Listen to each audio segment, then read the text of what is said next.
ನಾನು ತಿಳಿಸೋನಾಗಿದ್ದೀನಿ. ಈ ದಿನದ ಒಂದು ಆ, ಆ, ಧ್ಯಾನದ ಒಂದು ಅಡಿ ಯಾವುದಂತ ನೋಡಬೇಕಾದ್ರೆ ಕಿರೀಟ ಎಂಬ ಒಂದು ಅಡಿಯಲ್ಲಿ ನಾವು ಧ್ಯಾನ ಮಾಡೋಣ.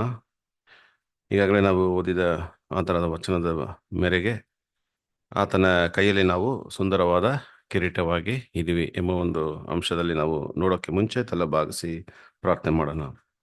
ನನ್ನ ಶರಣನೇ, ನನ್ನ ವಿಮೋಚಕನೇ, ನನ್ನ ಬಾಯಿನ ಮಾತುಗಳು, ನನ್ನ ಹೃದಯ ಧ್ಯಾನವು ನಿಮಗೆ ಸಮರ್ಪಕವಾಗಿರಲಿ. ಆಮೇನ್.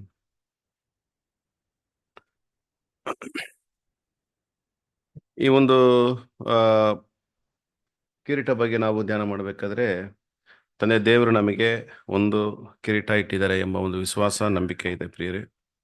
ಯಾಕಂದರೆ ನಾವು ಈ ಒಂದು ಕರುವಿಕೆಗೆ ಬಂದು ನಾವು ಹಲವಾರು ಪಾಠಗಳನ್ನು ಕೇಳಿ ಹೃದಯಪೂರ್ವಕವಾಗಿ ದೇವರಿಗೆ ನಮ್ಮನ್ನು ಏನು ಮಾಡಿದ್ದೀವಿ, ಸಮರ್ಪಣೆ ಮಾಡಿದ್ದೀವಿ. ಪ್ರಿಯರೇ ನೋಡಿ, ನಾವು ಸಮರ್ಪಣೆ ಮಾಡುವಾಗ ದೇವರಿಗೆ ಸಂಪೂರ್ಣವಾಗಿ ಆ, ದೇವರು ನಮಗೆ ಒಂದು ಕಿರೀಟವನ್ನು ಕೊಡ್ತಾರೆ. ನಾವು ದೇವರಿಗೆ ಸಮರ್ಪಣೆ ಮಾಡ್ಬೋದು, ಆದರೆ ನಾವು ಸಮರ್ಪಣೆ ಮಾಡಿದ ತಕ್ಷಣ ದೇವರು ನಮ್ಮನ್ನು ಅಂಗೀಕರಿಸುತ್ತಾರಾ ಇಲ್ವಾ? ಸಮರ್ಪಣೆ ಮಾಡಿದ ತಕ್ಷಣ ಒಂದು ಪ್ರಶ್ನೆ ಕರ್ತನಲ್ಲಿ ಪ್ರಿಯರೇ. ಹಾಗಂದ್ರೆ ಸಮರ್ಪಣೆ ಅಂತ ನೋಡೋದಾದ್ರೆ ಏನು ಅದಕ್ಕೆ ಅರ್ಥ ಕೊಡ್ಬೋದು ಅಂದ್ರೆ, ಆಗಲೇ ವಾಕ್ಯದಲ್ಲಿ ಇದೆ, ನನ್ನ ಕರುವಿಕೆಯನ್ನು ನಾನು ಆದುಕೊಂಡದನ್ನು ದೃಢಪಡಿಸ್ಕೋಬೇಕು. ಇದೇ ಒಂದು ಸಮರ್ಪಣೆಗಾದಂಥ ಒಂದು ವಿವರಣೆ. ಈಗಿನ ಕಾಲಕ್ಕಿಂತ ಮುಂಚಿನ ಕಾಲಕ್ಕೆ ನಾವು ಹೋಗಿ ಧ್ಯಾನ ಮಾಡುವಾಗ 1878ರಲ್ಲಿ 1878ರಲ್ಲಿ ಸಮರ್ಪಣೆ ಮಾಡೋಕ್ಕೆ ನಮ್ಮ ಥರ ಅನೇಕ ಸಹೋದರ ಸಹೋದರಿಯರು ಬಂದರು. ಆ ಸಹೋದರ ಸಹೋದರಿಯರಿಗೆ ಹಲವಾರು ಬೋಧಕರು ಅಂದರೆ ಇವಾಂಜಲಿಸ್ಟು ಈ ರೀತಿ ಪಾಠ ಮಾಡುವರು ಹಲವಾರು ಟ್ರ್ಯಾಕ್ಸ್ ಡಿಸ್ಟ್ರಿಬ್ಯೂಟರ್ಗಳನ್ನ ಮಾಡಿ ಹಲವಾರು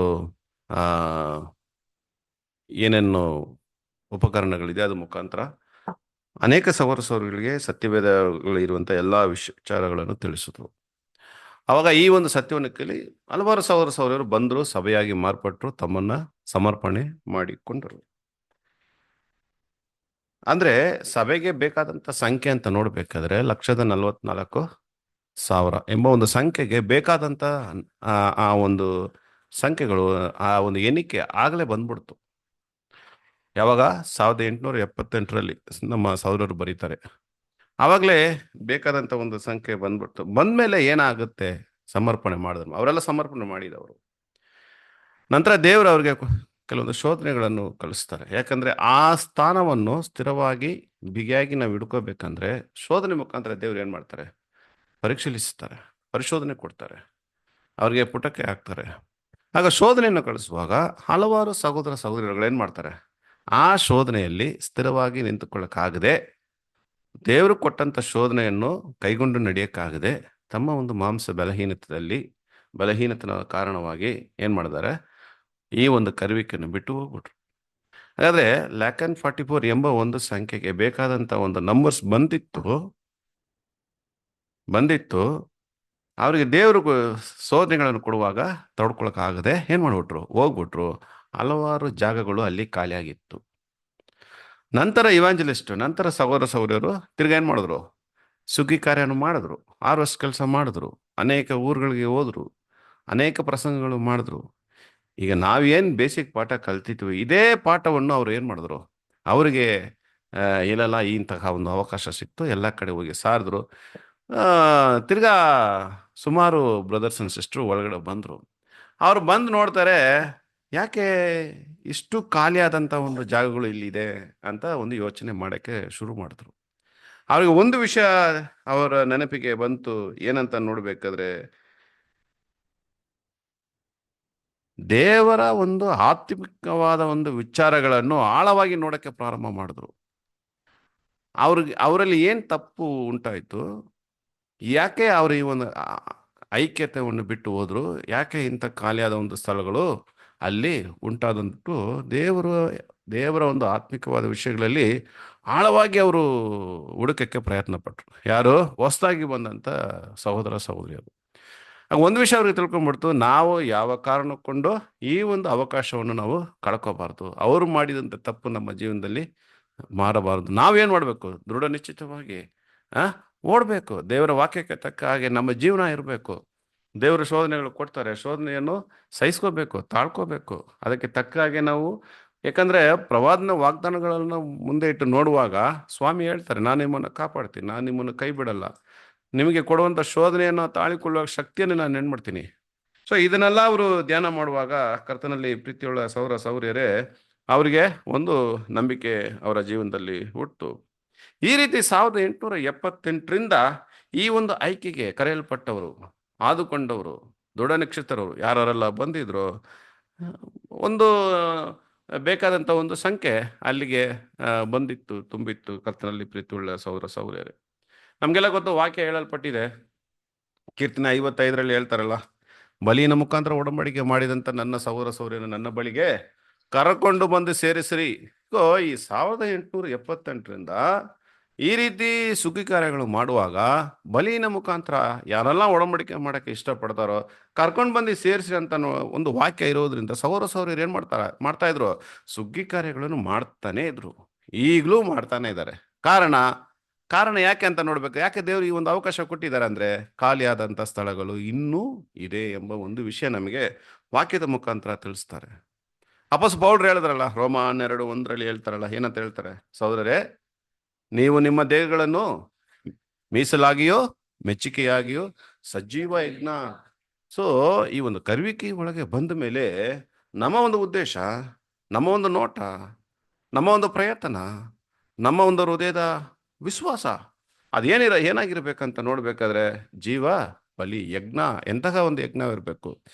ಇದಕ್ಕೆ ತಕ್ಕ ಹಾಗೆ ನಮ್ಮ ಜೀವನ ಇದ್ರೆ ನಾವು ಈ ಕರುವಿಕೆಯಲ್ಲಿ ಇರಬಹುದು.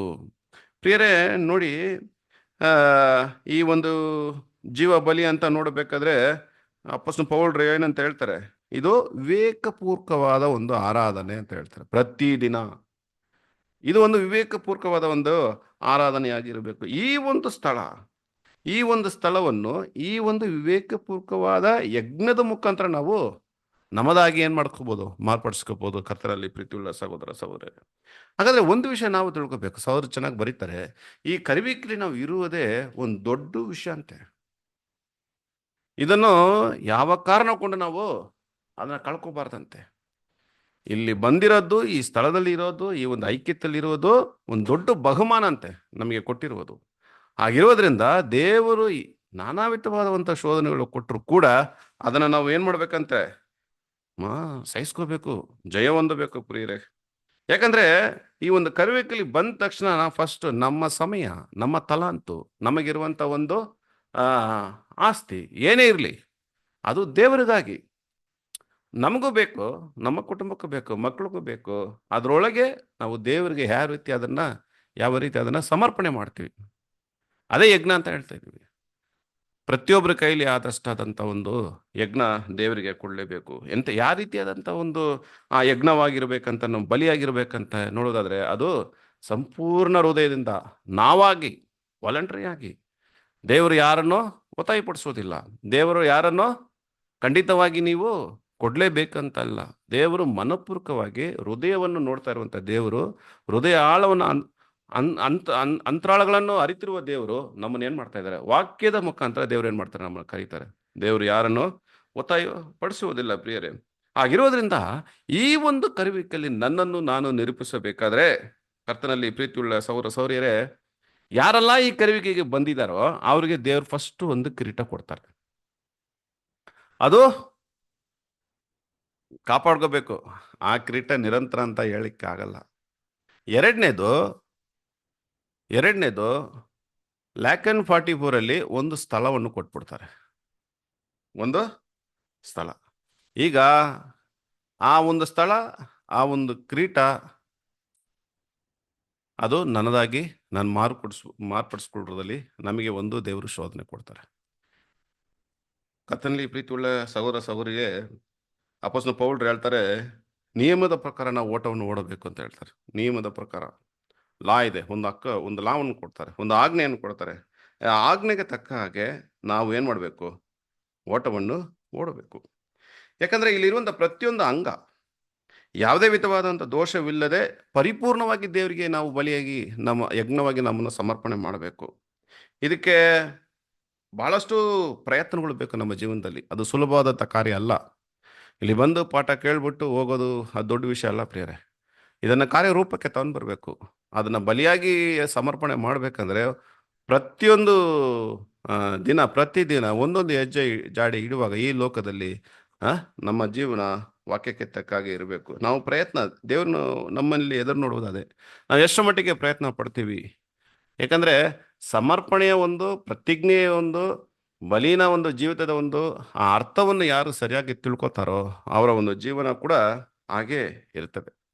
ಅಪೊಸ್ತಲ ಪೌಲರು ಫಿಲಿಪ್ಪಿದವರಿಗೆ ಬರೆಯುವಾಗ ಏನಂತ ಹೇಳ್ತಾರೆ, ಈ 2ನೇ ಅಧ್ಯಾಯ 5ನೇ ವಚನದಲ್ಲಿ, ಯೇಸು ಕ್ರಿಸ್ತನಲ್ಲಿ ಇದ್ದಂಥ ಮನಸ್ಸು ನಿಮ್ಮಲ್ಲಿ ಇರಲಿ ಅಂತ ಹೇಳ್ತಾರೆ. ಹಾಗಾದ್ರೆ ಈ ಕಾನ್ಸಿಗ್ರೇಷನ್ ಲೈಫು ಅದು ಎಂತಹ ಒಂದು ಲೈಫು. ಸ್ವಾಮಿ ತನ್ನ ಜೀವನವನ್ನೇ ತಂದೆಯಾದ ಯೆಹೋವ ದೇವರಿಗೆ ಬಲಿಯಾಗಿ ಕೊಟ್ಟರು. ಅದೊಂದು ಕಾನ್ಸಿಗ್ರೇಷನ್ ಲೈಫ್. ಅಪೊಸ್ತಲ ಪೌಲರು ಬರೆಯುವಾಗ ಆ ಮನಸ್ಸು ನಿಮ್ಮಲ್ಲಿ ಇರಲಿ ಅಂತ ಹೇಳ್ತಾರೆ. ಹಾಗಾದ್ರೆ ನೋಡಿ, ಒಬ್ಬ ಪರಿಶುದ್ಧ ಭಕ್ತರಾದಂಥ ಸ್ವಾಮಿ ಅವರ ಮನಸ್ಸಲ್ಲಿ ಅವರಲ್ಲಿ ಇದ್ದಂಥ ಮನಸ್ಸು ನಿಮ್ಮಲ್ಲಿ ಇರಬೇಕಂದ್ರೆ ಇದಕ್ಕೆ ತಕ್ಕ ಹಾಗೆ ಒಂದು ಸಮರ್ಪಣೆ ಬಗ್ಗೆ ನಾವು ಸ್ಪಷ್ಟವಾದ ಒಂದು ವಿವರಣೆಯನ್ನು ನಾವು ಪಡ್ಕೋಬೇಕು. ಒಂದು ವೇಳೆ ಈ ಒಂದು ಪ್ರತಿಜ್ಞೆಯ ಒಂದು ಆಳ ಅದನ್ನು ನಾವು ಸರಿಯಾಗಿ ತಿಳ್ಕೊಳ್ಳಿಲ್ಲ ಅಂದ್ರೆ ಬಹಳ ಕಷ್ಟ. ಈ ಪ್ರತಿಷ್ಠಿತ ಜೀವನದಲ್ಲಿ ಇನ್ನೊಂದು ವಾಕ್ಯ ಓದೋಣ. ಯಾಕೋಬ 1ನೇ ಅಧ್ಯಾಯ 12ನೇ ವಚನ ಓದಿ ಸಿಸ್ಟರ್.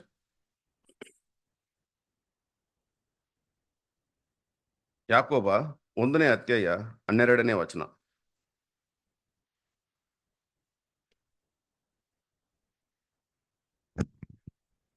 ಕಷ್ಟವನ್ನು ಸಹಿಸಿಕೊಳ್ಳುವವನು ಧನ್ಯನು, ಅವನು ಪರಿಶೋಧಿತನಾದ ಮೇಲೆ ಜೀವವೆಂಬ ಜಯಮಾಲಿಯನ್ನು ಹೊಂದುವನು. ಯಾಕೆ ದೇವರು ಇಂತಹ ಒಂದು ಶೋಧನೆಯನ್ನು ಈ ಒಂದು ಪ್ರತಿಜ್ಞೆ ಜೀವನದಲ್ಲಿ ನಮಗೆ ದೇವರು ಕೊಡ್ಬೇಕನ್ನು? ಕಥನಲ್ಲಿ ಪ್ರೀತಿಯುಳ್ಳ ಸಹೋದರ ಸಹೋದರಿಯರೇ, ವಾಕ್ಯ ಹೇಳ್ತಾ ಇದೆ, ಕಷ್ಟವನ್ನು ಸಹಿಸಿಕೊಳ್ಳುವವನು ಧನ್ಯನು. ಕಷ್ಟವನ್ನು ಸಹಿಸಿಕೊಳ್ಳುವನು. ಹಾಗಂದ್ರೆ ನೋಡಿ ಪ್ರಿಯರೇ, ನಮ್ಮ ಜೀವನ ಈ ಒಂದು ಕಾನ್ಸಿಗ್ರೇಷನ್ ಲೈಫಲ್ಲಿ ಎಲ್ಲವೂ ನಮಗೆ ಸುಲಭವಾಗಿ ಯಾವುದು ಸಿಗಲ್ಲ ಪ್ರಿಯರೇ, ಯಾವುದು ಸಿಗಲ್ಲ. ನಮ್ಮ ಪ್ರತಿಜ್ಞೆ ಜೀವನದಲ್ಲಿ ಕಡೆಯವರೆಗೂ ಕಷ್ಟ ಇರ್ತಾ ಇರ್ತದೆ. ಕಷ್ಟಕ್ಕಾಗಿ ದಯವಿಟ್ಟು ದೇವ್ರ ಹತ್ರ ಯಾರು ಪ್ರಾರ್ಥನೆ ಮಾಡಕ್ಕೆ ಹೋಗ್ಬೇಡ್ರಿ. ಆ ಕಷ್ಟದಲ್ಲೇ ನಾವು ದೇವರ ಪ್ರೀತಿಯನ್ನು ತಿಳ್ಕೊಬೋದು. ಆ ಕಷ್ಟದಲ್ಲೇ ದೇವರ ಒಂದೊಂದು ಗುಣಲಕ್ಷಣ, ಅವರು ಯಾವ ರೀತಿ ಪ್ರತಿದಿನ ನಮ್ಮನ್ನು ಕಾಪಾಡ್ತಾರೆ. ಕಷ್ಟ ಇರ್ತದೆ, ಶೋಧನೆಗಳು ಇರ್ತದೆ, ನಮ್ಮ ಕುಟುಂಬದಲ್ಲಿ ನಾನಾ ವಿಧವಾದ ಸಮಸ್ಯೆಗಳು ಇದ್ದೇ ಇರ್ತದೆ. ನೀ ಲೋಕದಲ್ಲಿ ಇರೋ ನೋಡಿ, ಹಣದ ಮುಖಾಂತರ ಎಲ್ಲವನ್ನ ನಿರ್ವಹಿಸ್ಕೊಂಡ್ಬಿಡ್ತಾರೆ, ಸರಿಪಡಿಸ್ಕೋತಾರೆ. ಬಟ್ ನಮ್ಮ ಕೈಲಿ ಅದಿಲ್ಲ. ಬಟ್ ನಮಗೆ ದೇವರು ಯಾವುದು ತುಂಬ ಹೃದಯದಿಂದ ಪರಿಪೂರ್ಣವಾಗಿ ಎಲ್ಲವನ್ನು ಕೊಡೋದಿಲ್ಲ. ಈ ಒಂದು ಪ್ರತಿಜ್ಞೆ ಜೀವನದಲ್ಲಿ ಕಷ್ಟಗಳು ಇದ್ದೇ ಇರ್ತದೆ, ಪ್ರತಿಯೊಂದು ವಿಷಯದಲ್ಲಿ ಕಷ್ಟಗಳು ಇದ್ದೇ ಇರ್ತದೆ. ನಾವು ಏನನ್ನೆಲ್ಲ ಎದುರು ನೋಡ್ತೀವೋ ಹೆಸರು ಕ್ರೈಸ್ತ ಧರ್ಮದವರು ಇದಕ್ಕಾಗಿ ಪ್ರಯತ್ನ ಪಡ್ತಾರೆ, ಅದು ಯಾವುದು ನಮ್ಮ ಜೀವನದಲ್ಲಿ ನೆರವೇರೋದಿಲ್ಲ. ಹಾಗೆ ಇರ್ತದೆ ಎಲ್ಲ ಸಮಸ್ಯೆ. ಅದರ ಮಧ್ಯದಲ್ಲಿ ನಮ್ಮ ಸಮರ್ಪಣೆ ಜೀವನ, ಇದು ಎರಡೂ ಇಟ್ಕೊಂಡು ನಾವು ಇದಕ್ಕೆ ಪ್ರಯತ್ನ ಪಡುವಾಗ ಅದೇ ಸ್ವಾಮಿ ಹೇಳ್ತಾರೆ, ಮೊದಲು ನೀವು ದೇವರ ರಾಜ್ಯಕ್ಕಾಗಿಯೂ ಆತನ ನೀತಿಕ್ಕಾಗಿ ನೀವು ತಗೋಬಿಡ್ರಿ, ಆಗ ಇವೆಲ್ಲವುಗಳು ಅಂತ ಹೇಳ್ತಾರೆ. ನೀವು ಇದಕ್ಕೆ ಪ್ರಯತ್ನ ಪಟ್ರೆ ಇವೆಲ್ಲವುಗಳು ನಿಮ್ಮ ಜೀವನದಲ್ಲಿ ಆ ಒಂದು ಸಮಯಕ್ಕೆ ಆ ಒಂದು ಕಾಲಕ್ಕೆ ದೇವರು ಏನ್ ಮಾಡ್ತಾರೆ, ಒದಗಿಸಿ ಕೊಟ್ಬಿಡ್ತಾರೆ. ಅದಕ್ಕೆ ಹೇಳ್ತಾರೆ, ವಾಕ್ಯ ಹೇಳ್ತಾರೆ, ಕರ್ತನನ್ನು ನೀವು ರುಚಿಸಿ ನೋಡಿರಿ, ಆತನು ಎಂತ ಒಳ್ಳೆಯವನು. ಸೊ ಆಗಿರೋದ್ರಿಂದ ಕರ್ತನಲ್ಲಿ ಪ್ರೀತಿಯ ಸಹೋದರ ಸಹೋದರಿ ಹೇಳ್ತಾರೆ, ಯಾಕೊಬ್ಬ ಕಷ್ಟವನ್ನು ಸಹಿಸಿಕೊಳ್ಳುವವನು ಧನ್ಯನು. ನೀವು 2ನೇ ಪದ ಒಂದು ಹೋದ್ರಿ, ಅವನು ಪರಿಶೋಧಕನಾದ, ಆಮೇಲೆ ನೋಡಿದ್ರ ವಾಕ್ಯ, ಅವನು ಪರಿಶೋಧಿತನಾದ ಮೇಲೆ ಜೀವವೆಂಬ ಅವಾಗ ಮಾತ್ರನೇ ಕಿರೀಟ. ಒಂದು ವೇಳೆ ಈ ಕಷ್ಟದಲ್ಲಿ ಯಾರು ಬಿಟ್ಟುಬಿಟ್ಟು ಬೇಡಪ್ಪ ಅಂದ್ಬಿಟ್ಟು ಹೋಗ್ಬಿಡ್ತಾರೋ, ಅಲ್ಲಿ ಒಂದು ಸ್ಥಳ, ಅಲ್ಲಿ ಒಂದು ಖಾಲಿಯಾದ ಜಾಗ ಉಂಟಾಗ್ಬಿಡುತ್ತೆ. ಅದಕ್ಕೆ ಸುಗ್ಗಿ ಕಾರ್ಯ ಪ್ರಾರಂಭ ಮಾಡ್ತಾರೆ ದೇವರು. ಇದನ್ನು ಯಾರು ಸಹಿಸ್ಕೋತಾರೋ ಆ ಸ್ಥಳ, ಆ ಒಂದು ಸಂಖ್ಯೆ, ಆ ಒಂದು ಕಿರೀಟವನ್ನು ಏನ್ ಮಾಡ್ತಾರೆ, ಬಿಗಿಯಾಗಿ ಹಿಡ್ಕೋತಾರೆ. ಈ ಕಷ್ಟವನ್ನು ಯಾರು ಸಹಿಸಿಕೊಳ್ಳಲ್ಲ ಅದ ಹೋಗ್ತಾರೋ ತುಂಬಾ ಕಷ್ಟ. ಕರ್ತನಲ್ಲಿ ಪ್ರೀತಿಯುಳ್ಳ ಸಹೋದರ ಸಹೋದರಿಯರೇ,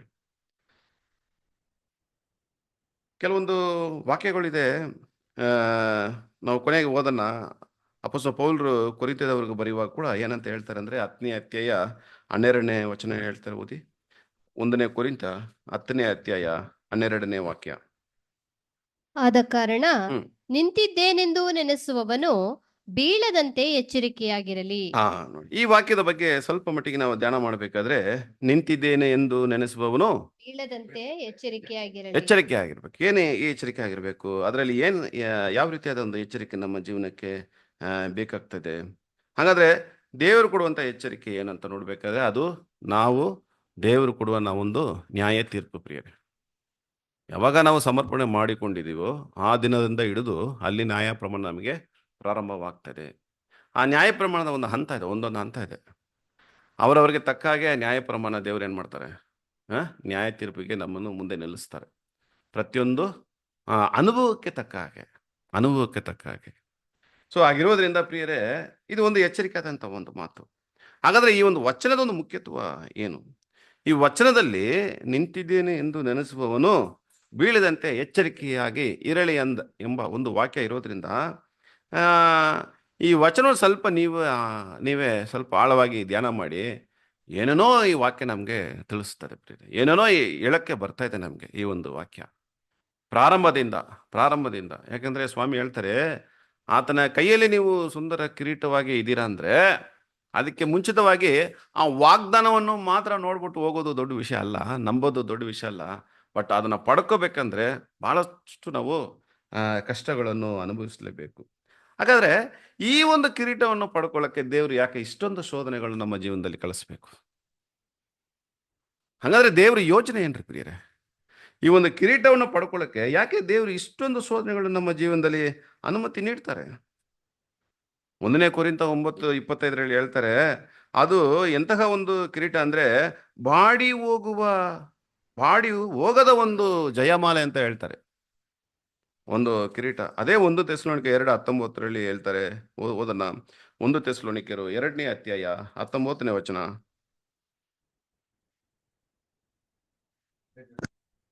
2ನೇ ಅಧ್ಯಾಯ 19ನೇ ವಾಕ್ಯ.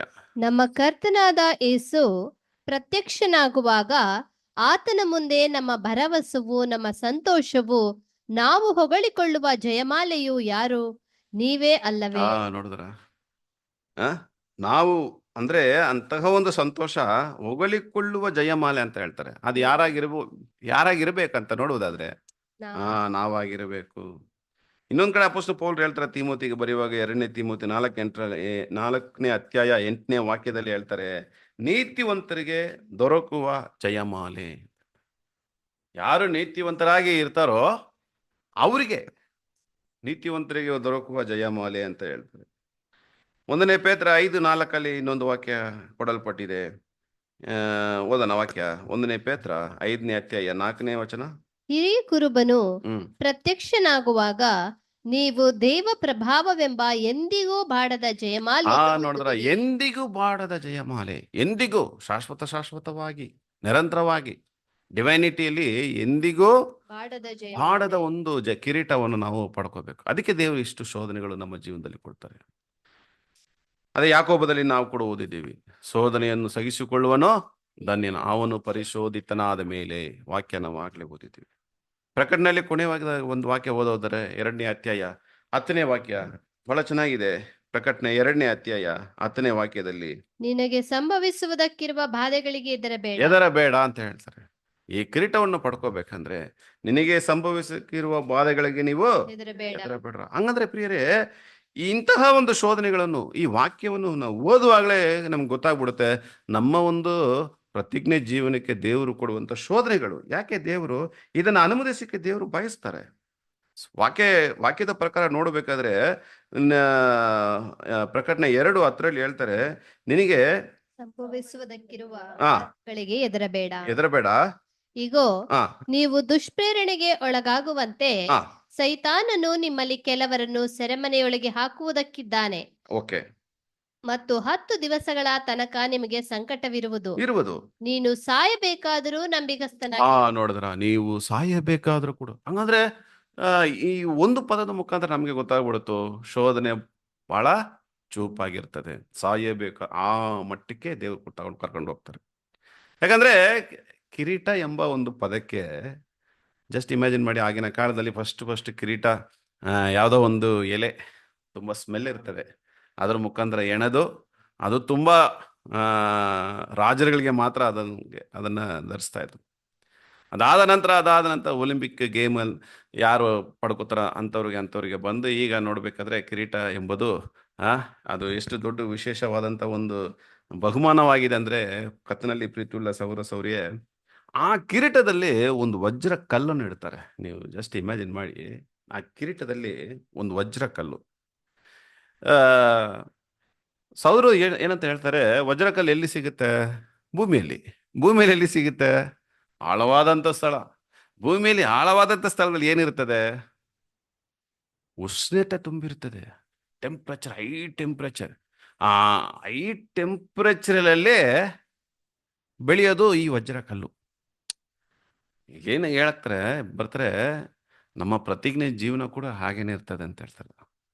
ತುಂಬ ಒತ್ತಡ ಇರ್ತದೆ, ಹೈ ಟೆಂಪ್ರೇಚರ್ ಇರ್ತದೆ, ಅಷ್ಟೇ ಶೋಧನೆಗಳು ದೇವರು ನಮಗೆ ಕೊಡ್ತಾರೆ.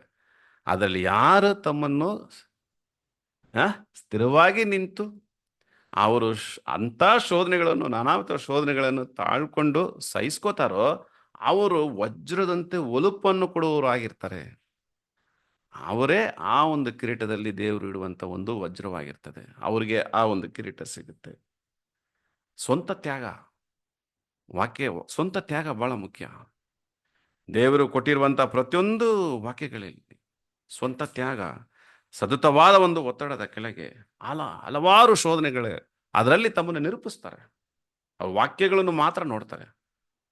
ದೇವರಲ್ಲಿರುವಂಥ ವಿಶ್ವಾಸ ಅವರಲ್ಲಿ ಹೆಚ್ಚಾಗಿರ್ತದೆ. ಸಾಯಬೇಕಾದರೂ ಕೂಡ ಅವರು ನಂಬಿಕಸ್ಥರಾಗಿ ಇರ್ತಾರೆ ಕರ್ತನಲ್ಲಿ. ಇದನ್ನು ನಾವು ನಿರೂಪಿಸಿದ್ರೆ ಎಷ್ಟು ಕಾಲ ಆ ಒಂದು ನೆಲೆಯಲ್ಲೇ ನಿಂತಿರ್ತೀವಿ, ಅದಕ್ಕೆ ಬೇರೆ ರೀತಿಯಾದ ಒಂದು ಶೋಧನೆಗಳನ್ನು ಕೊಡ್ತಾರೆ. ಅದಕ್ಕೆ ಸ್ವಾಮಿ ನಿಂತಿದ್ದೇನೆ ಎಂದು ನೆನೆಸುವವನು ಅಂತ ನೋಡ್ಬೇಕಾದ್ರೆ, ಒಂದು ಮಟ್ಟಕ್ಕೆ ನಾನು ಬಂದ್ಬಿಟ್ಟೆ, ಅಲ್ಲಿ ನೀತಿವಂತನಾಗಿ ದೇವ್ರು ನೋಡ್ತಾರೆ, ಆ ಒಂದು ಸ್ಥಳದಲ್ಲಿ ಎಷ್ಟು ಕಾಲ ನಾನು ನಿಂತಿರ್ತೀನಿ. ಅದಕ್ಕೆ ಕೂಡ ದೇವ್ರು ಏನು ಮಾಡ್ತಾರಂತೆ, ಹಲವಾರು ಶೋಧನೆಗಳು ಕೊಡ್ತಾರೆ ಎಂಬ ಒಂದು ವಿಷಯವನ್ನು ನಾವು ಇಲ್ಲಿ ನೋಡ್ತೀವಿ. ನಮ್ಗಾಗಲೇ ಗೊತ್ತು, ಈ ಒಂದು ಪ್ರತಿಜ್ಞೆ ಜೀವನ ಎಂಬುದು ಇಕ್ಕಟ್ಟಾದ ಮಾರ್ಗ, ದಾರಿ ಇಕ್ಕಟ್ಟು, ಬಿಕ್ಕಟ್ಟಾಗಿರ್ತದೆ, ಕಷ್ಟವಾಗಿರ್ತದೆ. ಅದನ್ನ ಕಂಡುಹಿಡಿಯೋರು ಸ್ವಲ್ಪ ಜನ ಅಂತ ಹೇಳ್ತಾರೆ. ಸೊ ಇದರ ಬಗ್ಗೆ ನಾವು ಧ್ಯಾನ ಮಾಡಬೇಕಾದ್ರೆ ಸಹೋದರು ಏನಂತ ಹೇಳ್ತಾರೆ, ಈ ಒಂದು ಇಕ್ಕಟ್ಟದ ಮಾರ್ಗ ಅದು ಕಷ್ಟನಾ ಅಥವಾ ಅದು ತುಂಬಾ ಸುಲಭನಾ? ನಮ್ಮ ಜೀವನದಲ್ಲಿ ಕಷ್ಟ. ಆದ್ರೆ ಸಹೋದರು ಏನಂತ ಹೇಳ್ತಾರೆ, ಯಾರು ಪ್ರತಿಜ್ಞೆಯನ್ನು ಸರಿಯಾಗಿ ಅರ್ಥ ಮಾಡ್ಕೋತಾರೋ ಅವ್ರಿಗೆ ಇಕ್ಕಟ್ಟಾದ ಮಾರ್ಗ ಕಷ್ಟ ಅಲ್ಲ ಅಂತ ಹೇಳ್ತಾರೆ. ಯಾಕೆ ಕಷ್ಟ ಅಲ್ಲ ಅಂತ ನೋಡ್ಬೇಕಾದ್ರೆ, ಅವರ ಜೀವನ ವಾಕ್ಯಕ್ಕೆ ತಕ್ಕ ಹಾಗೆ ಇರ್ತದೆ. ಅವ್ರಿಗೆ ಕಷ್ಟ ಇರುವುದಿಲ್ಲ. ಅವರು ಇಕ್ಕಟ್ಟಾದ ಮಾರ್ಗದಲ್ಲಿ ಪ್ರವೇಶ ನೀಡುತ್ತಾರೆ, ಪ್ರಯಾಣ ಮಾಡ್ತಾರೆ, ಸಹಿಸ್ಕೋತಾರೆ. ಕ್ರಿಸ್ತನಲ್ಲಿ ಇದ್ದಂಥ ಮನಸ್ಸು ಅವರಲ್ಲಿ ಅದು ಬರಲಿಕ್ಕೆ ಪ್ರಾರಂಭವಾಗುತ್ತಂತೆ. ಅವರಿಗೆ ಮಾರ್ಗ ಇಕ್ಕಟ್ಟಲ್ಲ, ಬಿಕ್ಕಟ್ಟು ಅಲ್ಲ, ಅವರು ಸುಲಭವಾಗಿ ಪ್ರಯಾಣ ಮಾಡಬಹುದು. ಹಂಗಂದ್ರೆ ಕರ್ತನಲ್ಲಿ ಪ್ರೀತಿಯುಳ್ಳ ಸಹೋದರ ಸಹೋದರಿಯೇ, ಹೇಳೋದು ನಿಮಗೆ ಬೇಕಾದ್ರೆ ಸುಲಭವಾಗಿ ನಾನು ಹೇಳ್ಬೋದು. ಬಟ್ ಇದನ್ನು ನಾವು ಕಾರ್ಯರೂಪಕ್ಕೆ ತಂದು ಬರುವಾಗ ಅದು ತುಂಬ ಕಷ್ಟ, ಅದು ಇಕ್ಕಟ್ಟವಾಗಿ ಇರುತ್ತದೆ, ಬಿಕ್ಕಟ್ಟಾಗಿ ಇರುತ್ತದೆ. ಕಾರಣ ಸ್ವಾಮಿ ಹೇಳ್ತಾರೆ, ನನ್ನ ಕೈಯಲ್ಲಿ ನೀವು ಒಂದು ಸುಂದರವಾದ ಕಿರೀಟವಾಗಿದ್ದೀರಾ ಅಂತ ಹೇಳ್ತಾರೆ. ಇದನ್ನು ನನ್ನದಾಗಿ ನಾನು ಪಡ್ಕೋಬೇಕಂದ್ರೆ ತುಂಬ ಕಷ್ಟ ಇದೆ ಪ್ರಿಯರೇ. ಅದಕ್ಕೆ ಅಪೊಸ್ತಲ ಪೌಲರು ಹೇಳ್ತಾರೆ, ಓಟ ಪಂದ್ಯದಲ್ಲಿ ಓಡುವರು ಎಲ್ಲರೂ ಬಹುಮಾನ ಪಡ್ಕೊಳಕ್ಕಾಗಲ್ಲ, ಯಾರೋ ಒಬ್ಬರು ಪಡ್ಕೋತಾರೆ. ಅದನ್ನು ಲೋಕದಲ್ಲಿ ಇರುವಂಥ ಉದಾಹರಣೆಯನ್ನು ತಗೊಂಡು ಬಂದು ನಮಗೆ ಹೋಲಿಸಿ ಮಾತನಾಡುವಾಗ ಏನಂತ ಹೇಳ್ತಾರೆ, ನಾವು ಪ್ರಯತ್ನ ಪಡಬೇಕು. ಅವರು ಅಳಿದು ಹೋಗುವ ಒಂದು ಜಯಮಾಲಿಗಾಗಿ ಪಡುವಂಥ ಪ್ರಯತ್ನ, ನಾವು ನಾಶವಾಗದೇ ಇರುವಂಥ ಒಂದು ಜಯಮಾಲಿಗಾದಂಥ ಒಂದು ಪ್ರಯತ್ನ. ಯಾಕಂದರೆ ದೇವರು ಇಟ್ಟಿದ್ದಾರೆ 1,44,000. ಯಾಕೆ ನಮಗೆ ಈ ಒಂದು ಕಾಲದಲ್ಲಿ, ಕಷ್ಟಕರವಾದಂಥ ಇಂತಹ ಒಂದು ಕಾಲದಲ್ಲಿ ಈ ಒಂದು ಕರಿವಿಕೆ, ಈ ಒಂದು ಅವಕಾಶ ನಮಗೆ ಯಾಕೆ ಸಿಗಬೇಕು? ಫಸ್ಟ್ ಅದನ್ನು ನೋಡಬೇಕು. ಯಾಕೆ ದೇವರು ನನ್ನನ್ನು ಆದ್ಕೊಳ್ಬೇಕು? ದೇವರ ಒಂದು ಪ್ರೀತಿ ನನ್ನ ಮೇಲೆ ಏನಾಗಿದೆ? ಇಂಥ ಒಂದು ಅವಕಾಶವನ್ನು ನಾನು ಹೇಗೆ ನನ್ನದಾಗಿ ನಾನು ಮಾರ್ಪಡಿಸ್ಕೋಬೇಕು? ಇದಕ್ಕಾದಂಥ ಪ್ರಯತ್ನ ನಾನು ಏನು ಪಡಬೇಕು? ನನ್ನಲ್ಲಿ ಎಷ್ಟು ಕುಂದುಕೊರತೆಗಳಿದೆ, ಇದನ್ನು ತೆಗೆದುಹಾಕಕ್ಕೆ ನಾನು ಎಂತಹ ಒಂದು ಪ್ರಯತ್ನ ಪಡಬೇಕು? ನನ್ನಲ್ಲಿ ಎಷ್ಟು ಒಂದು ಅರಿವನ್ನು ದೇವರು ಕೊಟ್ಟಿದ್ದಾರೆ, ಆ ಕೊಟ್ಟಿರುವಂಥ ಅರಿವನ್ನು ಎಷ್ಟು ಮಟ್ಟಿಗೆ ನಾನು ಬೆಳೆಸ್ಕೋಬೇಕು? ಸ್ವಾಮಿ ನೋಡಿ, ಸೊಲೊಮೋನನ ಕೇಳುವಾಗ, ನಿನಗೆ ಏನಪ್ಪ ಅಂತ ಕೇಳುವಾಗ ಸೊಲೊಮೋನ ಏನು ಕೇಳಿದ್ರು? ಜ್ಞಾನ ಕೇಳಿದ್ರು. ಯಾಕಂದ್ರೆ ಪ್ರಿಯರೇ, ಈಗ ನಮ್ಮಲ್ಲಿ ಕಡಿಮೆ ಆಗಿರೋದು ಇದು ಒಂದೇ ವಿಷಯನೇ, ಜ್ಞಾನ, ಸತ್ಯದ ಒಂದು ಪರಿಜ್ಞಾನ, ವಾಕ್ಯವನ್ನು ತಿಳ್ಕೊಳ್ಳುವುದರಲ್ಲಿ ಪರಿಜ್ಞಾನ. ನಾವು ಪ್ರತಿದಿನ ನಾವೇನು ಮಾಡಬೇಕು?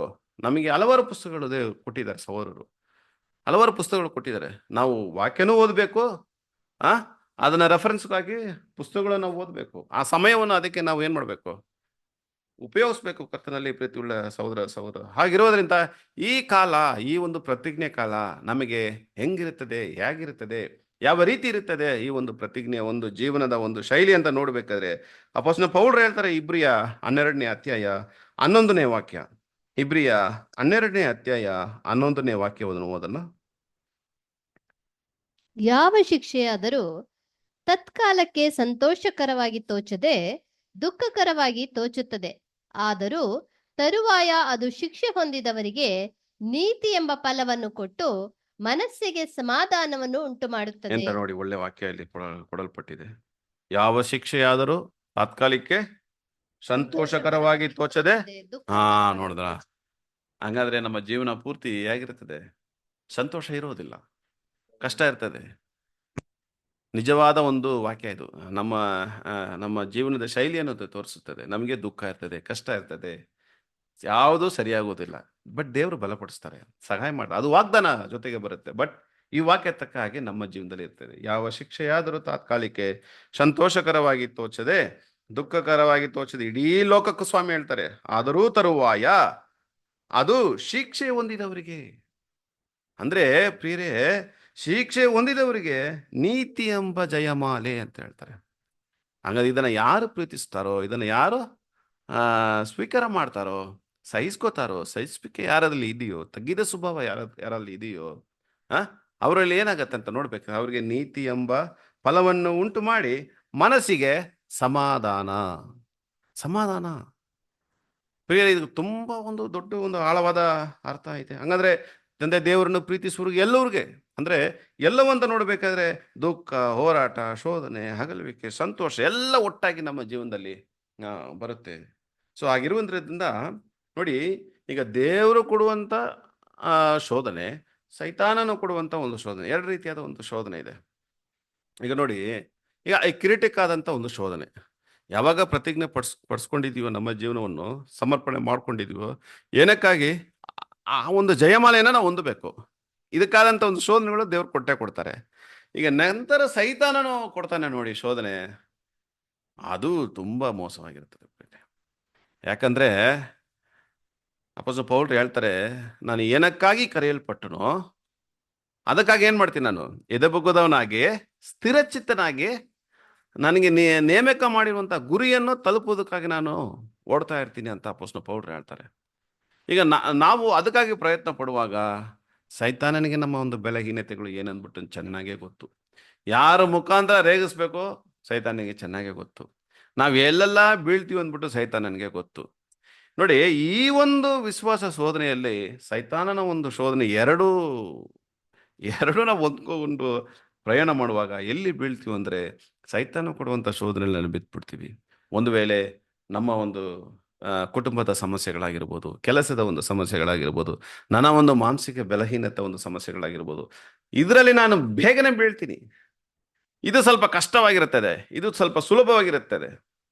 ಕೆಲವೊಂದು ಶಾರ್ಟ್ ರೂಟ್ಗಳನ್ನು ಸಹಿತ ತಾನು ಬಂದ್ಬಿಡ್ತಾನೆ, ಕಿರೀಟವನ್ನು ನಮ್ಮಿಂದ ತೆಗೆಯಕ್ಕೆ ಪ್ರಯತ್ನ ಪಡ್ತಾನೆ. ಆಗಿನ ಕಾಲದಲ್ಲಿ ರಕ್ತ ಸಾಕ್ಷಿಯಾಗಿ ಸತ್ರು ಅಪೊಸ್ತಲರುಗಳಲ್ಲ. ಈಗಿನ ಕಾಲದಲ್ಲಿ ಯಾರು ಸಾಯ್ತಾರ ರಕ್ತ ಸಾಕ್ಷಿಗಳಾಗಿ? ಈಗಿನ ಕಾಲದಲ್ಲಿ ಕ್ರೈಸ್ತನಿಗಾಗಿ ಜೀವ ಕೊಡೋದಕ್ಕೆ ಯಾರು ಮುಂದಾಗಿ ಬರ್ತಾರೆ ಅಂತ ನೋಡ್ಬೇಕಾದ್ರೆ ಯಾರೇ ಇಲ್ಲ. ಸೈತಾನ ಆ ತಂತ್ರಗಳನ್ನ ಬಿಟ್ಬಿಟ್ಟ. ಈಗ ಅವ್ರ ಬಲಹೀನತೆ ನೋಡಿತಾನೆ, ಅದರ ಮುಖಾಂತರ ಆ ಒಂದು ಜಾಗ, ಆ ಒಂದು ಕಿರೀಟ, ಆ ಒಂದು ಸಂಖ್ಯೆನ ತೆಗೆದಾಕ್ಬಿಡ್ತಾನೆ. ಅದಕ್ಕೆ ಸ್ವಾಮಿ ಹೇಳ್ತಾರೆ, ನೀವು ಸಾಯಬೇಕಾದರೂ ನಂಬಿಕಸ್ಥರಾಗಿರಿ. ಆಗಿರೋದ್ರಿಂದ ಯಾವ ಶಿಕ್ಷೆಯಾದರೂ ತಾತ್ಕಾಲಿಕ ಸಂತೋಷವಾಗಿ ತೋಚದೆ ಅದು ದುಃಖಕರವಾಗಿನೇ ಇರ್ತದೆ ಅಂತ ಹೇಳ್ತಾರೆ. ನಮ್ಮ ಒಂದು ಸಮರ್ಪಣೆಯ ಒಂದು ಜೀವನ. ಹಾಗಾದ್ರೆ ಎರಡನೇ ಒಂದು ಶೋಧನೆ ಸೈತಾನ್ ಕೊಡ್ತಾನೆ ನೋಡಿ.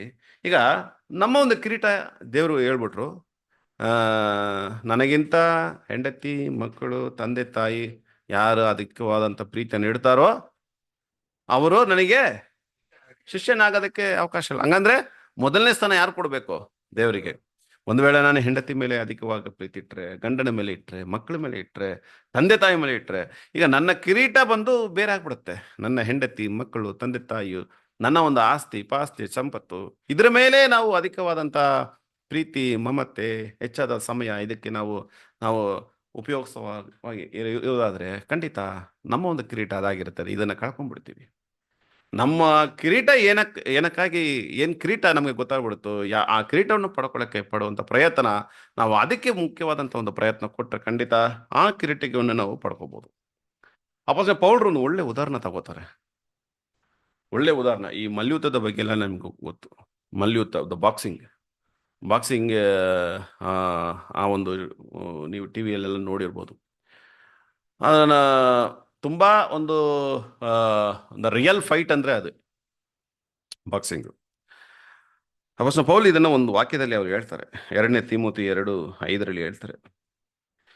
ಇದನ್ನ ಈ ಒಂದು ವಿಷಯವನ್ನು ತಗೊಂಡ್ಬಂದು ನಮ್ಮ ಒಂದು ಆತ್ಮಿಕವಾದ ಜೀವನಕ್ಕೆ ಏನ್ ವಿಚಾರವನ್ನು ತಿಳಿಸಕ್ಕೆ ಅಪೊಸ್ತಲ ಪೌಲರು ಮುಂದಾಗ್ತಾರೆ, ಏನ್ ವಿವರಣೆಯನ್ನು ನಮಗೆ ಕೊಡಕ್ಕೆ ಅವರು ಪ್ರಯತ್ನ ಪಡ್ತಾರೆ ಅಂತ ನಾವು ಓದೋದಾದ್ರೆ ಓದನ. ಇದಲ್ಲದೆ ಯಾವನಾದರೂ ರಂಗಸ್ಥಳದಲ್ಲಿ ಎದುರಾಳಿನೊಡನೆ ಹೋರಾಡುವಾಗ ನಿಯಮದ ಪ್ರಕಾರ ಹೋರಾಡದಿದ್ದರೆ ಅವನಿಗೆ ಜಯಮಾಲೆಯು ದೊರಕುವುದಿಲ್ಲ. ಏನಂತ ಹೇಳ್ತಾರೆ, ಈ ರಂಗಸ್ಥಳದಲ್ಲಿ ಈ ಮಲ್ಯುದ್ಧ ಮಾಡ್ತಾರಲ್ಲ ಬಾಕ್ಸಿಂಗು, ಸೊ ಅವರು ನಿಯಮದ ಪ್ರಕಾರ ಹೋರಾಡದಿದ್ರೆ ಅವ್ರಿಗೇನ್ ಸಿಗಲ್ಲ. ಅಲ್ಲಿಗೆ ಅವ್ರಿಗೆ ಒಂದು ನಿಯಮ ಒಂದು ಇಟ್ಟಿರ್ತಾರಂತೆ. ಇದನ್ನ ತಗೊಂಡು ಅದೇ ರಂಗಸ್ಥಳದಲ್ಲಿ ನಾವು ಇದೀವಿ, ಇಲ್ಲಿ ನಮಗೂ ಒಂದು ನಿಯಮ ಕೊಟ್ಟಿರ್ತಾರೆ ನೋಡಿ. ಅಲ್ಲಿ ಒಬ್ಬ ಬಾಕ್ಸಿಂಗ್ ಅಲ್ಲಿ ಒಬ್ರು ಗುದ್ದಬೇಕಂದ್ರೆ ಇಬ್ರು ಬಲಶಾಲಿಗಳಾಗಿರ್ತಾರೆ. ಯಾರು ಎದುರಾಳಿ ಮತ್ತೆ ಯಾರು ಫೈಟ್ ಮಾಡ್ತಾರೆ ಇಬ್ರು ಈಕ್ವಲ್ ಹಂಗೆ ಸೆಲೆಕ್ಟ್ ಮಾಡೋದು. ಬಾಡಿ ವೆಯ್ಟು ಹೈಟು ಎಲ್ಲ ನೋಡಿನೇ ಸೆಲೆಕ್ಟ್ ಮಾಡೋದು. ಏಜ್ ವೈಸ್ ಕರೆಕ್ಟಾಗಿ ಆ ನಿಯಮದ ಪ್ರಕಾರ ಸೆಲೆಕ್ಟ್ ಮಾಡ್ತಾರೆ. ಇಬ್ರು ಈಕ್ವಲ್ ಫೈಟ್ ಆಗಿ ಅದರಲ್ಲಿ ಯಾರು ಗೆಲ್ತಾರೆ ಎಂಬುದು ಕೊನೆಗೆ ಗೊತ್ತಾಗ್ಬಿಡುತ್ತೆ ಅಷ್ಟನೇ ರೌಂಡಲ್ಲಿ. ಆದರೆ ಅಪೊಸ್ತಲ ಪೌಲರು ಹೇಳ್ತಾರೆ, ಅದೇ ಥರ ಈ ಪ್ರತಿಜ್ಞೆ ಜೀವನದಲ್ಲಿ ನಾವು ಎಷ್ಟರ ಮಟ್ಟಿಗೆ ನಾವು ಧ್ಯಾನ ಮಾಡ್ತೀವೋ, ಎಷ್ಟರ ಮಟ್ಟಿಗೆ ನಾವು ವಾಕ್ಯಗಳನ್ನು ಅರ್ಥ ಮಾಡ್ಕೋತೀವೋ ಅಷ್ಟೇ ಬಲಶಾಲಿಗಳಾಗಿ ನಾವು ಮಾರ್ಪಡ್ತೀವಿ.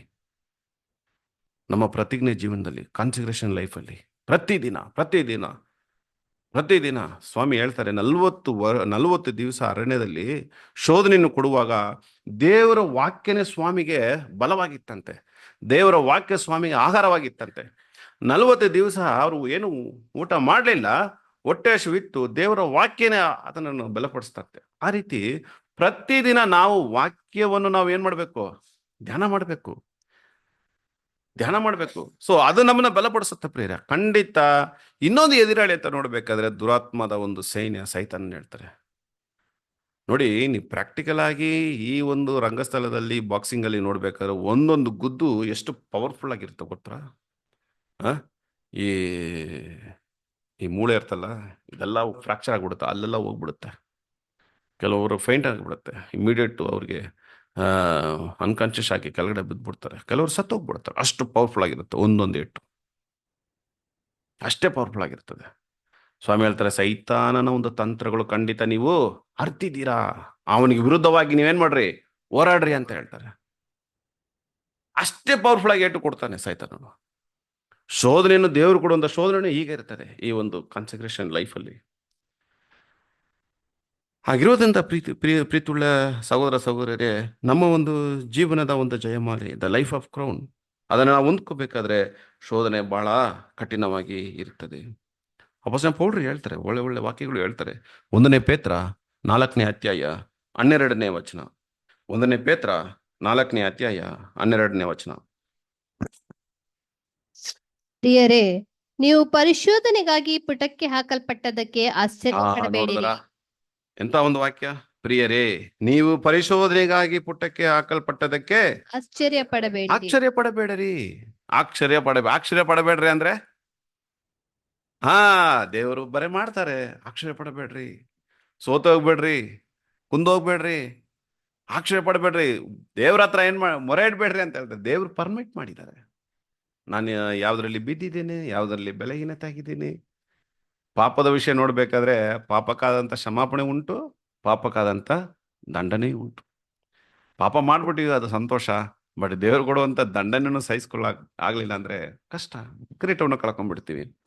ಇರೋದ್ರಿಂದ ನೀವು ಪರಿಶೋಧನೆಗಾಗಿ ಪುಟಕ್ಕೆ ಹಾಕಲ್ಪಟ್ಟದಕ್ಕೆ ಆಶ್ಚರ್ಯ ಆಶ್ಚರ್ಯ ಪಡಬೇಡಿ. ಪಡಬೇಡ್ರಿ. ಅದಾದ ನಂತರ ವಿಪರೀತವಾದ ಸಂಗತಿ ಹ್ಮ್ ಸಂಭವಿಸಿತೆಂದು ಯೋಚಿಸಬೇಡಿರಿ.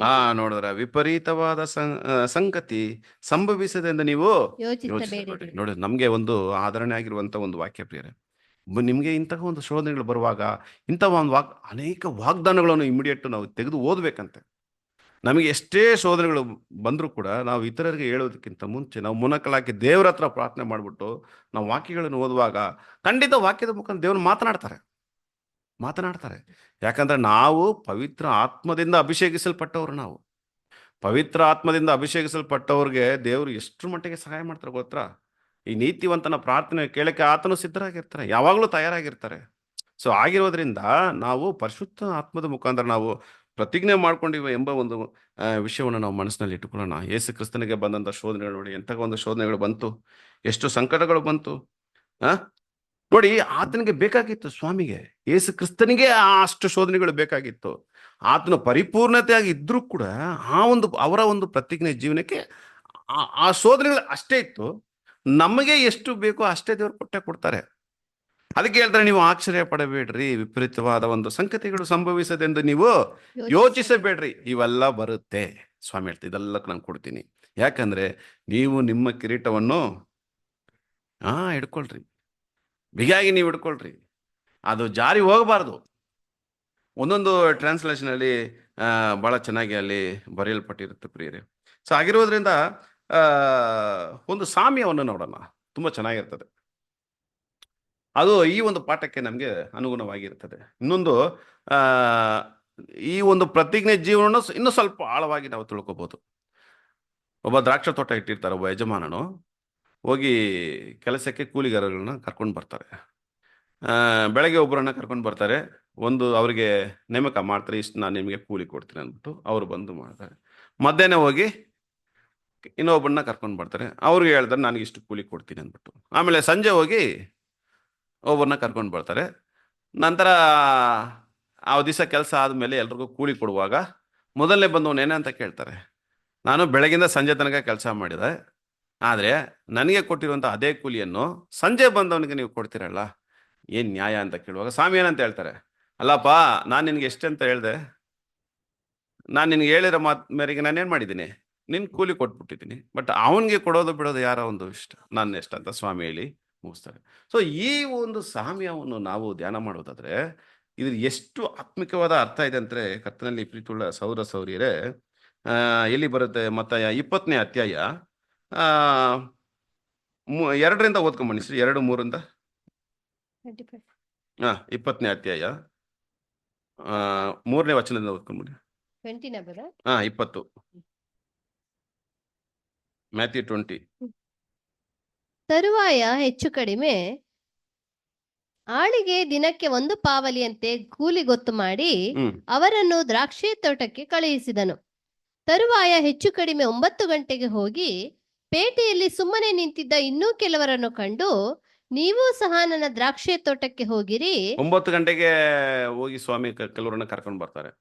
ಇದು ಇಸ್ರೇಲ್ ಟೈಮಲ್ಲಿ 9 ಗಂಟೆಗೆ ಅಂದ್ರೆ ನಮ್ಮ ಟೈಮ್ಗೆ ಎಷ್ಟು ಸಮಯ ಅಂದ್ರೆ 3 ಗಂಟೆ. ಅದು 3 ಗಂಟೆಗೆ ಬಂದು ಕರ್ಕೊಂಡು ಹೋಗ್ತಾರೆ. ಆಮೇಲೆ ಸಿಸ್ಟರ್, ನೀವು ಸಹ ನನ್ನ ದ್ರಾಕ್ಷಿ ತೋಟಕ್ಕೆ ಹೋಗಿರಿ, ನಿಮಗೆ ಸರಿಯಾದ ಕೂಲಿಯನ್ನು ಕೊಡುತ್ತೇನೆ ಅನ್ನಲು ಅವರು ತೋಟಕ್ಕೆ ಹೋದರು.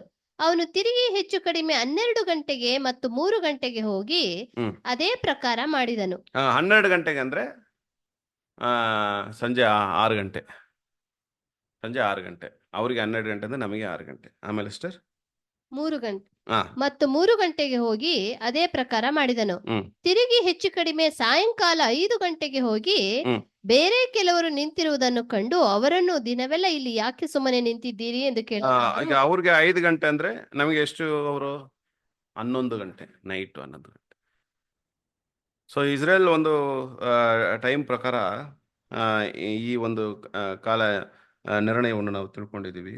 ಕರ್ತನಲ್ಲಿ ಪ್ರೀತಿಯುಳ್ಳ ಸೌರ ಸೌರ್ಯರೇ, ಇಲ್ಲಿ ನೋಡಿ, ಇಲ್ಲಿ ಮುಖ್ಯವಾಗಿ ಈ ಸಂಜೆ 5 ಗಂಟೆಗೆ ಹೋಗಿ ಕರೀತಾರಲ್ಲ, ಅದು ನಾವು ಧ್ಯಾನ ಮಾಡಬೇಕು. ನೋಡಿ, ಮೊದಲು 9 ಗಂಟೆಗೆ 12 ಗಂಟೆಗೆ ಹೋಗಿ ಕರೆಯುವಾಗ ಆ ಆಳುಗಳು ಏನು ಮಾತಾಡೋದಿಲ್ಲ, ಇಮಿಡಿಯೇಟ್ ಹೋಗ್ಬಿಡ್ತಾರೆ. ಕರೆದ ತಕ್ಷಣ ಹೋಗಿ ಕೆಲಸ ಮಾಡ್ತಾರೆ. ಆದರೆ ಸಂಜೆ ಹೋಗಿ ಕೇಳುವಾಗ ಅಲ್ಲಿ ಯಜಮಾನರು, ಆ ದ್ರಾಕ್ಷ ತೋಟದ ಯಜಮಾನ ಏನು ಹೇಳ್ತಾರೆ ನೋಡಿ. ವಾಕ್ಯ 6ನೇ ವಚನ ಓದಿಷ್ಟು. ತಿರುಗಿ ಹೆಚ್ಚು ಕಡಿಮೆ ಸಾಯಂಕಾಲ 5 ಗಂಟೆಗೆ ಹೋಗಿ ಹಾ ಬೇರೆ ಕೆಲವರು ನಿಂತಿರುವುದನ್ನು ಕಂಡು ಅವರನ್ನು, ಹಾ ದಿನವೆಲ್ಲ ಇಲ್ಲಿ ಯಾಕೆ ಸುಮ್ಮನೆ ನಿಂತಿದ್ದೀರಿ ಎಂದು ಏನಂತ ಕೇಳಲು, ಪ್ರಶ್ನೆ ಕೇಳ್ಬಿಟ್ರು.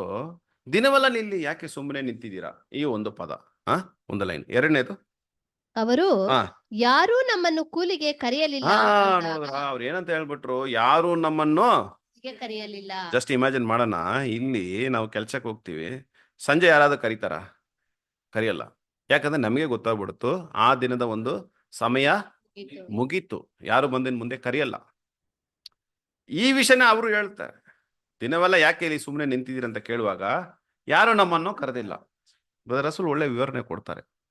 1800 ಎಷ್ಟನೇ ವರ್ಷ ಅಂತ ನೋಡ್ಬೇಕಾದ್ರೆ 1881ರಲ್ಲಿ ಈ ಕರುವಿಕಾದಂತ ಒಂದು ಸಂಖ್ಯೆ, ಕರುವಿಕೆ ಅಲ್ಲಿಗೆ ಮುಗ್ದೋಯ್ತು ಅಂತ ಹೇಳ್ತಾರೆ.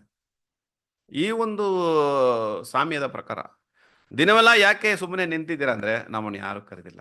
ಈ ಕರುವಿಕೆಗೆ ನಮ್ಮನ್ನು ಯಾರು ಕರೆದಿಲ್ಲ ಅಂದ್ರೆ, ಬೇಕಾದಂತ ಆಳುಗಳು ದ್ರಾಕ್ಷ ತೋಟದಲ್ಲಿ ಸೇರ್ಬಿಟ್ರು. ಹಂಗಂದ್ರೆ ಸೌರದಿಕ್ಕೇನು ವಿವರಣೆ ಕೊಡ್ತಾರೆ ಅಂದ್ರೆ, ಈ ಒಂದು ಕಾಲಿಂಗು ಎಲ್ಲಿಗೆ ಮುಕ್ತ ಆಗ್ಬಿಡ್ತು 1881ರಲ್ಲಿ. ಈ ಒಂದು ಜನರಲ್ ಕಾಲಿಂಗು ಅಂತ್ಯವಾಗ್ಬಿಡ್ತು, ಮುಗ್ದೋಯ್ತು ಅಂತ ಇದಕ್ಕೆ ವಿವರಣೆ ಕೊಡ್ತಾರೆ. ಅದಕ್ಕೆ ಸ್ವಾಮಿ ಏನಂತ ಹೇಳ್ತಾರೆ ನಂತರ, ಆ ಸ್ವಾಮ್ಯದಲ್ಲಿ ಏನಂತ ಕೊಡಲ್ಪಟ್ಟಿದೆ. ಅವರು ಯಾರು ನಮ್ಮನ್ನು ಕೂಲಿಗೆ ಕರೆಯಲಿಲ್ಲ ಅಂದಾಗ ಅವನು, ನೀವೂ ಸಹ ನನ್ನ ದ್ರಾಕ್ಷಿ ತೋಟಕ್ಕೆ ಹೋಗಿರಿ ಅಂದನು. ನಂತರ ಹೇಳ್ತಾರೆ, ನೀವು ನನ್ನ ದ್ರಾಕ್ಷ ತೋಟಕ್ಕೆ ಹೋಗ್ರಿ. ಈಗ ಕರ್ತನಲ್ಲಿ ಪ್ರೀತಿಯುಳ್ಳ ಸೌರರೇ, ಈ ಸಾಮ್ಯಕ್ಕೂ ನಮ್ಮ ಬ್ರದರ್ ರಸೂಲ್ ಅವರು ಕೊಡುವಂತ ವಿವರಣೆ, ಅದಕ್ಕೆ ಆದಂತ ಒಂದು ವಿವರಣೆ ಏನಂತ ನೋಡ್ಬೇಕಾದ್ರೆ, ಸಾಮಾನ್ಯವಾದಂತ ಕರುವಿಕೆ ಮುಗಿದೋಯ್ತು 1881ರಲ್ಲಿ. ಅಂದ್ರೆ ಅರ್ಥ ಏನಂದ್ರೆ, ಸಮಯ ತುಂಬಾ ಕಡಿಮೆ ಆಗಿದೆ ಅಂತ ಹೇಳ್ತಾರೆ. ನಂತರ ಕರೀತಾರೆ, ಸ್ವಾಮಿ ಬಾ, ನೀನು ಬಾ, ನೀ ಕೆಲಸ ಮಾಡಂತ. ಸೊ ಅದಕ್ಕಾದಂಥ ವಿವರಣೆ ನೋಡೋಣ. ಬಟ್ ಆ ದಿವಸಕ್ಕಾದಂಥ ಒಂದು ಕೆಲಸಕ್ಕೆ ಕರಿಬೇಕಾದಂಥ ಆ ಸಮಯನ ಅಲ್ಲಿಗೆ ಅಂತ್ಯಕ್ಕೆ ಬಂದ್ಬಿಡ್ತು. ನಮ್ಮನ್ನು ಯಾರು ಕರೆದಿಲ್ಲ.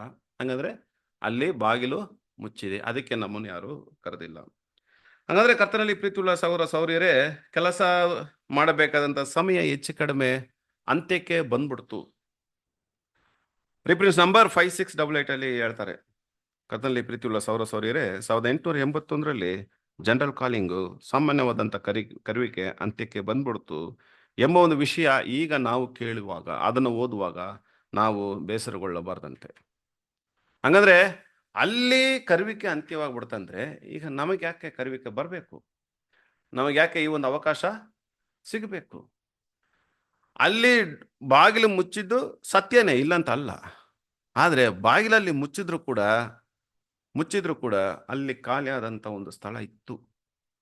ಶೋಧನೆಯನ್ನು ಕೊಡುವಾಗ, ನಾನಾ ವಿಧವಾದ ಶೋಧನೆಗಳು ಕೊಡುವಾಗ ಅವ್ರು ಬಿದ್ದುಬಿಟ್ರು. ಖಾಲಿಯಾದಂಥ ಸ್ಥಳ ಇತ್ತು. ಬಟ್ ಕರುವಿಕೆ ಅಲ್ಲಿಗೆ ಅಂತ್ಯವಾಯಿತು. ಯಜಮಾನರು 5 ಗಂಟೆಗೆ ಬರ್ತಾರೆ. ಸಂಜೆ ಕತ್ತಲೆ ತುಂಬಿರುವಂಥ ಕಾಲ, ಯಾವ ಗಣಿನಿಗೆ ಬಾರದಂತ ನಮ್ಮನ್ನು ಕರೀತಾರೆ. ನಮಗೆ ಗೊತ್ತಿಲ್ಲ, ಸ್ವಾಮಿ ಕರೀತಾರೆ. ವಾಕ್ಯ ಹೇಳ್ತದೆ, ಪ್ರವಾದನೆ ವಾಕ್ಯಗಳು ತಿಳಿಸ್ತದೆ, ಸಾಮ್ಯ ಹೇಳ್ತದೆ, ದೇವರು ನಮ್ಮ ಮೇಲೆ ಆಳವಾದ ಒಂದು ಪ್ರೀತಿ ಇಟ್ಟಿದೆ ಅಂತ ಕರೀತಾರೆ. ಬನ್ರಿ, ನೀವು ನನ್ನ ಒಂದು ತೋಟಕ್ಕೆ ಬಂದು ಏನ್ ಮಾಡ್ರಿ, ಕೆಲಸ ಮಾಡ್ರಿ ಅಂತ ಹೇಳ್ಬೇಕಾದ್ರೆ, ಈಗ ನಾವು ಒಳಗಡೆ ಬಂದ್ಬಿಟ್ಟಿದೀವಿ. ಸಾಮ್ಯ ಹೇಳ್ತದೆ, ಒಳಗಡೆ ಬಂದ ಮೇಲೆ ಅವರು ಬಲಿಯಾಗಿ ಕೊಟ್ಟಿಲ್ಲ ತಮ್ಮ ಜೀವನವನ್ನು. ಹಾಗಾದ್ರೆ ನಾವೇನ್ ಮಾಡ್ಬೇಕು? ಕೊಡ್ಬೇಕು. ಇಲ್ಲ ಅಂದ್ರೆ ಕಿರೀಟವನ್ನು ನಾವು ಕಳ್ಕೊಂಡ್ಬಿಡ್ತೀವಿ ಪ್ರಿಯರೇ. ಅದಕ್ಕೆ ಇದು ಯಾವ ರೀತಿಯಾದಂಥ ಉದಾಹರಣೆ ಕೊಡ್ತಾರೆ ಅಂದ್ರೆ, ಈ ಕರುವಿಕೆಯಲ್ಲಿ ಬಂದ ಮೇಲೆ ನಾನು ಹೇಗೆ ಬಲಿ ಕೊಡೋದು ಅಂತ ಒಂದು ಪ್ರಶ್ನೆ ನಮ್ಮ ಮುಂದೆ ಬಂದು ನಿಲ್ಲುವಾಗ, ಬಲಿಯಾಗಬೇಕು ಎಂಬ ಒಂದು ಅವಕಾಶ ನಿಮ್ಮ ಕಣ್ಣು ಮುಂದೆ ಕಂಡು ಬಂದರೆ, ಅಂದರೆ ನಿನ್ನನ್ನು ಯಾಕೆ ಪ್ರೀತಿಸ್ತೀಯೋ, ನಿನ್ನ ನೆರವನ್ನು ಪ್ರೀತಿಸು. ಸೌರಿ ಅಸ್ವಸ್ಥತೆಯಲ್ಲಿ ತೊಂದರೆ ಇದ್ರೆ ನೀನು ಸಹಾಯ ಮಾಡು. ಸಭೆಯನ್ನು ಬೆಳೆಸುವುದರಲ್ಲಿ ನಿಮ್ಮ ಒಂದು ಜವಾಬ್ದಾರಿ ಏನು? ಲೋಕದಲ್ಲಿರುವಾಗ ನೀವು ಎಷ್ಟರ ಮಟ್ಟಿಗೆ ನೀವು ಸಾಕ್ಷಿಯಾಗಿಯೂ ಬೆಳಕಾಗಿ ನಿಲ್ಲಬೇಕು, ಅಲ್ಲಿ ಎಷ್ಟರ ಮಟ್ಟಿಗೆ ನಿಲ್ತೀರಾ? ನಿಮ್ಮ ಒಂದು ಬಲಹೀನತೆಯಲ್ಲಿ ಎಷ್ಟು ದೃಢವಾಗಿ ನಿಂತ್ಕೋತೀರಾ? ನಾನಾ ವಿಧವಾದ ಶೋಧನೆಗಳಲ್ಲಿ ಬರುವಾಗ ಎಲ್ಲ ನಿಮಗೆ ಬಲಿಯಾಗಬೇಕು ಎಂಬ ಒಂದು ಅವಕಾಶ, ಈ ಅವಕಾಶ ನೀವು ಕಂಡ್ರೆ ನಿಮಗೆ ಬಾಗಿಲು ತೆರೆದಿದೆ. ಬಲಿಯಾಗ್ರಿ ಬಿಡ್ರಿ, ಬೇಗನೆ ಆ ಬಾಗಿಲೊಳಗೆ ಹೋಗ್ಬಿಡಿ, ಒಳಗಡೆ ಹೋಗಿ ಬೇಗನೆ ಹೋಗಿ ನೀವು ಬಲಿಯಾಗ್ತಾ ಇರ್ರಿ. ನಿಮಗೆ ಡೋರ್ ಮುಚ್ಚಲಿಲ್ಲ, ನಿಮಗೆ ಡೋರ್ ಹೇಗಿದೆ, ಓಪನ್ ಆಗಿದೆ. ಇದೇ ಆ ಪ್ಯಾರಬಲ್ ಹೇಳ್ತಾ ಇದೆ, ಆ ಸ್ವಾಮಿ ನಮ್ಗೆ ಹೇಳ್ತಾ ಇದೆ, ಬೆಳಗಿಂದ ಮಾಡಿದವ್ರಿಗೂ ಒಂದೇ ಕೂಲಿ, ಮಧ್ಯಾಹ್ನ ಬಂದಿರೋಗೂ ಒಂದೇ.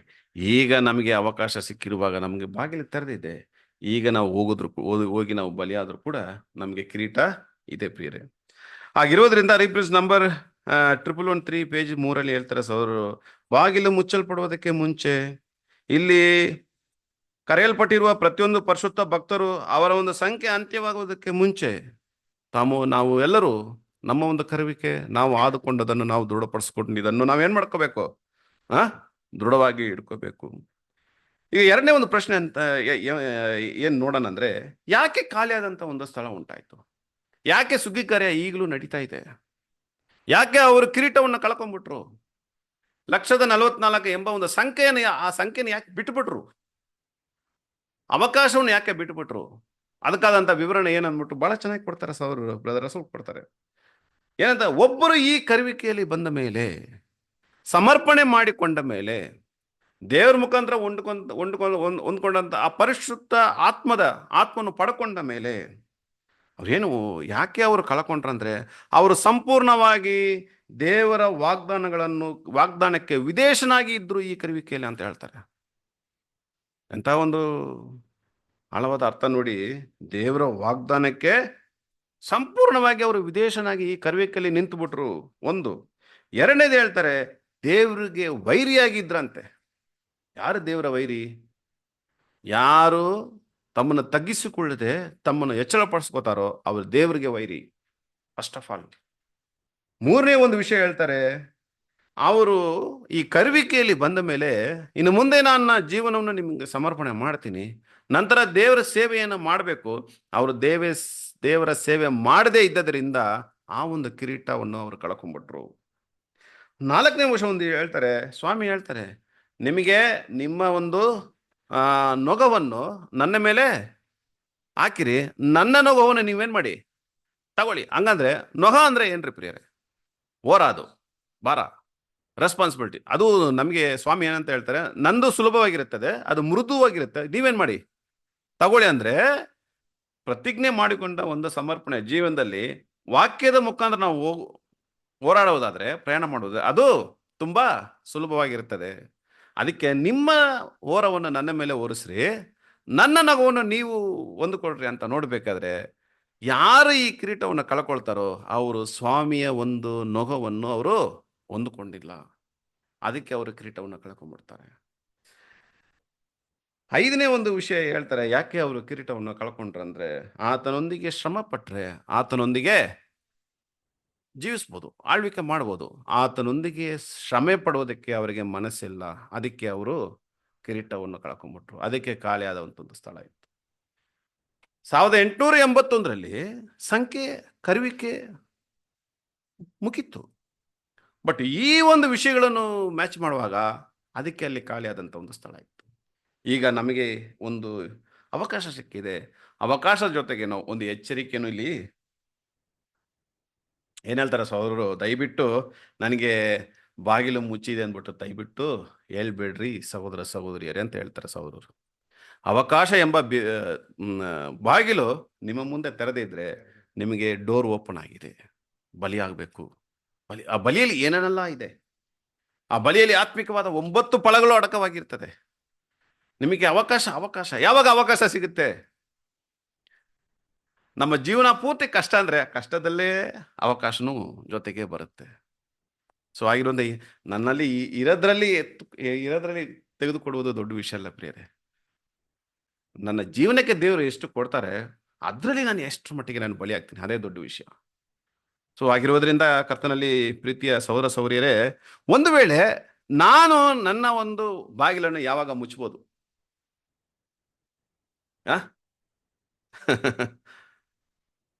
ಒಂದು ವೇಳೆ ಈ ರೀತಿಯಾದಂಥ ಒಂದು ಪ್ರತಿಜ್ಞೆ ಜೀವನದಲ್ಲಿ ಕ್ರಿಸ್ತನ ಒಂದು ನೊಗವನ್ನು ನಾನು ಓರಕ್ಕೆ ಇಷ್ಟ ಇಲ್ಲ, ಆತನೊಂದಿಗೆ ಶ್ರಮ ಪಡುವುದಕ್ಕೆ ನನಗೆ ಇಷ್ಟ ಇಲ್ಲ. ಬಲಿಯಾಗೋದು ಅದೆಲ್ಲ ನನಗೆ ತುಂಬ ಕಷ್ಟ. ನನ್ನ ಒಂದು ಜೀವನ ಶೈಲಿನೇ ಲೌಕಿಕ ಪ್ರಕಾರವಾಗಿ ಹೀಗಿರಬೇಕು, ಹೇಗಿರಬೇಕು, ಹಾಗಿರಬೇಕು. ಒಂದು ವೇಳೆ ಆ ರೀತಿ ನಾವು ನಮ್ಮ ಒಂದು ಮನೋಭಾವ ಇದ್ದರೆ ತುಂಬ ಕಷ್ಟ. ಇಷ್ಟು ವಾಗ್ದಾನಗಳು ಕೊಟ್ಟರೆ ಆ ವಾಗ್ದಾನ ಮೇಲೆ ನಮಗೆ ನಂಬಿಕೆ ಇಲ್ಲ ಅಂದ್ರೆ ತುಂಬ ಕಷ್ಟ. ನಮಗೆ ಇವತ್ತು ವಾಕ್ಯದ ಪ್ರಕಾರ ನಾವು ನಮ್ಮ ಜೀವನ ಯಾವ ರೀತಿ ಇರಬೇಕು, ಒಂದು ವೇಳೆ ಆ ರೀತಿ ಇಲ್ಲದ್ರೂ ಕೂಡ ಆಟೋಮ್ಯಾಟಿಕ್ ನಮ್ಮ ಡೋರ್ ನಾವೇ ಮುಚ್ತಾ ಇರ್ತೀವಿ ಅಷ್ಟೆ. ನಮ್ಮ ಡೋರ್ ನಾವೇ ಮುಚ್ತಾ ಇರ್ತೀವಿ ಪ್ರತಿದಿನ. ಯಾಕಂದ್ರೆ ನಮ್ಮ ಸ್ವಾಮಿ ಎಷ್ಟು ನೀತಿ ಉಳ್ಳವರು ಅಂದ್ರೆ ಒಬ್ಬರನ್ನೂ ಒತ್ತಾಯ ಪಡಿಸೋದಿಲ್ಲಂತೆ. ವಾಕ್ಯ ನಮ್ಮಲ್ಲಿ ಮಾತಾಡಬೇಕು, ವಾಕ್ಯಕ್ಕೆ ತಕ್ಕ ಹಾಗೆ ನಾವು ನಡಿಬೇಕು.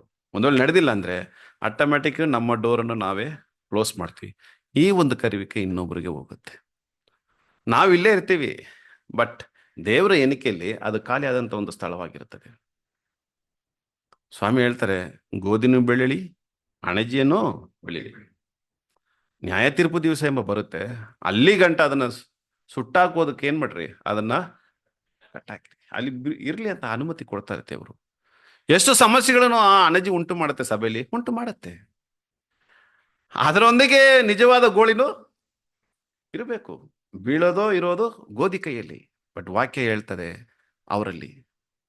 ಕರ್ತನಲ್ಲಿ ಪ್ರಿಯರೇ, ಒಂದು ವೇಳೆ ನಾನು ಒಡಂಬಡಿಕೆ ಮಾಡಿ ಇಷ್ಟು ವರ್ಷ ಆಯ್ತು, 12 ವರ್ಷ ಆಯ್ತಂದ್ರೆ 12 ವರ್ಷ ನಾನು ನ್ಯಾಯ ತೀರ್ಪಿನಲ್ಲಿ ಇದ್ದೀನಿ.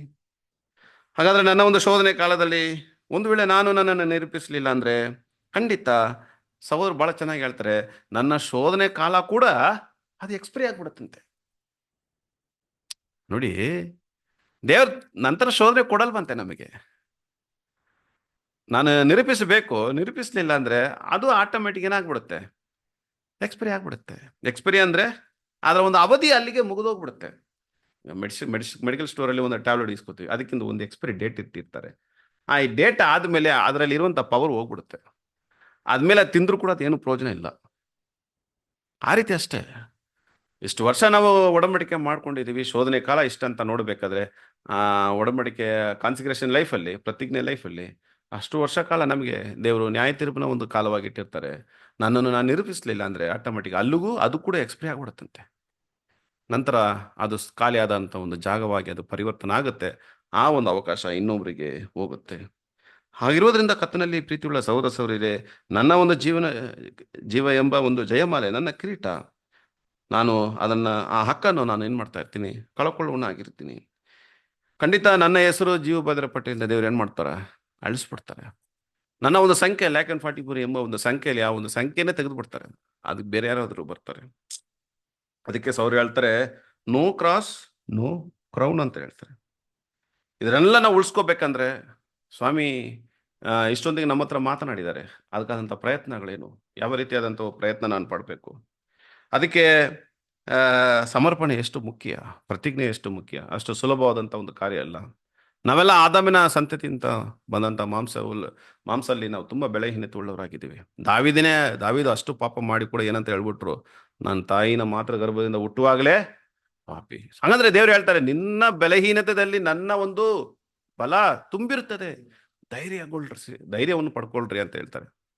ಧೈರ್ಯವನ್ನು ಪಡ್ಕೊಳ್ರಿ. ಬಟ್ ನಮಗೆ ಒಂದು ಭಯ ಇರಬೇಕು, ನನ್ನ ಕಿರೀಟವನ್ನು ನಾನು ಯಾವ ಕಾರಣ ಕೊಂಡು ನಾನು ಕಳ್ಕೊಳ್ಳಬೇಕು. ದೇವರು ಪ್ರವಾದನ ವಾಕ್ಯ ಏನು ಹೇಳ್ತಾ ಇದೆ, 1 ಯೋಹಾನ 2:25 ನಾನು ನಿಮಗೆ ನಿತ್ಯ ಜೀವವನ್ನು ನಾನು ನಿಮಗೆ ದಯಪಾಲಿಸುತ್ತೀನಿ ಅಂತ ಹೇಳ್ತಾರೆ. ವಾಗ್ದಾನ ಅದು. ದೇವರು ನಂಬಿಕಸ್ತನು, ಖಂಡಿತ ನಮಗೆ ಕೊಡ್ತಾರೆ. ಆದ್ರೆ ಪ್ರಿಯರೇ, ನಾವು ಹುಡುಕ್ಬೇಕು. ವಾಕ್ಯ ಓದೋಣ, 1 ಯೋಹಾನ 2ನೇ ಅಧ್ಯಾಯ 25ನೇ ವಚನ. ಕ್ರಿಸ್ತನು ತಾನು ಕೊಡುತ್ತೇನೆಂದು ನಮಗೆ ವಾಗ್ದಾನ ಮಾಡಿದ್ದು ನಿತ್ಯ ಜೀವವು. ಕ್ರಿಸ್ತನು ತಾನು ಕೊಡುತ್ತೇನೆಂದು ನಮಗೆ ವಾಗ್ದಾನ ಮಾಡಿದ್ದು ನಿತ್ಯ ಜೀವವು. ವಾಗ್ದಾನ ನಮ್ಗೆ ಏನ್ ಮಾಡಿದ್ದಾರೆ ದೇವರು? ನಿತ್ಯ ಜೀವ. ಅದನ್ನ ನಾವೇ ಕಂಡುಹಿಡಬೇಕು ಪ್ರಿಯರೇ. ಆ ನಿತ್ಯ ಜೀವವನ್ನು ಪಡ್ಕೋಬೇಕಂದ್ರೆ ಅದಕ್ಕಾದಂಥ ಪ್ರಯತ್ನಗಳೇನು, ಅದನ್ನ ನಾವು ಹುಡುಕಿ ಅದನ್ನ ನಾವು ಕಂಡುಹಿಡಿದು 10 ಬೆಳ್ಳಿ ನಾಣ್ಯದಲ್ಲಿ 1 ಬೆಳ್ಳಿ ನಾಣ್ಯ ಎಲ್ಲ ಮಿಸ್ ಆಗ್ಬಿಡ್ತು. ಆ ಸ್ತ್ರೀ ಏನ್ ಮಾಡಿದ್ರು? ಹುಡುಕಿದ್ರು. ಹೆಂಗ್ ಕಂಡುಹಿಡಿದ್ರು? ಏನ್ ಬೆಳಕು? ದೇವರ ವಾಕ್ಯ. ನಾವೇ ಕಂಡುಹಿಡಬೇಕು. ನಿತ್ಯ ಜೀವ ದೇವರು ನಮಗೆ ವಾಗ್ದಾನ ಮಾಡಿದ್ದಾರೆ. ಆ ನಿತ್ಯ ಜೀವಕ್ಕೆ ಆದಂತ ಒಂದು ಪ್ರಯತ್ನಗಳು ನಮ್ಮ ಜೀವನದಲ್ಲಿ ಪಡಬೇಕು. ನಾವು ಹಿಡ್ಕೋಬೇಕು, ದೃಢ ನಿಶ್ಚಯವಾಗಿ ಹಿಡ್ಕೋಬೇಕು. ವಿಶ್ವಾಸ ಬಹಳ ಮುಖ್ಯ, ಕ್ರಿಯೆನೂ ಬಹಳ ಮುಖ್ಯ. ಸೌರು ಹೇಳ್ತಾರೆ, ಒಂದು ವಾಕ್ಯ ಇದೆ ನಾನುಕ್ತಿಯಲ್ಲಿ ಸಲಮೋನ ಬರೆಯುವಾಗ, ನಾನುಕ್ತಿ 23 23ನೇ ಅಧ್ಯಾಯ 26ನೇ ವಾಕ್ಯ ಓದಿ ಸಿಸ್ಟರ್. ನಾನುಕ್ತಿ 23:26.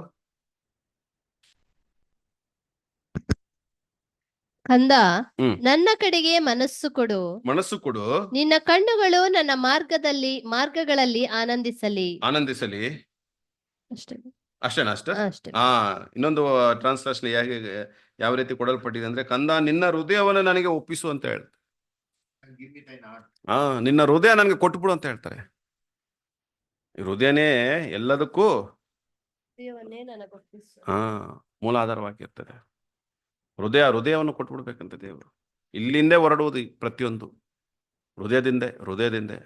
ನಾನು ಒಳ್ಳೆ ಮಾತಾಡ್ಬೇಕಂದ್ರೆ, ಒಳ್ಳೆ ಕ್ರಿಯೆ ಮಾಡ್ಬೇಕಂದ್ರೆ, ಒಳ್ಳೆ ಒಂದು ದಾರಿಯಲ್ಲಿ ನಾನು ನಡಿಬೇಕಂದ್ರೆ ಫಸ್ಟ್ ಯಾರು ಮನ್ಸು ಮಾಡಬೇಕು? ಹೃದಯ ಅಲ್ವೇ? ಹೃದಯ ಕೆಟ್ಟೋಗ್ಬಿಟ್ರೆ ಒಳ್ಳೆ ಕ್ರಿಯೆ ಮಾಡಲ್ಲ, ಒಳ್ಳೆ ಮಾತಾಡಲ್ಲ, ಒಳ್ಳೆ ಯೋಚನೆ ನನ್ನ ಮನಸ್ಸಿನಲ್ಲಿ ಬರಲ್ಲ, ಒಳ್ಳೆ ಮಾರ್ಗದಲ್ಲಿ ಕೂಡ ನಾನು ನಡೆಯಲ್ಲ. ಇಕ್ಕಟ್ಟಾದ ಮಾರ್ಗನೂ ನಾನು ಕಂಡುಹಿಡಿಯಕ್ಕೆ ಬಹಳ ಕಷ್ಟ. ಅದಕ್ಕೆ ಸ್ವಾಮಿ ಹೇಳ್ಬಿಟ್ರು, ಕಂದ ನಿನ್ನ ಹೃದಯವನ್ನು ಫಸ್ಟ್ ನನ್ಗೆ ಒಪ್ಪಿಸ್ಬಿಡು. ಅದರಲ್ಲಿ ನೀನು ಇದನ್ನ ತುಂಬಿಸಿದ್ರೆ ಖಂಡಿತ ನೀನು ಕಿರೀಟವನ್ನು ಪಡ್ಕೋತೀಯ. ಹಾಗಾದ್ರೆ ಪ್ರಿಯರೇ, ನಾವು ಪ್ರಕಟಣೆಯಲ್ಲಿ ಆಗ್ಲೇ ಓದಿದೀವಿ, ನೀನು ಸಾಯಬೇಕಾದ್ರೂ ಕೂಡ ನಂಬಿಕಸ್ಥನಾಗಿರು. ಯಾರು ಈ ಲೋಕದ ಆತ್ಮವನ್ನು ದ್ವೇಷ ಮಾಡ್ತಾರೋ, ಈ ಯುಗ ಪೂರ್ತಿ ತಿರ್ಗಾ ಪದೇ ಪ್ರತಿ ಒಂದು ಕೂಡಿಗೆಯಲ್ಲೂ ಸಹೋದರ ನಮಗೆ ದೇವರು ಸಹೋದರ ಮುಖಾಂತರ ನಮ್ಗೆ ಇದನ್ನ ತಿಳಿಸ್ತಾರೆ. ಯಾಕಂದ್ರೆ ಒಬ್ಬ ಸಹೋದರ ಒಬ್ಬ ಸಹೋದರಿ ಈ ಕಿರೀಟವನ್ನು ಕಳ್ಕೋತಾರೆ. ಒಬ್ಬ ಸಹೋದರಿ ಈ ಒಂದು ಸಂಖ್ಯೆಯಿಂದ ಹೊರಗಡೆ ಹೋಗ್ತಾರೆ. ಒಬ್ಬ ಸಹೋದರಿ ತಮ್ಮ ಜೀವಬಾಧರ ಪಟ್ಟಿಯಿಂದ ಅವರ ಹೆಸರನ್ನು ಅಳಿಸುವುದಕ್ಕೆ ಅವರು ಪ್ರಯತ್ನ ಪಡ್ತಾರೆ. ಅಂದ್ರೆ ಕಾರಣ ಏನಂತ ನೋಡ್ಬೇಕಾದ್ರೆ, ಸತ್ಯದ ಒಂದು ಪರಿಜ್ಞಾನವನ್ನು, ಸ್ಪಷ್ಟತೆಯನ್ನು ಹೊಂದಿಕೊಂಡಿಲ್ಲ. ಅದಕ್ಕೆ ಅವರು ಬಿದ್ದ್ಬಿಟ್ರು ಅಂತ ಸೌರು ಬರೀತಾರೆ. ಇಲ್ಲಿ ರಿಫರೆನ್ಸ್ ನಂಬರಲ್ಲಿ 5702 ಅಲ್ಲಿ ಹೇಳ್ತಾರೆ, ಸತ್ಯದ ಪರಿಜ್ಞಾನ, ತಿಳುವಳಿಕೆ, ಸ್ಪಷ್ಟತೆಯನ್ನು ಅವರು ಪಡ್ಕೊಂಡಿಲ್ಲ. ಸೊ ಅವರು ಅದಕ್ಕೆ, ಯಾಕಂದ್ರೆ ಪ್ರಿಯರೇ ನೋಡಿ, ಯಾರು ನಂತರ ಇದರಲ್ಲಿ ಇನ್ನೊಂದು ಆಳವಾಗಿ ಯಾರು ಕಿರೀಟವನ್ನು ಕಳ್ಕೋತಾರ ಅಂದ್ರೆ, ಪ್ರಿಯರೇ, ನನ್ನ ಕಿರೀಟ ಯಾವುದಂದ್ಬಿಟ್ಟು ಸತ್ಯವೇದದಲ್ಲಿ ಬಹಳ ಚೆನ್ನಾಗಿ ಕೊಡಲ್ಪಟ್ಟಿದೆ. ಅದಕ್ಕಾದಂಥ ಪ್ರಯತ್ನ ಏನು? ಇನ್ನೊಂದು ವಾಕ್ಯ ಇದೆ, ಇಲ್ಲಂದ್ರೆ ಯೋಹನ 9ನೇ ಅಧ್ಯಾಯ 4ನೇ ವಚನ ಓದ್ಬಿಡಿ ಸಿಸ್ಟರ್. ಯೋಹನ 9:4.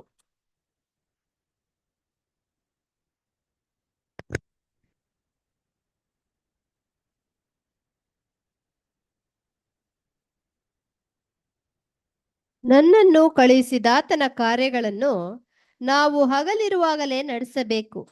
ರಾತ್ರಿ ಬರುತ್ತದೆ, ಅದು ಬಂದ ಮೇಲೆ ಯಾರೂ ಕೆಲಸ ಮಾಡಲಾರರು. ನನ್ನನ್ನು ಕಳಿಸಿದಾತನ ಕಾರ್ಯಗಳನ್ನು ನಾವು ಹಗಲಿರುವಾಗಲೇ ಮಾಡಬೇಕು. ರಾತ್ರಿ ಬರುತ್ತದೆ, ಅದು ಬಂದ ಮೇಲೆ ಯಾರು ಕೆಲಸ ಮಾಡಲಾರರು. ಇದು ಒಂದು ಒಳ್ಳೆ ವಾಕ್ಯ ಕರ್ತನಲ್ಲಿ ಪ್ರೀತಿಯುಳ್ಳ ಸಹೋದರ ಸಹೋದರಿಯರೇ. ಯಾಕಂದ್ರೆ ರಾತ್ರಿ ಬರುತ್ತದಂತೆ, ಅವಾಗ ಯಾರು ಕೆಲಸ ಮಾಡೋಕ್ಕಾಗಲ್ಲ, ಅಂದ್ರೆ ಕ್ರಿಯೆ ಮಾಡೋಕ್ಕಾಗಲ್ಲ. ಹಲವಾರು ಸಹೋದರಗಳು ಬೋಧನೆ ಮಾಡಿದ್ದಾರೆ. ಇವನ್ನು ಕ್ರೈಸ್ತ ಧರ್ಮದಲ್ಲಿ ಕೂಡ ಈ ವಾಕ್ಯ ತಗೊಂಡು ಬೋಧನೆ ಮಾಡ್ತಾರೆ. ಅವಾಗ ಬರುತ್ತೆ, ಯಾರು ಕ್ರಿಯೆ ಮಾಡೋಕ್ಕಾಗಲ್ಲ, ಈಗಲೇ ಕ್ರಿಯೆ ಮಾಡಿಬಿಡಿ ಅಂತಾನು ಅವರು ಬೋಧನೆ ಮಾಡ್ತಾರೆ. ಬಟ್ ಅದು ಆತ್ಮಿಕವಾದ ಅರ್ಥ ಅಲ್ಲಿ ಇರೋದಿಲ್ಲ. ಬಟ್ ಇಲ್ಲಿ ನೋಡ್ಬೇಕಾದ್ರೆ ಇದಕ್ಕೆ ಹಲವಾರು ಸಹೋದರಗಳು ವಿವರಣೆ ಎಲ್ಲ ಕೊಟ್ಟಿದ್ದಾರೆ. ಈವನ್ ನಮಗೆ ಕೊಟ್ಟಿರುವಂಥ ಬುಕ್ಸ್ ಬಗ್ಗೆ ಎಲ್ಲ ನೋಡ್ಬೇಕಾದ್ರೆ ಈಗೆಲ್ಲ ನಮಗೆ PDF ಎಲ್ಲ ಸಿಕ್ಬಿಡುತ್ತೆ. ನಾವು ಲ್ಯಾಪ್ಟಾಪ್ ಇದ್ರೆ ಸಾಕು, ಅದ್ರ ಮುಖಾಂತರ, ಅಥವಾ ಟ್ಯಾಬ್ ಇದ್ರೆ ಅದ್ರ ಮುಖಾಂತರ ನಾವು ಓದ್ಕೋಬಹುದು. ಅಂದ್ರೆ ರಾತ್ರಿ ಬರುತ್ತದೆ ಅಂತ ನೋಡ್ಬೇಕಾದ್ರೆ, ರಾತ್ರಿ ಯಾವುದಕ್ಕೆ ಹೋಲಿಸ್ತಾರೆ ಅಂದ್ರೆ ಸಮಸ್ಯೆಗಳಿಗೆ ಹೋಲಿಸ್ತಾರೆ. ಇಷ್ಟು ಸಮಸ್ಯೆಗಳು ಬರುತ್ತೆ, ಅಷ್ಟು ಸಮಸ್ಯೆಗಳು ಬಂದ್ರೆ ಖಂಡಿತ ಅದು ನಿಮ್ಮ ಜೀವನದಲ್ಲಿ ರಾತ್ರಿ ಆಗಿರ್ತದೆ. ನೀವು ಯಾವುದಕ್ಕೂ ಸಮಯ ಕೊಡೋಕ್ಕಾಗಲ್ಲ. ಅವಾಗ ನಿಮ್ಮ ಜೀವನ ಕತ್ತಲೆ ಆಗಿರ್ತದೆ ಅಂದ್ಬಿಟ್ಟು ಕೆಲವರು ವಿವರಣೆ ಕೊಡ್ತಾರೆ. ಕೆಲವರು ಇಡೀ ಆಕಾಶದಲ್ಲಿರುವ ಸ್ಯಾಟಲೈಟ್ಗಳು ನಾಶವಾಗ್ಬಿಟ್ರೆ ಇಂಟರ್ನೆಟ್ ಕನೆಕ್ಷನ್ ಯಾರಿಗೂ ಸಿಗೋದಿಲ್ಲ, ಮೊಬೈಲ್ ಇಂಟರ್ನೆಟ್ ಸಿಗೋದಿಲ್ಲ, TV ಇಂಟರ್ನೆಟ್ಗೂ ಸಿಗೋದಿಲ್ಲ, ನಿಮಗೆ ಯಾವುದು ಲೈವ್ ಆಗಿ ನೋಡೋಕ್ಕಾಗಲ್ಲ, ಯಾವುದೇ ಟಿಕೆಟ್ ಆನ್ಲೈನಲ್ಲಿ ನೀವು ಬುಕ್ ಮಾಡೋಕ್ಕಾಗಲ್ಲ, ಒಂದು ಊರಿಂದ ಇನ್ನೊಂದು ಊರಿಗೆ ಹೋಗೋಕ್ಕಾಗಲ್ಲ, ನಿಮ್ಮ ಬ್ಯಾಂಕ್ ಅಕೌಂಟು ಫ್ರೀಸ್ ಆಗಿಬಿಡುತ್ತೆ, ಹಣ ಕಾಸು ಯಾವುದು ತೆಗೆಯೋಕ್ಕೂ ಆಗೋದಿಲ್ಲ. ಕಾರಣ ಡೇಟಾಸ್ ಎಲ್ಲ ಎಲ್ಲಿಂದ ಬರುತ್ತೆ? ಸ್ಯಾಟಲೈಟ್ ಮುಖಾಂತರ ಬರುತ್ತೆ. ಅಂದರೆ ಅದು ನಿಮ್ಮ ಜೀವನದಲ್ಲಿ ಕತ್ತಲೆ ಆಗಿಬಿಡ್ತದೆ. ಒಬ್ಬರು ಕ್ರಿಯೆ ಮಾಡೋಕ್ಕಾಗಲ್ಲ, ಏನೂ ಇರೋದಿಲ್ಲ, ಒಬ್ಬರೊಬ್ಬರನ್ನು ದ್ವೇಷಿಸೋದು, ಒಡೆದುಕೊಳ್ಳೋದು, ಇಂತಹ ಒಂದು ಸಮಸ್ಯೆ ಅದು ರಾತ್ರಿ ಕಾಲವಾಗಿರುತ್ತೆ ಅಂದ್ಬಿಟ್ಟು ಕೆಲವೊಂದು ಸೌರಗಳು ವಿವರಣೆ ಕೊಡ್ತಾರೆ. ಆದ್ರೆ ಸಹೋರು ಈ ಒಂದು ವಾಕ್ಯಕ್ಕೆ ಕೊಡುವಂತ ವಿವರಣೆ ವಿವರ ಕೊಡ್ತಾರಂದ್ರೆ ನಮ್ಮ ಪ್ರತಿಜ್ಞೆ ಜೀವನದ ಬಗ್ಗೆ ಹೇಳ್ತಾರೆ. ನಮ್ಮ ಕಾನ್ಸಂಟ್ರೇಷನ್ ಲೈಫಲ್ಲಿ ಖಂಡಿತ ಸ್ವಾಮಿ ಹೇಳ್ತಾರೆ, ನೀತಿವಂತರಿಗೂ ಅನೀತಿವಂತರಿಗೂ ನಾನು ಏನ್ ಮಾಡ್ತೀನಿ, ಆ ನೀತಿಯ ಸೂರ್ಯನನ್ನು ನಾನು ಸುರಿಸ್ತೀನಿ ಅಂತ ಹೇಳ್ತಾರೆ. ಅಂದ್ರೆ ಅವ್ರಿಗೆ ದಿನನಿತ್ಯ ಅಗತ್ಯ ಏನಾದ್ರು ನಾನು ಕೊಟ್ಟು ಬಿಡ್ತೀನಿ, ಅದು ಕೊಟ್ಟೇ ಕೊಡ್ತಾರೆ. ಇವೆಲ್ಲ ಅಳಿದು ಹೋಗಲ್ಲ, ಹಂಗೆ ಇರ್ತದೆ. ಇಲ್ಲಾಂದ್ರೆ ಮನುಷ್ಯನ ಜೀವನ ಅಲ್ಲೋಲ್ಗಳ ಬುದ್ಧಿ ಆಗ್ಬಿಡ್ತದೆ. ಸೊ ಕೊಟ್ಟೇ ಕೊಡ್ತಾರೆ. ಆದ್ರೆ ನಮ್ಮ ಪ್ರತಿಜ್ಞೆ ಜೀವನದಲ್ಲಿ ದೇವರಿಗೆ ಸಮರ್ಪಣೆ ಮಾಡಿದ್ರ ಮೇಲೆ ಆ ಸಮಯವನ್ನು ಒಂದು ವೇಳೆ ನಾನು ಬಿಸಿಯಾಗಿ ಇಟ್ಕೊಂಡ್ಬಿಟ್ಟೆ, ಲೌಕಿಕ ಪ್ರಕಾರವಾಗಿ ಒಂದು ವೇಳೆ ನಾನು ಒಂದು ಕೆಲಸ ಮಾಡ್ತೀನಿ, ಓಕೆ, ಆ ಕೆಲಸಕ್ಕೆ ಇಷ್ಟು ಸಮಯ ನನಗಿದೆ, ಈ ಕೆಲಸ ಆದ್ಮೇಲೆ ನಾನು ಮನೆಗೆ ಬರ್ತೀನಿ, ಮನೇಲಿರೋ ಕೆಲಸ ಮುಗಿದ್ಮೇಲೆ ನನಗಿರುವಂಥ ಸಮಯ ನಾನು ದೇವ್ರಿಗೆ ಕೊಡಬೇಕು. ಆ ಸಮಯವನ್ನು ನಾವು ಬಿಸಿಯಾಗಿ ಇಟ್ಕೊಂಡ್ಬಿಟ್ರೆ, ಒಂದು ವೇಳೆ ಒಂದು ಬಿಸ್ನೆಸ್ಗೆ ಒಂದು 2-3 ಬಿಸ್ನೆಸ್ನ ಇಟ್ಕೊಂಡ್ಬಿಟ್ರೆ, ಒಂದು ಕೆಲಸಕ್ಕೆ 2-3 ಕೆಲಸ ಇಟ್ಕೊಂಡ್ಬಿಟ್ರೆ, ಹಣ ಸಂಪಾದನೆ ಮಾಡಬೇಕು, ನನ್ನ ಒಂದು ಮಕ್ಕಳ ಒಂದು ಭವಿಷ್ಯದ ಕಾಲ ಅವ್ರಿಗೆ ಹಿಂಗೆಲ್ಲ ಮಾಡಬೇಕು ಪ್ರಯತ್ನದಲ್ಲಿ ಗಂಡ ಹೆಂಡತಿ ಪ್ರಯತ್ನ ಪಟ್ಟು ನೋಡಿ ಆ ಲೈಫ್ ಬಿಸಿಯಾಗಿ ಇಟ್ಕೊಂಡ್ಬಿಡ್ತಾರೆ. ಅಲ್ಲಿ ದೇವರಿಗೆ ಕೊಡಬೇಕಾದಂಥ ಸಮಯ ಅಲ್ಲಿ ಕೊಡೋಕ್ಕೆ ಆಗೋದಿಲ್ಲ. ಈ ರೀತಿ ನಾವು ನಮ್ಮ ಒಂದು ಜೀವನವನ್ನು ಇಷ್ಟು ಬ್ಯುಸಿಯಾಗಿ ಇಟ್ಕೊಂಡ್ಬಿಟ್ರೆ, ಬ್ರದರ್ ಹೇಳ್ತಾರೆ, ಅದೇ ನಿಮ್ಮ ಜೀವನದಲ್ಲಿ ಕತ್ತಲೆ ಕಾಲ ಅಂತ ಹೇಳ್ತಾರೆ. ನಂತರ ನೀವು ಅದಕ್ಕೆ ಪ್ರಯತ್ನ ಪಡಬೇಕು, ಅದಕ್ಕೆ ಹೋರಾಡಬೇಕು. ಪ್ರತಿದಿನ ಎದ್ದಿದ ತಕ್ಷಣ ನಮ್ಮ ಮನಸ್ಸು ಅಲ್ಲಿಗಿರ್ತದೆ ಅಂತ ಹೇಳ್ತಾರೆ. ಅಲ್ಲಿ ಯಾವುದು ಧ್ಯಾನ ಮಾಡಕ್ ಇರೋದಿಲ್ಲ, ಆಟೋಮೆಟಿಕ್ ಅದು ನಮ್ಮ ಜೀವನದಲ್ಲಿ ಅದು ರಾತ್ರಿ ಕಾಲ ಅಂತ ಹೇಳ್ತಾರೆ. ಯಾರಿಗೆ? ಪ್ರತಿಜ್ಞೆ ಮಾಡಿಕೊಂಡಿರೋರಿಗೆ ಬಿಸಿಯಾಗ್ಬಿಡುತ್ತೆ, ದೇವ್ರಿಗೆ ಕೊಡಕ್ಕಾಗಲ್ಲ. ಆಮೇಲೆ ನಂತರ ಹೋಗ್ತಾ ಅವರು ಅದಕ್ಕೆ ಅಧೀನರಾಗ್ತಾರೆ ಹೊರತು ಇದನ್ನ ಕಳ್ಕೊಂಡ್ಬಿಡ್ತಾರೆ. ಅಲ್ಲಿ ಕಿರೀಟ ಅವರ ಕೈಯಿಂದ ಹೋಗ್ಬಿಡುತ್ತೆ. ಅವರ ಹೆಸರು ಜೀವಬಾಧರ ಪಟ್ಟಿಯಿಂದ ದೇವರು ಅಳಿಸೋದಕ್ಕೆ ಪ್ರಯತ್ನ ಪಡ್ತಾರೆ. 44 ಅಂತ ಸಂಖ್ಯೆ ಅದು ಬೇರೆ ಯಾರಿಗೂ ಆಗುತ್ತೆ ಪ್ರಿಯರೇ. ಒಂದು ವೇಳೆ ಈ ಒಂದು ಕತ್ತಲೆ ನಮ್ಮ ಜೀವನದಲ್ಲಿ ಬಂದ್ಬಿಟ್ರೆ, ಒಂದು ವೇಳೆ ಎಚ್ಚರಿಕೆಯಿಂದ ಇದ್ರೆ, ಸೋಂಬೇರಿಯಾಗಿ ಕೂಡ ಇದ್ಬಿಟ್ರೆ ಕೂಡ ಕತ್ತಲೆ ಅಂತ ಹೇಳ್ತಾರೆ. ಎಚ್ಚರಿಕೆಯಿಂದ ಇರುವಾಗ ಕೂಡ ಅದು ಕತ್ತಲೆ ಆಗ್ಬಿಡುತ್ತೆ. ಅಂದ್ರೆ ಸಂಪೂರ್ಣವಾಗಿ ನಮ್ಮ ಮಧ್ಯದಲ್ಲಿ ಇದು ನಡೆದು ಬಿಟ್ರೆ, ಸಹೋದರ ಹೇಳ್ತಾರೆ, ಡೋರ್ ಕ್ಲೋಸ್ ಆಗಿದೆ, ಬಾಗಿಲು ಮುಚ್ಚಲ್ಪಟ್ಟಿದೆ, ನೀವು ನಿಮ್ಮ ಒಂದು ಬಾಗಿಲನ್ನು ನೀವೇ ಮುಚ್ಚಿಬಿಟ್ರಿ. ಹಂಗಂದ್ರೆ ಇಲ್ಲಿ ನೋಡಿ, ಈ ಒಂದು ವಿಷಯವನ್ನು ಎಲ್ಲಿಗೆ ತಗೊಂಡ್ಬಂದು ಸಹೋದರ ಜೋಡಿಸ್ತಾರಂದ್ರೆ, ಎಲ್ಲ ಕಣ್ಣಿಕೆಗಳು ಒಳಗಡೆ ಹೋಗ್ಬಿಟ್ರು ಅಂತ ಒಂದು ಎಚ್ಚರಿಕೆ ಕೊಡ್ತಾರೆ. ಬಾಗಿಲು ಮುಚ್ಚಿದೆ, ಕಣ್ಣಿಕೆಗಳು ಒಳಗಡೆ ಇದ್ದಾರೆ, ಹೋಗ್ಬಿಟ್ರು. ಅವರು ತಮ್ಮನ್ನ ನಿರೂಪಿಸ್ಬಿಟ್ರು ದೇವರ ಹತ್ರ. ಎಲ್ಲಾ ಖಾಲಿಯಾದಂಥ ಸ್ಥಳಗಳು ತುಂಬಿದೆ ಅಲ್ಲಿ, ಅದಕ್ಕೆ ದೇವರು ಮುಚ್ಚಿಬಿಟ್ರು. ನಮಗೆ ಆ ಒಂದು ಎಚ್ಚರಿಕೆಯನ್ನು ಕೊಡ್ತಾರೆ. ಒಂದು ವೇಳೆ ಅದೇ ನಮ್ಮ ಜೀವನದಲ್ಲಿ ಕತ್ತಲೆ ಕಾಲವಾಗಿರ್ಬೋದು. ಹಂಗಂದ್ರೆ ಅವರ ಹಣೆ ಮೇಲೆ ದೇವರು ಮುದ್ರೆ ಹಾಕಿದಾರಲ್ಲ, ಅದು ಅಂತ್ಯಕ್ಕೆ ಬಂದ್ಬಿಡುತ್ತು. ಹಾಗಿರೋದ್ರಿಂದ ಒಂದು ಎಚ್ಚರಿಕೆ ಏನ್ ಕೊಡ್ತಾರಂತ ಸಹೋದರಿಯರೇ, ರಾಜ್ಯದ ವರ್ಗದವರಾಗಿರೋಂಥ ನಮ್ಮ ಬಾಗಿಲು ಇನ್ನು ಅಟ್ ಪ್ರೆಸೆಂಟ್ ಈಗ ಅದು ತೆರೆದಿದೆ, ಮುಚ್ಚಲಿಲ್ಲ. ಸೆಲ್ಫ್ ಸ್ಯಾಕ್ರಿಫೈಸ್, ಈ ಒಂದು ಅವಕಾಶ ನಾವು ಒಂದು ವೇಳೆ ಉಪಯೋಗಿಸುವುದಕ್ಕೆ ನಾವು ವಿಫಲರಾದರೆ, ಈ ಒಂದು ಸ್ಥಳ, ಈ ಒಂದು ಕಿರೀಟವನ್ನು ಖಂಡಿತ ನಾವು ಕಳ್ಕೊಂಡ್ಬಿಡ್ತೀವಿ. ನಮಗೆ ಅವಕಾಶ ಇನ್ನೂ ಇದೆ, ಬಲಿಯಾಗಬೇಕು ಎಂಬ ಒಂದು ಅವಕಾಶ, ನಮ್ಮ ಒಂದು ಸ್ಪಷ್ಟತೆ ಉಳ್ಳ ಒಂದು ಜೀವನವನ್ನು, ನನ್ನ ಒಂದು ತ್ಯಾಗ, ನನ್ನ ಒಂದು ಬಾಗಿಲು ಮುಚ್ಚಲ್ಪಡುವುದಕ್ಕೆ ಮುಂಚೆ ಇಲ್ಲಿ ಒಂದು ಶಿಫ್ಟಿಂಗ್, ಒಂದು ಫಿಲ್ಟ್ರೇಷನ್ ಕಾಲವಾಗಿ ಇದು ಇರುತ್ತದೆ ಅಂತ ಹೇಳ್ತಾರೆ. ಕತ್ತಲೆ ಕಾಲ ಏನಂತ ನೋಡಿದ್ದೀವಿ. ನೂತನ ಸೃಷ್ಟಿಯ ಒಂದು ಕಡೆ ಅಂಗದವರು ಅವರು ಯೋಗ್ಯತೆಯವಾಗಿ ತಮ್ಮನ್ನು ನಿರೂಪಿಸಿ ದೇವರ ಮುಂದೆ ಅವರು ನಿಲ್ಲಿಸುವುದಕ್ಕೆ ಮುಂಚೆ ಇಲ್ಲಿ ಒಂದು ಶಿಫ್ಟಿಂಗ್ ಅಥವಾ ಒಂದು ಶೋಧನೆ ಕಾಲ, ಒಂದು ಫಿಲ್ಟ್ರೇಷನ್ ಕಾಲ ಅಥವಾ ಒಂದು ವರ್ಗಾವಣೆ ಕಾಲವಾಗಿ ಇದು ಇರ್ತದೆ. ಸೊ ನಾವು ಜಾಗ್ರತೆಯಿಂದ ಇರಬೇಕು. ಹಾಗಂದ್ರೆ ಒಬ್ಬರು ಹೊರಗೆ ಹೋಗುವುದು, ಒಬ್ಬರು ಒಳಗಡೆ ಬರುವುದು, ಈ ಒಂದು ಕೆಲಸ ಇಲ್ಲಿ ಮುಂದುವರಿಯುತ್ತೆ ಎಂಬುದನ್ನು ನಾವು ಎದುರು ನೋಡ್ಬೋದು ಪ್ರಿಯರೇ. ಸೊ ಆಗಿರುವುದರಿಂದ ಒಂದು ಎಚ್ಚರಿಕೆ ನಮಗೆ ಕೊಡ್ತಾರೆ. ಯಾಕಂದ್ರೆ ಅಪೊಸ್ತಲ ಪೌಲರು ಒಂದ್ ಕಡೆ ಹೇಳ್ತಾರೆ ನೋಡಿ, ಅಪೊಸ್ತಲ ಕೃತ್ಯ 10ನೇ ಅಧ್ಯಾಯ 34 ಮತ್ತೆ 35 ಓದ್ಬಿಡಿ ಸಿಸ್ಟರ್. ಅಪೊಸ್ತಲ ಕೃತ್ಯ 10ನೇ ಅಧ್ಯಾಯ 34 ಮತ್ತೆ 35ನೇ ವಚನ. ಆಗ ಪೇತ್ರನು ಉಪದೇಶ ಮಾಡಲಾರಂಭಿಸಿ ಹೇಳಿದ್ದೇನೆಂದರೆ, ದೇವರು ಪಕ್ಷಪಾತಿ ಅಲ್ಲ. ನೋಡಿ, ಯಾವ ಜನರಲ್ಲಿ ಆದರೂ ದೇವರಿಗೆ ಭಯಪಟ್ಟು, ನೋಡಿ, ಯಾವ ಜನರಲ್ಲಿ ಆದರೂ ದೇವರಿಗೆ ಭಯಪಟ್ಟು ನೀತಿಯನ್ನು ನಡೆಸುವವರು ಆ ಆತನಿಗೆ ಮೆಚ್ಚುಗೆಯಾಗಿದ್ದಾರೆಂದು ಇದು ಈಗ ಎಷ್ಟು ಸಂದೇಹ. ಸುಂದರವಾದ ಒಂದು ವಾಕ್ಯ ಅಂದ್ರೆ, ದೇವರ ನೀತಿಯನ್ನು ನಡೆಸುವವರು ನಡೆಸುವವರು. ಆ ದೇವರಿಗೆ ಭಯಪಟ್ಟು ನೀತಿಯನ್ನು ನಡೆಸುವವರು ಆತನಿಗೆ ಮೆಚ್ಚುಗೆಯಾಗಿದ್ದಾರೆಂದು ಈಗ ಸಂದೇಹವಿಲ್ಲದೆ ನನಗೆ ತಿಳಿದು ಆ ಬಂದಿದೆ. ನೋಡಿದ್ರ, ಹಾಗಾದ್ರೆ ಈ ವಾಕ್ಯ ನೋಡಿ ಎಷ್ಟು ನಮಗೆ ಅರ್ಥವನ್ನು ಕೊಡ್ತದೆ ಪ್ರಿಯರೇ. ನಮಗೆ ಒಂದು ಎಚ್ಚರಿಕೆಯಾದ ಒಂದು ಮಾತು. ಅದಕ್ಕೆ ಅಪ್ಪಸ್ನ ಪೌಲ್ರು ಹೇಳುವಾಗ ಕೂಡ ಏನಂತ ಹೇಳ್ತಾರೆ, ತಿಮೋತಿಗೆ ಬರೆಯುವಾಗ, ವಿಶ್ವಾಸವನ್ನು ಕಾಪಾಡ್ಕೊಪ್ಪ. ಆಮೇಲೆ ವಿಶ್ವಾಸವ ನಮ್ಮಲ್ಲಿ ಇರುವುದು ಮಾತ್ರವಲ್ಲದೆ ಆ ವಿಶ್ವಾಸವನ್ನು ಸ್ಪಷ್ಟತೆಯಿಂದ ನಾವೇನು ದೃಢಪಡಿಸ್ಕೊಂಡು ಜಯ ಹೊಂದ್ಬೇಕಂತ ಹೇಳ್ತಾರೆ. ಸೊ ಆಗಿರುವುದರಿಂದ ಕರ್ತನಲ್ಲಿ ಪ್ರೀತಿಯುಳ್ಳ ಸೌರ ಸೌರೆ, ಒಂದ್ ಕಡೆ ಹೇಳ್ತಾ ಇದ್ದ ವಾಕ್ಯ, ನಿಮ್ಮ ಒಂದು ರಕ್ಷಣೆ ಯಾರ ಕೈಲಿದೆ? ನಮ್ಮ ಕೈಲಿದೆ.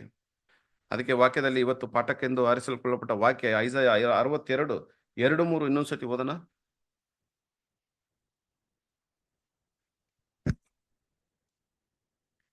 ಜನಾಂಗಗಳು ನಿನ್ನ ಧರ್ಮವನ್ನು, ಸಕಲ ರಾಜರು ನಿನ್ನ ವೈಭವವನ್ನು ನೋಡುವರು. ಯೆಹೋವನ ಬಾಯಿ ನೇಮಿಸಿದ ಹೊಸ ಹೆಸರು ನಿನಗೆ ದೊರೆಯುವುದು. ನೀನು ಯೆಹೋವನ ಕೈಯಲ್ಲಿ ನೀನು ಯೆಹೋವನ ಕೈಯಲ್ಲಿ ಸುಂದರ ಕಿರೀಟವಾಗಿಯೂ. ನೋಡಿ, ಒಂದು ಒಳ್ಳೆಯ ಉದಾಹರಣೆ ಏನಂದ್ರೆ, ನಮ್ಗೆಲ್ಲ ಗೊತ್ತು, ಕರ್ತನಲ್ಲಿ ಪ್ರೀತಿಯುಳ್ಳ ಸಹೋದರರೇ, ಅನನೀಯ ಸಫೀರಳ ಬಗ್ಗೆ ನಮಗೆ ಚೆನ್ನಾಗಿ ಗೊತ್ತು. ಅನನೀಯ ಸಫೀರಳ ಈ ಒಂದು ಉದಾಹರಣೆ ಹೇಳಿ ಮುಗಿಸ್ತೀನಿ. ಅಪೊಸ್ತಲ ಪೀಟ್ರು ಅವರು ಪಂಚಾಶತ್ತಮ ದಿವಸ ಆದ ನಂತರ ಪವಿತ್ರಾತ್ಮ ಇಳಿದು ಬಂದ್ಮೇಲೆ ಅವ್ರಿಗೆ ಎಷ್ಟು ಪವಿತ್ರಾತ್ಮ ಸಿಕ್ತ ಅಂತ ನೋಡೋದಾದ್ರೆ, ಅಳತೆ ಇಲ್ಲದ ಒಂದು ಪವಿತ್ರಾತ್ಮ ಅವ್ರು ಇನ್ನೊಬ್ರಿಗೆ ಕೊಡ್ತಾ ಇದ್ರು. ಅವರಲ್ಲಿರುವಂಥ ಪವಿತ್ರಾತ್ಮ ತಗೊಂಡು ಅಂತ ಒಂದು ಶಕ್ತಿ ಅವ್ರಿಗೆ ಸಿಕ್ಕಿತ್ತು. ಸೊ ಅವರ ಒಂದು ಸೇವೆ ಕಾರ್ಯದಲ್ಲಿ ಎಷ್ಟೋ ಮಂದಿ ಬಂದರು. ಆ ರೀತಿ ಬಂದವರೇ ಈ ಅನನೀಯ ಸಫೀರ. ಆಗಿನ ಕಾಲದಲ್ಲಿ ಆ ಶಿಷ್ಯರುಗಳೆಲ್ಲ ಏನು ಮಾಡಿಬಿಟ್ರು, ನಾವು ನಮ್ಮಲ್ಲಿ ಈ ಭಾವ ಬೇಡ, ಅಂದರೆ ನಮ್ಮಲ್ಲಿ ಶ್ರೀಮಂತರು, ಬಡವರು, ಮಿಡಲ್ ಕ್ಲಾಸು ಅದೆಲ್ಲ ಬೇಡ, ನಾವೆಲ್ಲ ಒಂದೇ ಪ್ರೀತಿಯಲ್ಲಿ ಐಕ್ಯದಲ್ಲಿ ಸರಿ ಪಾಲಾಗಿ ನಾವು ಇರೋಣ, ನಮ್ಮ ಇರೋದೆಲ್ಲ ಮಾರ್ಬಿಟ್ಟು ಅಪೊಸ್ತಲ ಪಾದಕ್ಕೆ ಹಾಕೋಣ, ಅವರು ನಮಗೆ ವಿಂಗಡಿಸಿಕೊಳ್ಳಿ, ನಾವು ಒಂದೇ ಪ್ರೀತಿಯಲ್ಲಿ ಇರೋಣ ಅಂದ್ಬಿಟ್ಟು ಎಲ್ಲ ಅವರ ಆಸ್ತಿಗಳು ಮಾರ್ಬಿಟ್ಟು ಅಪೊಸ್ತಲ ಪಾದಕ್ಕೆ ತಂದು ಹಾಕಿದ್ರು. ಅವಾಗ ಅನನೀಯ ಸಫೀರಲ್ಲಿ ಬಂದು ಬಂದರು ಮಾರಿದ್ದನ್ನು. ಪೇತ್ರರು ಕೇಳ್ತಾರೆ, ನೀವು ಮಾರಿದ್ದು ಇಷ್ಟಕ್ಕೇನಂತ. ಅವ್ರೇನಂತ ಹೇಳ್ಬಿಟ್ರು, ಸುಳ್ಳು ಹೇಳ್ಬಿಟ್ರು. ತಕ್ಷಣ ಏನಾಯ್ತು, ಸುಳ್ಳು ಹೇಳಿದ್ದಕ್ಕೆ ಅಲ್ಲೇ ಪ್ರಾಣ ಬಿಟ್ಟು ಸತ್ತೋದ್ರು. ಕಾರಣ ವಾಕ್ಯ ಏನಂತ ಹೇಳ್ತದೆ, ಅವ್ರು ಯಾರು ವಿರೋಧಾಗಿ ಪಾಪ ಮಾಡ್ಬಿಟ್ರು? ದೇವ್ರ ವಿರೋಧಾಗಿ ಪಾಪ ಮಾಡ್ಬಿಟ್ರು. ಸೊ ಈ ಒಂದು ವಿಷಯ, ಇದಕ್ಕೂ ನಾವು ಇವತ್ತು ಧ್ಯಾನ ಮಾಡಿದ ಪಾಠಕ್ಕೂ ಏನು ಸಂಬಂಧ ಇದೆ? ನೋಡಿ ಪ್ರಿಯರೇ, ಅದೇ ಪವಿತ್ರಾತ್ಮ ಪಂಚಾಶತ್ತಮ ದಿವಸಕ್ಕೆ ಮುಂಚೆ ಸ್ವಾಮಿನ ಶಿಲುಬೆಗೆ ಹಾಕಿದ್ರಲ್ಲ, ಆಗ ಪೇತ್ರ ಏನು ಮಾಡ್ಬಿಟ್ರು? ಸ್ವಾಮಿಯನ್ನು ನಿರಾಕರಿಸ್ಬಿಟ್ರು. ಆಗ ಪೇತ್ರ ಪವಿತ್ರಾತ್ಮ ಪಡ್ಕೊಂಡಿದ್ರು. ಅವ್ರಿಗೆ ಸ್ವಲ್ಪ ಮಟ್ಟಿಗೆ, ಅಂದರೆ ಸ್ವಲ್ಪ ಸಿಕ್ಕಿತ್ತು. ಯಾಕಂದರೆ 70 ಮಂದಿಗೆ ಸ್ವಲ್ಪ ಪವಿತ್ರಾತ್ಮ ಕೊಟ್ಟಿದ್ರು. ನೀವು ಒಂದು ಬ್ಯಾಗು, ಒಂದು ಕೋಲುಕಾಯಿ ತಗೊಂಡು ಊರಿಗೆ ಹೋಗಿ, ಯಾರಾದರೂ ನೀವು ಅದ್ಭುತಗಳನ್ನು ಮಾಡ್ಬೋದು, ದೆವ್ವಗಳನ್ನ ಬಿಡಿಸ್ಬೋದು, ರೋಗಿಗಳನ್ನ ಸ್ವಸ್ಥಪಡಿಸ್ಬೋದು, ಪವಿತ್ರಾತ್ಮ ಕೊಟ್ಟರು. ಬಟ್ ಅಳತೆಯಿಂದ ಕೊಟ್ಟರು. ಪಂಚಾಶತ್ತಮ ದಿವಸ ಆದ್ರೆ ಅಳತೆ ಇಲ್ಲದ ಪವಿತ್ರಾತ್ಮ. ಆ ರೀತಿ ಪೇತ್ರರು ಪಡ್ಕೊಂಡಿದ್ರು. ಆಗ ಪೇತ್ರ ಏನು ಮಾಡಿದ್ರು? ಆಗಲೇ ಒಂದು ಸುಳ್ಳನ್ನು ಹೇಳ್ಬಿಟ್ಟಿದೆ, ಸ್ವಾಮಿನ ದ್ವೇಷ ಮಾಡ್ಬಿಟ್ರು. ಯಾರಂತಾನೆ ಗೊತ್ತಿಲ್ಲ, ನಾನು ಅರಿಯೇನೆ ಎಂಬುದಾಗಿ ಹೇಳ್ಬಿಟ್ರು. ಹಾಗಾದ್ರೆ ನೋಡಿ, ಸ್ವಾಮಿ ಅವರು ಮಾಡಿದ ಪಾಪವನ್ನು ಯಾವತ್ತಾದ್ರೂ ಬಂದು ಹೇಳಿದ್ರ, ನಿನ್ನ ಇಂತಹ ತಪ್ಪು ಮಾಡಿದೆ, ನನ್ನನ್ನು ದ್ವೇಷ ಮಾಡಿದೆ, ಯಾರಂತನೂ ನನ್ಗೆ ಗೊತ್ತಿಲ್ಲ ಅಂದ್ಬಿಟ್ಟು ನಿರಾಕರಿಸ್ತೆ ಅಂದ್ಬಿಟ್ಟು ಹೇಳಿದ್ರ ಪೇತ್ರನ ಹತ್ರ? ಹೇಳಿಲ್ಲ. ಹಾಗೆ ಬದಲಾಗಿ ಪುನರ್ತನ ಒಂದ್ಮೇಲೆ ಸ್ವಾಮಿ ಪೇತ್ರನ ಹತ್ರ ಏನು ಹೇಳಿದ್ರು? ನನ್ನನ್ನು ಪ್ರೀತಿಸ್ತೀಯಾ ಅಂತ ಹೇಳಿದ್ರು. ಹೌದು ಸ್ವಾಮಿ, ನಿಜವಾಗ ನಾನು ಪ್ರೀತಿಸ್ತೀನಿ. ಗೊತ್ತಾಗ್ಬಿಡ್ತು ಸ್ವಾಮಿ ಏನು ಹೇಳಕ್ ಬರ್ತಾರಂದ್ಬಿಟ್ಟು. ನನ್ನ ಕುರಿಗಳನ್ನು ಮೇಯ್ಸಪ್ಪ. 2ನೇ ಸತಿ ಕೇಳುವಾಗ ಸ್ವಲ್ಪ ಕಷ್ಟ ಆಯ್ತು. ಏನು 2ನೇ ಸತಿ ಪ್ರಶ್ನೆ ಕೇಳ್ಬಿಟ್ರಲ್ಲ. ಸೊ ಅವ್ರು ಮಾಡಿದ ತಪ್ಪು ಅವ್ರಿಗೆ ಮನವರಿಕೆ ಆಗ್ಬಿಡ್ತು, ಬಂದ್ಬಿಡ್ತು ಅವ್ರ ಕಣ್ಮುಂದೆ. 3ನೇ ಸತಿ ಕೇಳ್ತಾರೆ, ಪೇದ್ರು ನಿಜವಾಗ್ಲೂ ನನ್ನ ಪ್ರೀತಿಸ್ತೀಪ? ಸ್ವಾಮಿ, ಹೌದು ಸ್ವಾಮಿ, ನಾನು ಪ್ರೀತಿಸ್ತೀನಿ. ಹಂಗಂದ್ರೆ ನನ್ನ ಕುರಿಗಳನ್ನು ಮೇಯಿಸು. ಸೊ ಪೇತ್ರು ಮಾಡಿದ ಪಾಪಕ್ಕೆ ಕ್ಷಮಾಪಣೆ ಸಿಕ್ಬಿಡ್ತು. ಅದೇ ಪೇತ್ರು ಅನನೀಯ ಸಫೀರಳಿಗೆ ಯಾಕೆ ಈ ಒಂದು ಕರುಣೆಯನ್ನು ತೋರಿಸ್ಲಿಲ್ಲ ಅಲ್ವೇ? ಈ ಹೊಸದಾಗಿ ಬಂದಿರುವ ಒಬ್ಬ ಸಹೋದರ ಸಹೋದರಿ ಇರೋದನ್ನೆಲ್ಲ ಮಾರಕ್ಕೆ ಬಂದಿದ್ರು. ಇರೋದನ್ನ ಮಾರ್ಬಿಟ್ಟು ಸ್ವಲ್ಪ ತಮಗಾಗಿ ಇಟ್ಕೊಂಡ್ಬಿಟ್ರು ಭವಿಷ್ಯ ಕಾಲಕ್ಕೆ. ಅದು ಇರಬಾರ್ದು ಅಂದ್ಬಿಟ್ಟೇ ಅದನ್ನ ಅವರು ಮನವರಿಕೆ ಮಾಡಿದ್ರು. ಬಂದ್ಬಿಡ್ತೀವಿ ಎಲ್ಲನೂ ಮಾರಿ ಒಂದು ಸುಳ್ಳು ಹೇಳ್ಬಿಟ್ರು ಅಷ್ಟೇ. ಅಲ್ಲಿ ನೋಡಿ, ಪೇತ್ರು ಪವಿತ್ರಾತ್ಮದ ಒಂದು ಮಧ್ಯಸ್ಥರಾಗಿ ಅಲ್ಲಿ ನಿಂತಿದ್ದಾರೆ. ಇದನ್ನ ನಾವು ಗಮನಿಸ್ಕೋಬೇಕು. ಪೀಟರು ಪವಿತ್ರಾತ್ಮದ ಒಂದು ಮಧ್ಯಸ್ಥರು. ಈಗ ನಮಗೆ ಯಾರು ಮಧ್ಯಸ್ಥರು? ಯೇಸು ಕ್ರಿಸ್ತನು. ಅವಾಗ ಪವಿತ್ರಾತ್ಮಕ್ಕೆ ಮಧ್ಯಸ್ಥರು ಯಾರು ಅಂದ್ರೆ ಅಳತೆಲ್ಲದ ಕೊಟ್ಬಿಟ್ರು. ಪೇತ್ರ ನಿಂತಿದ್ದಾರೆ, ಇವರು ಬಂದ್ರೆ ಪೇತ್ರ ಹತ್ರ ಹೇಳ್ತಾರೆ ಅಷ್ಟೇ. ಯಾರ ಹತ್ರ ಮಾತನಾಡ್ಬಿಟ್ರು? ಪವಿತ್ರಾತ್ಮ ಹತ್ರ ಸುಳ್ಳು ಮಾತನಾಡಿದ ತಕ್ಷಣ ಅಲ್ಲೇ ಪ್ರಾಣ ಬಿಟ್ಟು ಸತ್ತೋಗ್ಬಿಟ್ರು ಅಷ್ಟೇ. ಅಂದ್ರೆ ಸಹೋದರರು ಇದಕ್ಕೆ ಏನ್ ಬರೀತಾರೆ ಅಂದ್ರೆ, ಕರ್ತನಲ್ಲಿ ಪ್ರೀತಿಯುಳ್ಳ ಸೌರ ಸೌರಿ ಅಟ್ ಪ್ರೆಸೆಂಟ್, ಈಗ ಪ್ರತಿಜ್ಞೆ ಮಾಡಿಕೊಂಡಿರೋರಿಗೆ ಅವರ ಒಂದು ಸಮರ್ಪಣೆ ಜೀವನದ ಬಗ್ಗೆ ಸ್ವಲ್ಪ ಎಚ್ಚರಿಕೆ ಏನ್ ಕೊಡ್ತಾರೆ ಅಂದ್ರೆ, ಅವರು ಮಾಂಸದೊಂದಿಗೂ ರಕ್ತದೊಂದಿಗೆ ಅಲ್ಲ, ಅವರು ತಂದೆಯಾದ ಯೆಹೋವ ದೇವರೊಂದಿಗೆ ಯಾವ ರೀತಿ ನಿಭಾಯಿಸ್ತಾರೆ ಎಂಬುದನ್ನು ನೆನಪು ಮಾಡುವುದಕ್ಕಾಗಿ ಅಂತ ಒಂದು ಶಿಕ್ಷಣೆ ಕೊಟ್ರು ಅಂತ ಹೇಳ್ತಾರೆ. ಹಂಗಂದ್ರೆ ಏನ್ ಅರ್ಥ ಅಂತ ನೋಡೋದಾದ್ರೆ, ಆ ಇಬ್ಬರು ಕಲ್ಪ್ರಿಟ್ ಅಂತ ಬರೀತಾರೆ ಸಹೋದರರು. ಬದ್ರಾಸಲ್ ಹೇಳ್ತಾರೆ ಅವರಿಬ್ರು ಕಲ್ಪ್ರಿಟ್ಸು. ಅವರು ಅವ್ರ ಬಗ್ಗೆ ನೋಡ್ಬೇಕಾದ್ರೆ ಪವಿತ್ರಾತ್ಮದಲ್ಲಿ ಅವ್ರು ಹುಟ್ಟಿದ್ರ ಅಂತ ನೋಡ್ಬೇಕಾದ್ರೆ ಇಲ್ಲ ಅಂತ ಹೇಳ್ತಾರೆ. ಅನನೀಯ ಸಫೀರಲ್ಲಿ ಪವಿತ್ರಾತ್ಮ ಪಡ್ಕೊಂಡಿದಾರ ಅಂತ ನೋಡ್ಬೇಕಾದ್ರೆ ಪಡ್ಕೊಂಡ್ರು. ಪವಿತ್ರಾತ್ಮ ಪಡ್ಕೊಳ್ಳೋದಕ್ಕೂ ಪವಿತ್ರಾತ್ಮದಲ್ಲಿ ಹುಟ್ಟುವುದಕ್ಕೂ ಪವಿತ್ರಾತ್ಮದಲ್ಲಿ ಬೆಳೆಯುವುದಕ್ಕೂ ವ್ಯತ್ಯಾಸ ಇದೆ. ಅನನೀಯ ಸಫೀರಲ್ಲಿ ಪಡ್ಕೊಂಡ್ರು. ಈಗ ನಾವು ಪಡ್ಕೊಂಡಿದೀವ? ಪವಿತ್ರಾತ್ಮಲ್ಲಿ ಪಡ್ಕೊಂಡಿದೀವಿ. ಪವಿತ್ರಾತ್ಮಲ್ಲಿ ಹುಟ್ಟಿದೀವ? ಪವಿತ್ರಾತ್ಮಲ್ಲಿ ನಾವು ಬೆಳೀತಾ ಇದೀವ? ಈ ಮೂರು ಸ್ಥಿತಿ ಇದೆ, ಮೂರು ಹಂತ ಇದೆ. ಕ್ವಿಕನಿಂಗು, ಆಮೇಲೆ ಬೆಳವಣಿಗೆ ಒಂದಿದೆ, ಆಮೇಲೆ ಹುಟ್ಟುವುದು. ನಾವು ದೇವರ ರಾಜ್ಯದಲ್ಲಿ ನಾವು ಸೇರ್ತೀವಿ, ಅದೇ ಹುಟ್ಟುವುದು ಪವಿತ್ರಾತ್ಮದಲ್ಲಿ. ಅಂದ್ರೆ ನಾವು ರೀಬರ್ತ್ ಆಗೋದು. ಆ ಮೂರು ಹಂತ ಇದೆ ಪವಿತ್ರಾತ್ಮಲ್ಲಿ. ಈಗ ಅನನೀಯ ಸಫೀರಲ್ಲಿ ಪವಿತ್ರಾತ್ಮ ಪಡ್ಕೊಂಡ್ರು, ಬಟ್ ಅವ್ರು ಬೆಳೆದಿದ್ರ ಅಂತ ನೋಡ್ಬೇಕಾದ್ರೆ ಇಲ್ಲ. ಸೌರು ಹೇಳ್ತಾರೆ ಅವರು ಪವಿತ್ರಾತ್ಮದಲ್ಲಿ ಬೆಳೆದಿಲ್ಲ. ಅದಕ್ಕೆ ಇಂಥ ತಪ್ಪು ಮಾಡಿ ಅವರು ಒಂದು ಶಿಕ್ಷಣೆಯನ್ನು ಅನುಭವಿಸ್ತಾರೆ. ಈಗ ಇದನ್ನ ಇಟ್ಟು ನಮಗೆ ಏನು ಪಾಠ ಹೇಳ್ತಾರೆ ಅಂದ್ರೆ, ಯಾಕೆ ದೇವರು ಇಂತಹ ಒಂದು ಶಿಕ್ಷಣೆ, ಗರಿಷ್ಠ ಪಕ್ಷ ಹೇಳಿದ ಒಂದು ಸುಳ್ಳು ಅಷ್ಟೇ. ನಮ್ಮ ಜೀವನದಲ್ಲಿ ಎಷ್ಟು ಸುಳ್ಳು ಹೇಳಿರ್ತೀವಿ, ಪವಿತ್ರಾತ್ಮ ವಿರೋಧವಾಗಿ ಎಷ್ಟು ಸುಳ್ಳು ಹೇಳಿರ್ತೀವಿ. ಹಂಗತನ ಅದು ಅರ್ಥಪಡಿಸುತ್ತೆ. ಹಾಗಾದ್ರೆ ಯಾಕೆ ಅನನೀಯ ಸಫೀರಲ್ಲಿ ಕೊಟ್ಟಂತ ಶಿಕ್ಷಣೆ ನಮಗೆ ಕೊಟ್ಟಿಲ್ಲ ನಮ್ಮ ಪ್ರತಿಜ್ಞೆ ಜೀವನದಲ್ಲಿ? ನೋಡ್ಬೇಕಾದ್ರೆ ಸ್ವಾಮಿ ಹೇಳ್ತಾರೆ, ಇದು ಕೃಪೆಯಲ್ಲೋ ಇರುವಂತ ಒಂದು ಕಾಲ. ಸಂಶೋಧಕ್ಕೆ ದೇವರು ಎಷ್ಟೋ ಅವಕಾಶಗಳನ್ನು ನಮ್ಗೆ ಕೊಟ್ಟಿರ್ತಾರೆ. ಇದೇ ಕೃಪೆಯುಳ್ಳ ಕಾಲದಲ್ಲಿ ಯಾಕೆ ಅನನೀಯ ಸಫೀರಲ್ಗೆ ಇಂಥ ಕೃಪೆಯನ್ನು ದೇವರು ತೋರಿಸ್ಲಿಲ್ಲ? ಸೌರು ಹೇಳ್ತಾರೆ ನಮ್ಮ ಪರವಾಗಿ ಅಂತ ಹೇಳ್ತಾರೆ. ನಮ್ಮ ಕಾನ್ಸಂಟ್ರೇಷನ್ ಜೀವನವನ್ನು ಆಳವಾಗಿ ಅರ್ಥ ಮಾಡಿಕೊಳ್ಳುವುದಕ್ಕೆ ಪವಿತ್ರಾತ್ಮ ಮುಂಚೆ ನಾವು ಎಷ್ಟು ಭಯಭಕ್ತಿಯುಳ್ಳವರಾಗಿ ನಮ್ಮ ಸಮರ್ಪಣೆ ಜೀವನವನ್ನು ಇಟ್ಟುಕೋಬೇಕು ಎಂಬುದಕ್ಕಾಗಿ ದೇವರು ಅನನೀಯ ಸಫೀರಲ್ಗೆ ಇಂಥ ಮರಣವನ್ನು ಕೊಟ್ಟಿರೋದು ಅದು ದೇವರಿಗೆ ಉತ್ತಮವಾಗಿತ್ತಂತೆ. ಅವರು ಪವಿತ್ರಾತ್ಮಲ್ಲಿ ಬೆಳೆದಿಲ್ಲ, ಮರಣಕರವಾದ ಪಾಪ ಅವ್ರು ಮಾಡಲಿಲ್ಲ, ಅವ್ರಿಗೆ ಅಂತ ಶಿಕ್ಷಣ ಅಂದ್ರೆ ನಮಗಾಗಿ ದೇವರು ಅವ್ರಿಗೆ ಶಿಕ್ಷಣ ಕೊಟ್ರಂತೆ. ರೆಸರೆಕ್ಷನ್ ಎಲ್ಲ ಅವ್ರನ್ನ ಎಬ್ಬರಿಸ್ಬಿಟ್ಟು ದೇವರು ಒಂದು ಒಳ್ಳೆ ಕಾರ್ಯ ಕೊಡ್ತಾರಂತೆ, ಇಲ್ಲ ಅಂತ ಅಲ್ಲ. ಬಟ್ ನಮಗೆ ಪಾಠ ಕೊಡುವುದಕ್ಕಾಗಿ ಇಂಥ ಒಂದು ಶಿಕ್ಷಣೆ ದೇವರು ಅವರಿಗೆ ಕೊಟ್ಟರು. ಕಾರಣ ನಾವು ದೇವರ ಹತ್ರ ನಮ್ಮನ್ನು ಸಮರ್ಪಣೆ ಮಾಡಿದ್ದೀವಿ. ಅದಕ್ಕೆ ಒಂದು ವ್ಯಾಲ್ಯೂ ಇರ್ತದೆ, ಅದಕ್ಕೆ ಒಂದು ಬೆಲೆ ಇರ್ತದೆ. ನಾವು ಆ ಕಿರೀಟವನ್ನು ಪಡ್ಕೋಬೇಕಂದ್ರೆ ನಾವು ದೇವರ ಕೈಲಿ ಎಂಥ ಒಂದು ಕಿರೀಟವಾಗಿದ್ದೀವಿ ಪ್ರಿಯರೇ. ಎಂಥ ಒಂದು ಕಿರೀಟವಾಗಿದ್ದೀವಿ. ನೋಡಿದ್ರೆ ಅದನ್ನು ನಾವು ಉಳಿಸ್ಕೋಬೇಕಾದ್ರೆ ನಮ್ಮಲ್ಲಿ ಅದಕ್ಕೆ ದ ರೆವರೆನ್ಸ್ ಆಫ್ ಗಾಡ್ ಅಂತ ಅದಕ್ಕೆ ಒಂದು ಸೆಪ್ರೇಟ್ ಪಾಠ ಇದೆ. ಸಮರ್ಪಣೆ ಜೀವನ ಎಷ್ಟು ಅದು ಭಯಭಕ್ತಿ ಉಳ್ಳ ಒಂದು ಜೀವನ. ಪ್ರತಿದಿನ ಎಷ್ಟೋ ಸಲ ನಾವು ಬೀಳ್ಬೋದು, ಬಟ್ ದೇವರು ಹಲವಾರು ಅವಕಾಶಗಳನ್ನು ನಮಗೆ ಕೊಟ್ಟಿದ್ದಾರೆ. ನಾವು ಸ್ಥಿರಪಡಿಸಿಕೊಂಡು ಈ ಒಂದು ಪಾಠವನ್ನು ನೋಡಬೇಕಾದ್ರೆ ಮೇಯ್ನು ನಮಗೆ ಬಾಗಿಲು ಇವಾಗಲೂ ಅವಕಾಶ ಇದೆ, ತೆರೆದಿದೆ. ಬಾಗಿಲು ಯಾವಾಗ ಮುಚ್ಚಲ್ಪಡುತ್ತೆ? ಯಾರ ಕೈಲಿದೆ ಪ್ರಿಯರೇ? ನಮ್ಮ ಕೈಯಲ್ಲಿ. ಒಂದು ವೇಳೆ ಬಲಿ ಆಗ್ತಾ ಇಲ್ಲ ಅಂದ್ರೆ, ನಮ್ಮ ಜೀವನವನ್ನು ಯಜ್ಞವಾಗಿ ನಾವು ಸಮರ್ಪಣೆ ಮಾಡೋದಕ್ಕೆ ಪ್ರಯತ್ನ ಪಟ್ಟಿಲ್ಲ ಅಂದ್ರೆ, ಆತನ ನೊಗವನ್ನು ನಾವು ಓರೋದಕ್ಕೆ ನಮಗೆ ಮನಸ್ಸಿಲ್ಲದಿದ್ರೆ, ಆತನೊಂದಿಗೆ ಶ್ರಮ ಪಡುವುದಕ್ಕೆ ನಮಗೆ ಮನಸ್ಸಿಲ್ಲದಿದ್ರೆ, ಒಂದು ವೇಳೆ ನಾವು ಈ ಒಂದು ಸಮರ್ಪಣೆಗೆ ನಾವು ವಿದೇಶನಾಗಿದ್ದುಬಿಟ್ರೆ ಖಂಡಿತ ಆಟೋಮೆಟಿಕ್ಲಿ ನಮ್ಮ ಬಾಗಿಲವನ್ನು ನಾವೇ ಮುಚ್ಚಿಬಿಡ್ತೀವಿ. ಅದು ನಮ್ಮ ಜೀವನದಲ್ಲಿ ಕತ್ತಲೆ ಆಗಿರುತ್ತೆ. ಒಬ್ಬನು ಅವಾಗ ಕ್ರಿಯೆ ಮಾಡೋಕ್ಕೆ ಆಗಲ್ಲ. ಆಟೋಮೆಟಿಕ್ ಈ ಒಂದು ಕಿರೀಟವನ್ನು ಕಳ್ಕೊಂಡ್ಬಿಡ್ತೀವಿ. ಇಲ್ಲಿ ಖಾಲಿಯಾದಂಥ ಒಂದು ಸ್ಥಳ ಉಂಟಾಗತ್ತೆ ಎಂಬ ಒಂದು ಎಚ್ಚರಿಕೆಯನ್ನು ದೇವರು ಕೊಡುವಾಗ ನಮ್ಮ ಸರಿಪಡಿಸ್ಕೊಳ್ಳೋಣ. ಎಲ್ಲಿ ನಾವು ಬೆಲೆಹೀನತೆ ಆಗಿದ್ದೀವಿ, ಆತ್ಮಿಕವಾದ ಜೀವನದಲ್ಲಿ ಇನ್ನು ಎಷ್ಟರ ಮಟ್ಟಿಗೆ ನಾನು ಮುಂದುವರಿಸಬೇಕು ನನ್ನ ಜೀವನವನ್ನು, ನಾನು ಪವಿತ್ರಾತ್ಮ ಪಡ್ಕೊಳ್ಳುವುದರಲ್ಲಿ ಎಷ್ಟು ನನಗೆ ನಾನು ಆಸಕ್ತಿ ಇಲ್ಲದವನಾಗಿದ್ದೀನಿ. ನಂತರ ಅದನ್ನು ಪೂರೈಸ್ಕೊಳ್ಳುವುದಕ್ಕೆ, ಅದನ್ನು ಸರಿಪಡಿಸ್ಕೊಳ್ಳುವುದಕ್ಕೆ ಕೂಡ ದೇವರು ಪ್ರೀತಿಯಿಂದ ನಮಗೆ ಇಂಥ ಒಂದು ಪಾಠದ ಮುಖಾಂತರ ನಮಗೆ ಎಚ್ಚರಿಸಬಹುದು. ಸೊ ದೇವರು ಈ ವಾಕ್ಯಗಳನ್ನು ಆಶೀರ್ವಾದ ಮಾಡಲಿ. ಆಮೇಲೆ ಈ ಒಂದು ಅವಕಾಶವನ್ನು ಏರ್ಪಡಿಸಿಕೊಟ್ಟಂಥ ದೇವರಿಗೂ ಆತನ ಮಗನ ಕ್ರಿಸ್ತನಿಗೂ ವಂದನೆಗಳು ತಿಳಿಸ್ಕೊತೀನಿ. ಆಮೇಲೆ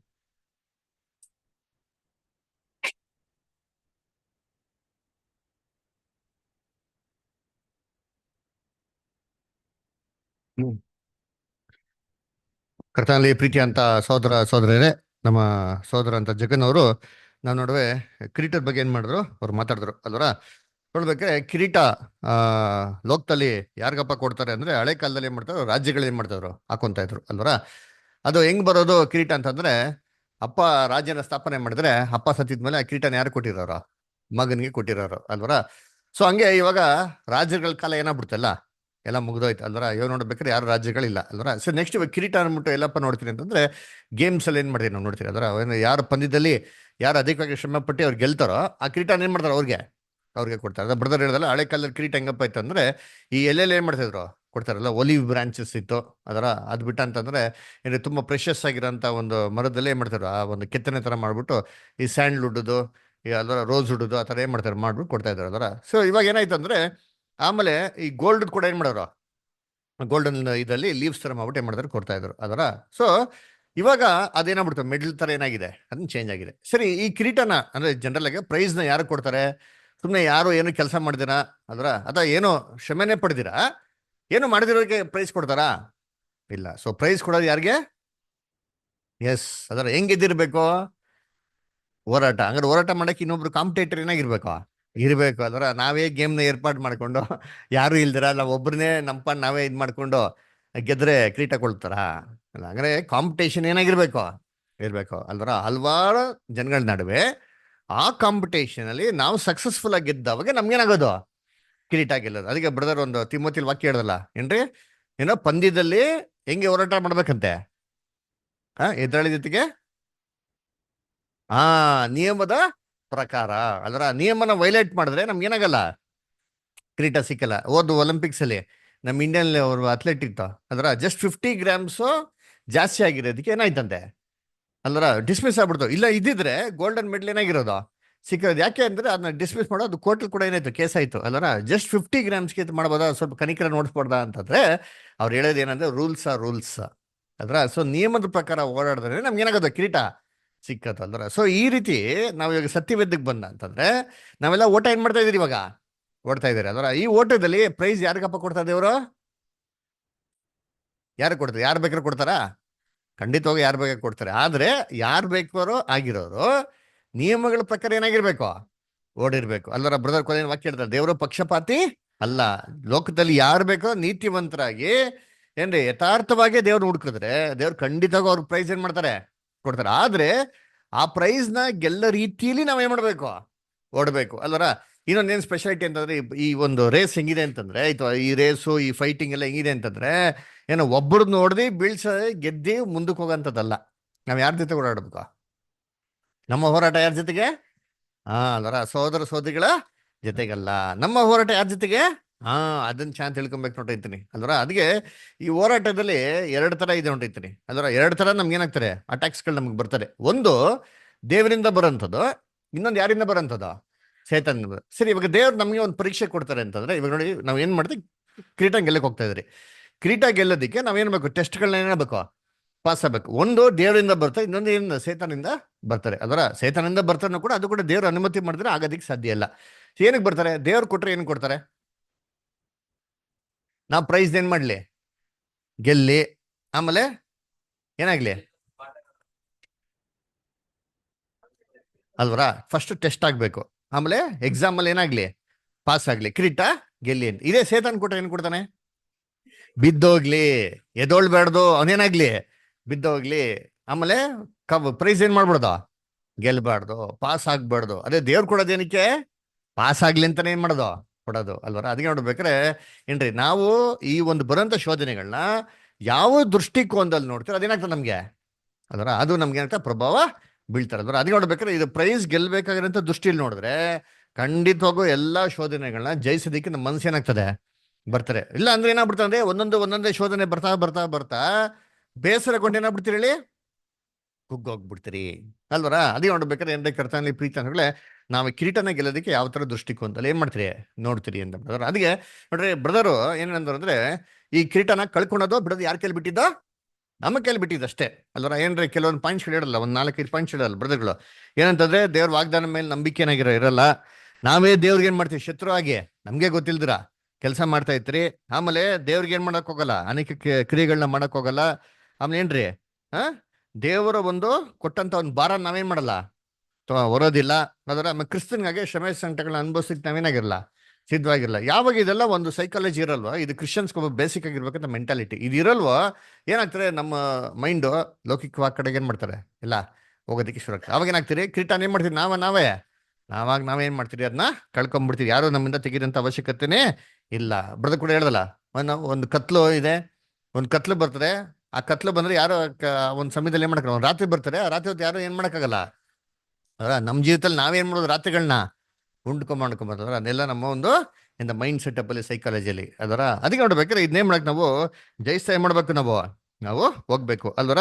ಅದಕ್ಕೆ ಕರ್ತನಲ್ಲಿ ಪ್ರೀತಿ ಅಂತ ಸೋಸಗಳೇ ಬ್ರದರ್ ಒಂದು ಪಾಯಿಂಟ್ ಹೇಳಿದ್ರು, ಏನ್ರಿ ಆ ಒಂದು ಡೋರ್ ಏನಾಗಿದೆ ಕ್ಲೋಸ್ ಆಗಿದೆ ಅಂತ ಬ್ರದರ್. ಇದನ್ನ ಕಳೆದ ವಾರ ನಾವು ನೇಪಾಳದಲ್ಲಿ ವಾಲ್ಯೂಮ್ ಸ್ಟಡಿ ಮಾಡ್ಬೇಕಾದ್ರೆ ಅದನ್ನ ರೆಕಾರ್ಡಿಂಗ್ ಮಾಡಿದ್ರೆ ಅದ್ರಲ್ಲಿ ಇದೆ ಕೇಳಿ, ದಯವಿಟ್ಟು ತುಂಬಾ ಚೆನ್ನಾಗಿದೆ ಪಾಯಿಂಟ್ ಅಲ್ಲ ಬ್ರದರ್ಸ್. ಇದನ್ನ 6ನೇ ವಾಲ್ಯೂಮ್ನಲ್ಲಿ ಹೇಳ್ತಾರೆ, the Call of the new creation ಅಂದ್ಬಿಟ್ಟು. 1881 ಇಸ್ವಿಯಲ್ಲಿ ಡೋರ್ ಏನಾಗೋಯ್ತು, ಕ್ಲೋಸ್ ಆಗಿತ್ತು. ಹಂಗಂದ್ರೆ ಅರ್ಥ ಏನು? ಹಾ ಹಾ ಓಕೆ. ಸೊ ಇನ್ನ ಕ್ಲಿಯರ್ ಆಗಿ ಅರ್ಥ ಆಗ್ಬೇಕು. ಯಾಕಂದ್ರೆ ಒಂದಿವ್ಸ ಡೋರ್ ಕ್ಲೋಸ್ ಆಯ್ತು ನಮ್ಗೆ ಅನ್ಸ್ಬಿಡ್ತಾರೆ ನಾವೆಲ್ಲ ಇರೋದು ನಿಮಗೆ ನಮ್ಗೆ ಕರೆದಿದ್ದೀರಿಕೆ ಅದರ. ಇದು ಪಾಯಿಂಟ್ ಕ್ಲಿಯರ್ ಆಗಿ ಅರ್ಥ ಮಾಡ್ಕೊಬೇಕು ಅಷ್ಟೇ, ಬೇರೆ ಏನಿಲ್ಲ. ಓಕೆನಾ? ಏನು ಅಂತಂದ್ರೆ ನೋಡಿ, ಇದು ಫಸ್ಟ್ ಅಡ್ವೆಂಟ್ಗೂ ಸೆಕೆಂಡ್ ಅಡ್ವೆಂಟ್ಗೆ ಪ್ಯಾರಲಲ್ ರೀ.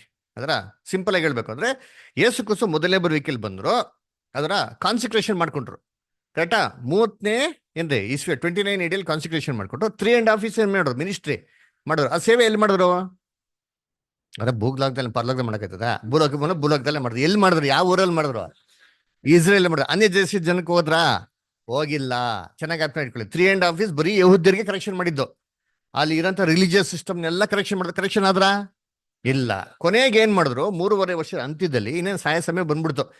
ಕೋಳಿ ತನ್ನ ಮರಿಗಳನ್ನ ರೆಕ್ಕೆಗಡೆ ಸೇರಿಸತ್ತಿಲ್ಲ, ನಿಮ್ಗೆ ಸೇರ್ಸೋದಕ್ಕೆ ಎಷ್ಟೋ ಪ್ರಯತ್ನ ಮಾಡಿದ್ರೆ ನಿಮ್ಗೇನಿಲ್ಲ, ನಿಮಗೆ ಮನಸ್ಸಿಲ್ಲ, ನಾನು ರಿಜೆಕ್ಟ್ ಮಾಡ್ಬಿಡ್ತೀನಿ ಅಂತಂದ್ರು. ಸೊ 3.5 years ಏನ್ ಮಾಡಿದ್ರು, ಪ್ರಯತ್ನ ಎಲ್ಲ ಮಾಡಿದ್ಮೇಲೆ ಅದು ಏನ್ ಮಾಡಿದ್ರು ಸರಿ ಹೋಗಿಲ್ಲ ಅಂತ ಗೊತ್ತಾಗ್ಬಿಡ್ತು. ಅವಾಗ ಏನ್ ಮಾಡಿದ್ರು, ರಿಜೆಕ್ಟ್ ಮಾಡ್ಬಿಟ್ರು. ಆ ರಿಜೆಕ್ಟ್ ಮಾಡಿದ್ಮೇಲೆ ಏನ್ ಮಾಡಿದ್ರು, ಇನ್ನ 3.5 years ದೇವ್ರಿಗೆ ಮಾಡೋದು ಸ್ಪೆಷಲ್ ಫೇವರ್ ಕೊಟ್ರು. ಎಲ್ಲಿ? ಯೇಸು ಕ್ರಿಸ್ತು ಸತ್ತಿದ್ದು 33ನೇ ಇಸ್ವಿ ಶಿಲ್ವೆ ಮೇಲೆ. ಅಲ್ಲಿಂದ ಇನ್ನ 3.5 ವರ್ಷ ಇಸ್ರೇಲ್ಗೆ ಏನ್ ಮಾಡಿದ್ರು, ಇನ್ನ ಕೃಪೆ ಕೊಟ್ರು. ಯಾವಾಗ? ಪೆಂಟಿಕಾಸ್ಟ್ ಅಲ್ಲಿ ಅಭಿಷೇಕ ಮಾಡಿದ್ರು. ಆಮೇಲೆ ಪೇತ್ರಗಳ ಮುಖಾಂತರ, ಅಪೊಸ್ತಲರ ಮುಖಾಂತರ ಬರೀ ಯಹೂದ್ಯರಲ್ಲಿ ಏನಾಗಿದ್ದು ಸೇವೆ ನಡೆದಿದ್ದು. ಎಲ್ಲಿ? ಕೊರ್ನೋಲಿಯಸ್ ಬರುವ ತನಕ.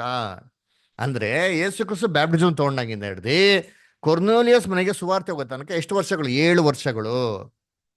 7 ವರ್ಷ ಯಹೂದ್ಯರು ಏನೇ ಮಾಡಿದ್ರು ದೇವ್ರು ಸಹಿಸ್ಕೊಂಡು ಏನ್ರಿ ಆ ಕರೆಯನ್ನ ಯಾರಿಗ್ ಮಾತ್ರ ಕೊಟ್ಟಿದ್ದು? ಯಹೂದ್ಯರಿಗೆ ಮಾತ್ರ. ಎಷ್ಟು ವರ್ಷ? 7 ವರ್ಷಗಳು. ಇದೇ ಪ್ಯಾರಲಲ್ 1874 ಇಂದ ಕರೆಕ್ಟಾಗಿ 7 ವರ್ಷ ಹಾಕೊಂಡ್ರೆ 1881 ಬರ್ತದೆ. ಅವಾಗ ಕಾಲ್ ಅಂತ ಏನಿದೆಯೋ, ಈ ಪರಲೋಕದ 1,40,000 ಕಾಲ್ ಏನಿದೆಯೋ, ಇದನ್ನ ದೇವ್ರು ಕೊಟ್ಟಿದ್ದು ಬರೀ ಬಾಬಿಲೋನ್ಗೆ. ಯಾರು ಕೊಟ್ಟಿದ್ದು? ಬರೀ ಬಾಬಿಲೋನ್ಗೆ. ಚೆನ್ನಾಗಿ ಅರ್ಥ ಮಾಡ್ಕೊಳ್ಳಿ. ಇದನ್ನ ಲೋಕ ಪಬ್ಲಿಕ್ ಏನ್ ಮಾಡಕ್ ಹೋಗಿಲ್ಲ, ದೇವ್ರು ಡಿಕ್ಲೇರ್ ಮಾಡಕ್ ಹೋಗಿಲ್ಲ. ಯಾಕಂದ್ರೆ ಬ್ಯಾಬಿಲೋನ್ನೇ ದೇವ್ರು ಏನ್ ಮಾಡಿದ್ದು, ತನ್ನ ಬಾಯಿ ತರ ಏನ್ ಮಾಡಿದ್ದು, ಉಪಯೋಗಿಸಿದ್ದು. ಪ್ರಕಟಣೆ ಏನ್ ಹೇಳ್ತಾರೆ? 7ನೇ ಸಭೆಗೆ ಹೇಳ್ಬೇಕಾರೆ, ನೀವು ತಣ್ಣಗೂ ಇಲ್ಲ ಬೆಚ್ಚಗೂ ಇಲ್ಲ, ತಣ್ಣಗಾರ ಇದ್ದಿದ್ರೆ ಬೆಚ್ಚಗಾರ ಇದ್ರೆ ಚೆನ್ನಾಗಿರ್ತಾಯಿತ್ತು. ಅದೇ ನಾನೇ ಮಾಡ್ತೇನೆ, ಬಾಯಿಂದ ಕಾರ್ಬಿಡ್ತೀನಿ ನಿಮ್ಮನ್ನು. ಇದ್ರೊಳಗೂ ಏನ್ ಮಾಡಿದ್ರು ಬಾಯಿನ, ಅವರು ಬ್ಯಾಬಿಲೋನ್ನ ತನ್ನ ಬಾಯಿಯಾಗಿ ಏನ್ ಮಾಡಿದ್ರು, ಉಪಯೋಗಿಸ್ಕೊಂಡ್ರು. ಅದಕ್ಕೆ ಪೀಟರ್ ವಾಲ್ಡ್ ಆಗ್ಲಿ, ಜಾನ್ ವಿಕ್ಲಿಫ್ ಆಗ್ಲಿ, ಮಾರ್ಟಿನ್ ಲೂಥರ್ ಅಲ್ಲಿ ಎಲ್ಲ ಬಂದವ್ರು ಎಲ್ಲಿಂದ? ಎಲ್ಲ ಬ್ಯಾಬಿಲೋನ್ ಇಂದಾನೆ. ಬ್ರದರ್ ರಸಲ್ ಕೂಡ ಬಂದಿದ್ದು ಎಲ್ಲಿಂದ? ಪ್ರಿಸ್ಪಿಟೇರಿಯನ್ ಚರ್ಚಿಂದ ಬಂದಿದ್ದು. ಅರ್ಥ? ಸೊ ಅಲ್ಲಿವರೆಗೆ ದೇವರೇ ನೋಡ್ಕೊಂಡ್ರು. ಆದ್ರೆ ಏನ್ ಮಾಡಿದ್ರು, 1874 ಇಂದ 3.5 years ಪ್ಲಸ್ 3.5 years ಎಷ್ಟು ಪ್ರಯತ್ನ ಮಾಡಿದ್ರು, ಬಾಬಿಲೋನ್ ಏನಾಗಿಲ್ಲ, ಗುಣ ಆಗಿಲ್ಲ. ಯೆರೆಮೀಯ 51ನೇ ಅಧ್ಯಾಯ ಹೇಳ್ತಾರ, ಬಾಬಿಲೋನ್ನ ಗುಣಪಡಿಸೋದಿಕ್ಕೆ ನೀವೇನ್ ಮಾಡಿ, ಒಂದು ಔಷಧಿನ ಹಾಕಿ, ಮಲಾಮನ ಹಾಕಿ, ಒಂದು ವೇಳೆ ಗುಣ ಆದವಳೋ ಅಂತ ಹೇಳ್ತಾರೆ. ಆದ್ರೂ ಏನಾಗಿಲ್ಲ, ಅವಳು ಗುಣವಾಗ್ಲಿಲ್ಲ. ಹಂಗಾರೆ ಏನು? 1874 ಇಂದ 3.5 ವರ್ಷ ಪ್ರಯತ್ನ ಮಾಡಿದ್ರು, ಬಾಬಿಲೋನ್ ಗುಣ ಆಗಿಲ್ಲ. ಅದಕ್ಕೆ ಏನ್ ಮಾಡೋದು, ಬಾಬಿಲೋನ್ನ ರಿಜೆಕ್ಟ್ ಮಾಡ್ರು. ಬಾಬಿಲೋನ್ ರಿಜೆಕ್ಟ್ ಮಾಡಿದ್ಮೇಲೆ ಏನ್ ಮಾಡಿದ್ರು, ಅಲ್ಲಿರೋ ದೇವ್ರ ಮಕ್ಳ ಹೊರಗಡೆ ಕರೆದ್ರು. ಅಂದ್ರೆ ಅವಾಗ ಏನಾಯ್ತು 1881 ಯಾರೆಲ್ಲ ಬರ್ಬೇಕಾಯ್ತು ಏನ್ ಮಾಡ್ರು ಇವಾಗೆಲ್ಲ ತೋಟದಲ್ಲಿ ಬಂದು ಏನ್ ಮಾಡ್ರು ಎಲ್ಲರೂ ತುಂಬ್ಕೊಂಡ್ಬಿಟ್ರು. ಇವತ್ತು ತೋಟ ಏನಾಗಿದೆ, ಕೆಲಸ ಆಳುಗಳಿಂದ ಏನಾಗಿದೆ ತುಂಬಾ ತುಂಬ್ಕೊಂಡ್ಬಿಟ್ಟೈತೆ. ಆದ್ರೆ ಅಲ್ಲಿ ಬಂದಿರೋರು ಕೆಲ ಜನ ಹೆಂಗಿರೋದೆ, ಹಾ ಏನೋ ಏನ್ ಕಾಮ್ಚೋರ್ ಅಂತಲ್ಲ ಹಿಂದಿಯಲ್ಲಿ ಅಂತಾರೆ, ಕನ್ನಡದಲ್ಲಿ ಅಂತಾರೆ ಹಾ ಅದರ ಕೆಲಸ ಮಾಡಿದಿರೋರು ಬಂದ್ಬಿಟ್ಟವ್ರೆ ಅಲ್ವರ. ಅವ್ರು ಏನಂತಂದ್ರೆ ಸುಮ್ಮನೆ ಕೈ ಕುತ್ಕೊಂಡು ಕೊನೆಗೆ ಏನ್ ಮಾಡೋಣ ಸಂಬಳ ಇಸ್ಕೊಂಡು ಕೊಟ್ಬಿಡ್ತಾರೆ ಯಜಮಾನ. ಹಾ ಯಜಮಾನ ಏನ್ ಮಾಡಕ್ ಹೋಗಲ್ಲ, ಕೊಡೋದಕ್ಕೆ ಹೋಗಲ್ಲ. ಯಜಮಾನ ಯಾರು ಹುಡುಕ್ತಾ ಇರೋದು, ಆ ಓದಲ್ಲ ಸಾಮಿ, ಅದು ಸಾಮ್ಯದಲ್ಲಿ ಹುಡುಕ್ತಾ ಇರೋದು ಯಾರು ಹುಡುಕ್ತಾ ಇದಾರೆ, ಕೆಲಸ ಮಾಡೋನು ಹುಡುಕ್ತಾ ಇರೋದು. ಅದಕ್ಕೆ ಯಜಮಾನ ಮಾರ್ಕೆಟ್ಗೆ ಹೋದ್ರು. ಮಾರ್ಕೆಟ್ಗೆ ಹೋಗ್ಬಿಟ್ಟು ನೀನ್ ಏನಕ್ಕಪ್ಪ ಸುಮ್ಮನೆ ನಿಂತಿದ್ಯಾ ಅಂತ ಕೇಳ್ತಾರೆ. ಅವನೇನು ಉತ್ತರ ಕೊಟ್ಟ, ಹಂಗಾರೆ ಕೆಲಸ ಮಾಡಕ್ ಇವ್ನಿಗೇನಿದೆ, ಇಂಟ್ರೆಸ್ಟ್ ಇದೆ. ಹಂಗಾರೆ ಯಜಮಾನ ಕೆಲಸ ಮಾಡೋರ್ನ ಏನ್ ಮಾಡ್ದವನೆ, ಹುಡುಕ್ತವನೆ. ಅದಕ್ಕೆ ತಕ್ಕಂತೆ ಏನ್ ಮಾಡೋರೆ, ಯಜಮಾನ ಎಲ್ಲಾರು ಕೇಳ್ಬಿಟ್ರ ಮಾರ್ಕೆಟ್ ಏನಪ್ಪ ನೀ ಬತ್ತಿಯ ಕೆಲ್ಸಕ್ಕೆ ಅಂದ್ಬಿಟ್ಟು ಅವಾಗ ಏನ್ ಮಾಡೋರೆ, ಕೆಲ್ಸಕ್ಕೆ ಅಂತ ಕಾತ್ಕೊಂಡ್ರೆ ಅವ್ರನ್ನ ಮಾತ್ರ ಏನ್ ಮಾಡ್ರಿ ಇವಾಗ ಹುಡ್ಕೋರೆ ಅಲ್ವರ. ಹಂಗ್ರೆ ಯಜಮಾನ ಮಾರ್ಕೆಟಿಗೆ ಬಂದವನೆ ಅಂತಂದ್ರೆ ಆ ಹೊಲ್ದಲ್ಲಿ ಎಲ್ಲಾರು ಫಿಲ್ ಆಗಿರ್ಬೇಕ್ರಿ, ಯಜಮಾನಿಗೆ ತಿರ್ಗಾ ಮಾರ್ಕೆಟ್ ಬರ್ಬೇಕು. ಹಂಗಾರೆ ಅಲ್ಲಿ ಕೆಲಸ ಏನ್ ಮಾಡಿಲ್ಲ, ಯಾರೋ ಸರಿ ಮಾಡಿಲ್ಲ. ಓಹೋ, ಹಂಗಾರೆ ಅವ್ರನ್ನ ತೆಗಿಯೋದಕ್ಕಿಂತ ಮುಂಚೆ ನಾವೇನ್ ಮಾಡ್ಬೇಕು, ಕೆಲ್ಸನ ಹುಡ್ಕೊಂಬರ್ಬೇಕು ಅಂತ ಏನ್ ಮಾಡೋದು ಯಜಮಾನ ಮಾರ್ಕೆಟಿಗೆ ಬಂದವ್ರೆ. ಮಾರ್ಕೆಟಿಗೆ ಬಂದ್ರೆ ಆಡಿ ರೆಡಿ ಆಗೇನವ್ರೆ, ಅಲ್ಲಿ ನೋಡ್ರೆ ಕೌಂಟು, ಅಲ್ಲಿ 100 ಜನದಲ್ಲಿ 5 ಜನ ಕೆಲಸ ಮಾಡ್ತಾರೆ. ಇವಾಗ ಜನ ಕರ್ಕೊಂಡು ಹೋಗ್ಬೇಕು, 10 ಜನ ಕೊಂಡೋಯ್ತದ, 5 ಜನ ಏನ್ ಮಾಡ್ಬೇಕು ಕರ್ಕೊಂಡು ಹೋಗ್ಬೇಕು. ಇದೇ ತರ ರೀ 1881 1,44,000 ಕಂಪ್ಲೀಟ್ ಏನಾಯ್ತು. ಅದೇನ್ ಅರ್ಥ ಎಲ್ಲ ಪರಲೋಕ ಹೋಗ್ಬಿಟ್ರ ಇಲ್ಲ ರೀ, ಪರಲೋಕಕ್ಕೆ ಹೋಗೋಂತ ಭಾಗ ಆಲ್ರೆಡಿ ಏನಾಗೋಯ್ತು. ಅಪೋಸ್ಟಲ್ಸ್ ಎಲ್ಲ ಸತ್ತೋರು ಪುನರ್ತನ ಆಗ್ಬಿಟ್ರು. ಎಷ್ಟೋ ಜನ ನಂಬಿಕಸ್ಥರಾಗಿ ಕ್ರಿಶ್ಚಿಯನ್ ಸೇರ್ಬಿಟ್ರು. ಆದ್ರೆ ಭೂಲೋಕದಲ್ಲಿ ಕಿರೀಟ ಹೊಂದ್ಕೊಂಡು ಏನ್ ಮಾಡ್ತಾರೆ, ಓಡ್ತಾರೆ ನೋಡಿ, ಗದ್ದೆಯಲ್ಲಿ ಕೆಲಸ ಮಾಡ್ತಾರೆ, ಹೊಲದಲ್ಲಿ ಕೆಲಸ ಮಾಡ್ತಾವ್ರೆ.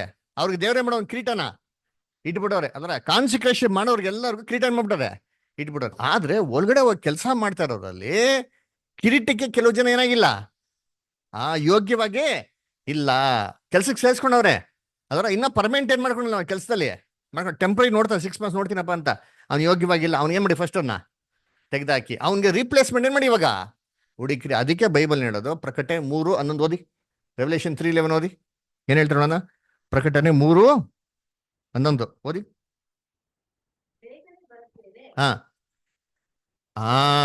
ನೀನಿಗೆ ಇರೋದನ್ನ ಏನ್ ಮಾಡ ನೀನು ಹಿಡಿದುಕೊಂಡಿರೋ ಅಲ್ವರ. ಅದೇ ತಮಿಳಲ್ಲಿ ಓದಿ ನೋಡೋಣ, ತಮಿಳಲ್ಲಿ. ಹಾ ಹಾ ಹಾ ಹಾ ಹಾ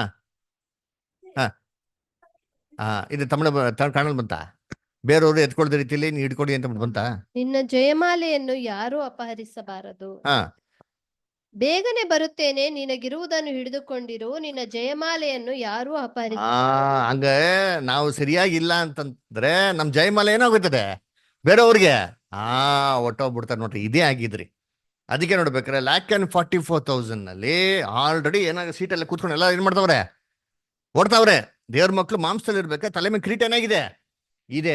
ಇದು ಕಿರೀಟ ಯಾರಿಗಿದೆ ಅಂತ 6ನೇ ಮಲಿಮ್ನಲ್ಲಿ ಹೇಳ್ತಾರೆ. ಅದು ಯೂಟ್ಯೂಬಲ್ಲಿ ರೆಕಾರ್ಡಿಂಗ್ ಇದೆ, ದಯವಿಟ್ಟು ಕೇಳ್ಕೊಳ್ಳಿ. ಓಕೆನಾ, ಎಷ್ಟು ಕ್ವಾಲಿಫಿಕೇಶನ್ಸ್ ಹೇಳ್ತಾರೆ. ಕಾನ್ಸಿಕ್ರೇಷನ್ ಮಾಡಿದ್ಮೇಲೆ ಈ ಕ್ವಾಲಿಫಿಕೇಶನ್ಸ್ ಯಾರಿಗಿರ್ತಾರೋ ಅವ್ರೆಲ್ಲರೂ ಬಿಟ್ಟು ತಲೆ ಮೇಲೆ ಕಿರೀಟ ಇಟ್ಕೊಂಡು ಓಡ್ತಾವ್ರೆ ಅಂತ ಅರ್ಥ. ಸರಿ, ಇವಾಗ ಅರ್ಥ ಏನು, ಇವಾಗ ಎಷ್ಟೋ ಜನ ಬ್ರದರ್ಸ್ ಸಿಸ್ಟರ್ಸ್ ಹೊಸಬ್ರು ಬರ್ತಾವ್ರಲ್ಲ, ಪ್ರತಿಯೊಬ್ರು ಬ್ಯಾಪ್ಟಿಸಮ್ ತಗೊಂತಾರಲ್ಲ, ಹಂಗಾರೆ ಅರ್ಥ ಏನಂಗಾರೆ, ಆಲ್ರೆಡಿ ಅಲ್ಲಿ ಫೀಲ್ಡ್ ಅಲ್ಲಿ ಕೆಲಸ ಮಾಡೋ ಏನಾಗ್ತಾ ಇಲ್ಲ. ಅಷ್ಟು ಜನ ಬಂದವ್ರು ಅಂದ್ರೆ ಅಷ್ಟು ಜನ ಏನಾಗೋರು ಅನ್ಫೇತ್ಫುಲ್ನೆಸ್ ಪ್ರೂವ್ ಮಾಡೋರೆ ಅಂತ ಅರ್ಥ. ಯಾಕಂದ್ರೆ ಕಾನ್ಸಿಕ್ರೇಷನ್ ಮಾಡಕ್ ಒಬ್ರನ್ನ ಕರೀತಾರೆ ಅಂದ್ರೆ ವೇಕೆನ್ಸಿ ಇಲ್ದಿರ ದೇವ್ರ ಕಂಡ್ರೆ ದೇವ್ರ ಏನಾಗ್ಬಿಡ್ತಾರೆ, ಅನ್ಯಾಸ್ತಗಾರ ಬಿಡ್ತಾರೆ. ಕರೆಕ್ಟಾ? ದೇವ್ರು ಅನ್ಯಾಸ್ತಗಾರಲ್ಲ ಅಲ್ಲ. ಕರ್ದಿದ್ಮೇಲೆ ಕೂಲಿಗೆ ತಕ್ಕಂತೆ ಮಾಡಕ್ ಸಂಬಳ ಕೊಡ್ಲೇಬೇಕು. ಕೆಲಸನೇ ಇಲ್ಲ ಅಂದ್ರೆ ಸಂಬಳ ಹೆಂಗ್ ಕೊಡ್ತಾರೆ? ಹಂಗಾರೆ ಏನ್ ಮಾಡ್ಬೇಕು, ಕಿರೀಟ ದೇವ್ರು ಎಲ್ಲರಿಗೂ ಇಟ್ಟವ್ರೆ ಅಂತ ಅರ್ಥ. ಅದ್ರಲ್ಲಿ ನಮಗೇನಪ್ಪ ಪಾಠ ಅಂತಂದ್ರೆ ಏನ್ರಿ, ನಾವು ನಮ್ ಕಿರೀಟ ನಿರ್ಮಾಣಕ್ ಹೋಗ್ಬಿಡ್ದು, ಕಳ್ಕೊಳಕ್ ಹೋಗ್ಬಿಡು. ಅದಕ್ಕೆ ಯಾರೋ ಒಬ್ರು ಹೇಳ್ತಾ ಇದ್ರು, ಬ್ರದರ್ ಸುಮ್ಮನೆ ಯಾಕೆ ಈ ಜನಕ್ಕೆಲ್ಲ ಕ್ಲಾಸ್ ಹೇಳ್ಕೊಂಡು ಕಾನ್ಸಂಟ್ರೇಷನ್ ಮಾಡಿಸ್ತೀರಾ, ಸುಮ್ಮನೆ ಇದ್ಬಿಟ್ಟಿದ್ರೆ ಆ ಕ್ರೌನ್ ನಮಗೇನಾಗಿರೋದು ಸಿಕ್ಕಿರೋದು. ಹಂಗ್ರೆ ಏನೋ ದೇವ್ರಿಗೇನು ಬೇರೆ ಗತಿ ಇಲ್ವಾ? ಯಾರು ಗತಿ ಇಲ್ದಿರ ಅಂತಂದ್ಬಿಟ್ಟು ಏನೋ ಯೋಗ್ಯವಾಗಿಲ್ದವ್ರಿಗೆ ಕಿರೀಟ ಕೊಟ್ಬಿಡ್ತಾರ? ಇಲ್ಲ ರೀ, ನಾವು ಯೋಗ್ಯವಾಗಿದ್ರೆ ಕಿರೀಟ ನಮ್ಗೆ. ನಾವು ಯೋಗ್ಯವಾಗಿಲ್ಲ ಅಂದ್ರೆ ಆ ಕಿರೀಟ ಯಾರಿಗಿಲ್ಲ, ಯಾರಿಗೂ ಇಲ್ಲ. ಬರೋರ್ ತನಕ, ಯೋಗ್ಯವಾಗಿ ಬರೋ ತನಕ ಆ ಕಿರೀಟ ಏನಾಗಿರ್ತದೆ, ಹಂಗೆ ವೇಕೆಂಟ್ ಆಗಿರ್ತಾರೆ. ಅರ್ಥ ಆಯ್ತು? ಅದಕ್ಕೆ ಕಿರೀಟ ಅಂದ್ರೆ ಏನಪ್ಪಾ ಅಂದ್ರೆ ಆ ಪೊಸಿಷನ್, ಆ ಘನ ಮಾನ, ಘನತೆ, ಗೌರವ, ದೇವರು ಮಕ್ಳಿಗೆ ತೇರ್ಕೊಡಂತ ಒಂದು ಮರ್ಯಾದೆ. ಇದ್ರಲ್ಲಿ ಎಷ್ಟು ಅಡಗಿದೆ ಗೊತ್ತಾ? ಯೋಚನೆ ಮಾಡಿರ್ತೀನಿ ಅಂದ್ರ, ದೇವ್ರು ನಮ್ಮನ್ನ ಹೆಂಗ್ ನೋಡ್ತಾರೆ ಅಂತಂದ್ರೆ, ಕಿರೀಟ ಯಾರಿಗಿರ್ತದೋ ದೇವ್ರು ಅವನ್ನ ಕ್ರಿಸ್ತನ್ಗೆ ಈಕ್ವಲ್ ಆಗಿ ನೋಡ್ತಾರೆ. ಕ್ರಿಸ್ತನ್ಗೆ ಯಾವ ರೀತಿ ಎಲ್ಲಾ ರೀತಿ ಒಂದು ಆಶೀರ್ವಾದ, ಕೃಪೆ, ದಯೆ, ಶೋಧನೆಗಳು ಹಿಂಸೆಗಳು ಕಷ್ಟಗಳು ಎಲ್ಲಾ ತರ ಕೊಟ್ಟಿದ್ರು. ಇದೇ ತರ ದೇವ್ರ ಮಕ್ಳಿಗೆ ಏನ್ ಮಾಡ್ತಾರೆ ದೇವ್ರನ್ನ ಅದನ್ನ ಆದ್ರೆ ಆ ಭಾಗ್ಯನ ಹೊಂದ್ಕೊಳಕ್ ನಾವೇನಾಗಿರ್ಬೇಕು, ಸಿದ್ಧವಾಗಿರ್ಬೇಕು. ಅದಕ್ಕೆ ನೋಡ್ಬೇಕ್ರೆ ಈ ಕಾಲ್ ಪಬ್ಲಿಕ್ಗೆ ವರ್ಲ್ಡ್ಗೆ ಹೋಗುವಂತ ಕಾಲ್ ಏನಾಯ್ತು, ಕ್ಲೋಸ್ ಆಯ್ತು. ಆದ್ರೆ ವೇಕೆನ್ಸಿ ಏನಾಗಿದೆ, ಇನ್ನ ಬರ್ತಾ ಐತೆ ಅಲ್ವರ. ಅದಕ್ಕೆ ನೋಡ್ಬೇಕಾದ್ರೆ ಆ ಒಂದು ಪ್ಲೇಸ್ಗೆ ನಾವೇನಾಗಿರ್ಬೇಕು ಇವಾಗ, ಯೋಗ್ಯವಾಗಿರ್ಬೇಕು. ಹಂಗಾರೆ ಏನು, ಹಂಗಾರೆ ಕಾನ್ಸಿಕ್ರೇಷನ್ ಮಾಡಿದ ತಕ್ಷಣ ದೇವ್ರು ಕಿರೀಟ ಕೊಟ್ಬಿಡ್ತಾರೆ ಅಂತಂದ್ರೆ ಪಾಪ ಎಳೆ ಮಕ್ಳು ಅವ್ರಿಗೆ ಹೆಂಗ್ ಗೊತ್ತಿರ್ತದೆ ಇದು ನ್ಯಾಯನಾ ಅಂತಂದ್ರೆ ಅದು ಹೆಂಗಪ್ಪ ಅಂದ್ರೆ, ಕಾನ್ಸಿಕ್ರೇಷನ್ ಮಾಡಿದ ತಕ್ಷಣ ಒಬ್ಬರಿಗೆ ಕಿರೀಟ ಏನ್ ಮಾಡ್ತಾರೆ ದೇವ್ರು ಕೊಟ್ಟಿರ್ತಾರೆ. ಕೊಟ್ಟಿದ ತಕ್ಷಣ ಆ ಕಿರೀಟಕ್ಕೆ ಅವ್ರು ಯೋಗ್ಯವಾಗಿರ್ತಾರಂತ ದೇವ್ರು ಪರೀಕ್ಷೆ ಮಾಡಲ್ಲ ರೀ. ಅವ್ರಿಗೇನ್ ಮಾಡ್ತಾರೆ, ಸತ್ತಿಗೆ ಬಂದಿದ್ಮೇಲೆ ಒಂದು ಕೂಸು ಬೆಳೆಯೋ ರೀತಿಯಲ್ಲಿ ಬೆಳೆಸೋದಕ್ಕೆ ಏನ್ ಮಾಡ್ತಾರೆ ದೇವ್ರು ಅವಕಾಶ ಕೊಡ್ತಾರೆ. ಎಲ್ಲಿವರೆಗೂ ಕೊಡ್ತಾರೆ ಅಂತಂದ್ರೆ ಅವರು ಒಂದು ಮೆಚುರಿಟಿಗೆ ಬಂದು ಅವರು ಏನು ದೇವರ ಸರ್ವಾಯುಧಗಳನ್ನ ಏನ್ ಮಾಡ್ಬೇಕು, ಧರಿಸ್ಕೊಬೇಕು. ಧರಿಸ್ಕೊಳ್ಳೋ ತನಕ ದೇವ್ರು ಏನ್ ಮಾಡ್ತಾರೆ, ಸಾಕಷ್ಟು ಕೃಪೆ ಏನ್ ಮಾಡ್ತಾರೆ ಕೊಡ್ತಾರೆ. ಏನ್ ಸರ್ವಾಯುಧಗಳನ್ನ ಧರಿಸ್ಕೊಳೋದು ಅಂದ್ರೆ ದೇವ್ರ ವಾಕ್ಯದಲ್ಲಿ ಬಲಗೊಂಡು ಸತ್ಯಲ್ಲಿ ಏನ್ಬೇಕು ಹೇಳ್ತಾರಲ್ಲ, ಕಿರೀಟ ಎಂತ ಒಂದು ಹೆಲ್ಮೆಟ್ ಆಫ್ ಸಲ್ವೇಷನ್ ಹಾಕೊಳ್ಳಿ, ನೀವು ಗುರಾಣಿನ ಹಾಕೊಳ್ಳಿ, ಅದರ ಕತ್ತಿನ ಇಟ್ಕೊಳ್ಳಿ, ಒಂದು ಶೂನ್ ಹಾಕೊಳ್ಳಿ, ನಡ್ಕಟ್ ಹಾಕೊಳ್ಳಿ, ಇವೆಲ್ಲ ಡೇಂಜರ್ ಟಿಪ್ ಟಾಪ್ ಡ್ರೆಸ್ ಅಲ್ಲಿ ಅಂದ್ರೆ ಸ್ಟ್ರಾಂಗ್ ಆಗಿರ್ಬೇಕು ಸತ್ಯಲ್ಲಿ ಅಂತ ಅರ್ಥ. ಅದರ ಏನಕ್ಕೆ ಕೊಡೋದು ಗೊತ್ತಾ. ನೆಕ್ಸ್ಟ್ ಏನಾಯ್ತಾ ನೋಡಿ, ಓದನ ಎಫಿಷಿಯನ್ಸ್ ಎಫೆಸಗೆ ಬದ್ಧ ಪತ್ರಿಕೆ 6ನೇ ಅಧ್ಯಾಯ ಏನಾಗ್ತದೆ ನೋಡಿ. ನೆಕ್ಸ್ಟ್ ಈ ಡ್ರೆಸ್ ಎಲ್ಲ ಹಾಕೊಡಿದ್ಮೇಲೆ 11ನೇ ವಾಕ್ಯ, ಸೈತಾನನ ತಂತ್ರೋಪಾಯಗಳನ್ನು ನೀವು ಎದುರಿಸಿ ನಿಲ್ಲುವುದಕ್ಕೆ ಶಕ್ತರಾಗುವಂತೆ ದೇವರು ದಯಪಾಲಿಸುವ ಸರ್ವಾಯುಧಗಳನ್ನು ಧರಿಸಿಕೊಳ್ಳಿರಿ. ನೋಡ್ರ, ಸರ್ವಾಯುಧಗಳನ್ನ ಧರಿಸಿಕೊಳ್ಳಿ ಅಂತ ಹೇಳೋದು ಏನಕ್ಕೆ, ಎಫೆಸ 6:11 ಏನಕ್ಕೆ, ಸೈತಾನನ ತಂತ್ರೋಪಾಯಗಳನ್ನು ಏನ್ ಮಾಡ್ಬೇಕು ನೀವು ಎದುರಿಸಿ ನಿಲ್ಲದೆ. ಹಂಗಂದ್ರೆ ನೀವು ಡ್ರೆಸ್ ಹಾಕೋ ತನಕ ದೇವರು ನಿಮ್ಮ ಹತ್ರ ಸೈತಾನ ಏನ್ ಮಾಡಕ್ ಹೋಗಲ್ಲ, ಬಿಡಕ್ ಹೋಗಲ್ಲ. ಇವ್ ಹೆಂಗೆ ಚಿಕ್ಕ ಮಕ್ಳು ಹೆಂಗ್ ಕಾಪಾಡ್ತಾರೆ ಅಪ್ಪ ಅಮ್ಮ ಅಲ್ವರ, ಅದೇ ದೊಡ್ಡದವ್ರು ಹಾಕ್ತಾ ಏನ್ ಮಾಡ್ತಾರೆ, ಬಿಡ್ತಾರೆ ಅಲ್ಲ, ಫ್ರೀಡಮ್ ಕೊಡ್ತಾರೆ ಅಲ್ಲ. ಆಟ ಆಡ್ತೀನಿ ಅಂದ್ರೆ ಹೋಗಿ ಆಟ ಆಡಪ್ಪ ಧಾರಾಳಗೆ ಅಲ್ವರ. ಯಾಕೆ, ಸ್ವಲ್ಪ ಏನೇ ಅವನು ಸ್ವಲ್ಪ ದೊಡ್ಡವನಾಗೋನೆ, ಏಟ್ಗೆ ತಿಂದ್ರೆ ಏನಾಗ್ತಾನೆ, ಸ್ವಲ್ಪ ಹೆಚ್ಚು ಕಮ್ಮಿ ಸಹಿಸ್ಕೊಂತಾನೆ ಅಂತ. ಇದೇ ತರ ದೇವ್ರು ಏನ್ ಮಾಡ್ತಾರೆ, ನಮ್ಮನ್ನ ಬೆಳೆದಿಕ್ ಬಿಡ್ತಾರೆ ನೋಡ್ರಿ. ಬೆಳೆದಿದ್ಮೇಲೆ ದೇವ್ರು ಯಾರ ಕೈಲಿ ಒಪ್ಪಿಸ್ಕೊಡ್ತಾರೆ, ಹಂಗಾರೆ ಅಲ್ಲಿವರೆಗೂ ಸೇತಾನ್ ನಮ್ಮ ಜೀವನದಲ್ಲಿ ಬರ್ದಿತ್ತಲ್ಲ ಏನ್ ಮಾಡ್ತಾರೆ, ಕಾಪಾಡ್ತಾರೆ ಅಲ್ವರ. ಸೇತಾನ್ ನಮ್ಮಲ್ಲಿ ಹೆಂಗ್ ಬರ್ತಾನೆ, ತರಲೆ ಮಾಡ್ಕೊಂಡು ಏನ್ ಮಾಡ್ತಾನೆ, ನಮ್ಮಲ್ಲಿ ನಮ್ಮ ಮೈಂಡ್ ಡಿಸ್ಟರ್ಬ್ ಮಾಡಕ್ ಏನ್ ಮಾಡ್ತಾನೆ ಬರ್ತಾನೆ. ಅವಾಗ ಹೆಂಗಿರ್ತಾರೆ ಅಂತಂದ್ರೆ ನೋಡ್ರಿ, 13ನೇ ವಾಕ್ಯ ಓದಿಂತೀನಿ, ಅದ್ರಲ್ಲಿ ಹೇಳ್ತಾರೆ. ಆದುದರಿಂದ ಕಠಿಣ ಯುದ್ಧವು ನಡೆಯುವ ದಿವಸದಲ್ಲಿ. ಎಂತ ಯುದ್ಧ, ಯಾವಾಗ ಸೇತಾನ ನಮ್ಮ ಕಾನ್ಸಿಕ್ರೇಟೆಡ್ ಜೀವನದಲ್ಲಿ ಬಿಡ್ತಾರೋ ಅರ್ಥ ಮಾಡ್ಕೊಳ್ರಿ, ಆವಾಗ ಸುಲಭವಾಗಿರೋಂಥ ಯುದ್ಧ ಇರಲ್ಲ. ಅದಕ್ಕೆ ನೋಡ್ಬೇಕಾರೆ ಏನ್ರಿ, ನಾವು ನನ್ನ ಲೈಫಲ್ಲಿ ನಾನು ಎಕ್ಸ್ಪೀರಿಯನ್ಸ್ ಮಾಡಿದ್ದೀನಪ್ಪ ಅದರ. ಏನಂತಂದ್ರೆ ಕಾನ್ಸಿಕ್ರೇಷನ್ ಮಾಡ್ಕೊಂಡಿದ ತಕ್ಷಣ 1-2 ವರ್ಷ ಚೆನ್ನಾಗೇ ಇರ್ತಿರ್ರಿ. ಆಮೇಲೆ ಏನಾಗೋದು, ಇಲ್ಲಿದೆಲ್ಲ ಟೆನ್ಷನ್ ಬರೋದು. ಹೆಂಗನ್ಸ್ಬಿಡ್ತದೆ ಇಸ್ರೇಲ್ ಜನಗಳು ಕಾಣಂಗ್ ಬರ್ತಾ ಇದ್ರಲ್ಲ, ಅವಾಗ ಹೋಗಿ ಎಲ್ಗೋಬೇಕು ಅನ್ಸ್ತದೆ ಆ ತರ ಅನ್ಸ್ಬಿಡ್ತದೆ ಅದರ. ಇದು ಏನ್ರಿ ಕಠಿಣ ದಿನ ಅಲ್ದ್ರ. ಆದ್ರೆ ಏನ್ ಮಾಡ್ಬೇಕದ್ನ ಜಯಿಸ್ಬೇಕು ನೋಡಿ. ಆಮೇಲೆ ನೋಡಿ ನೆಕ್ಸ್ಟ್ ಮುಂದಕ್ಕೆ ಹೇಳ್ತಾರೆ ನೋಡಿ, ಕಠಿಣ ದಿನ ಆ ದಿವಸದಲ್ಲಿ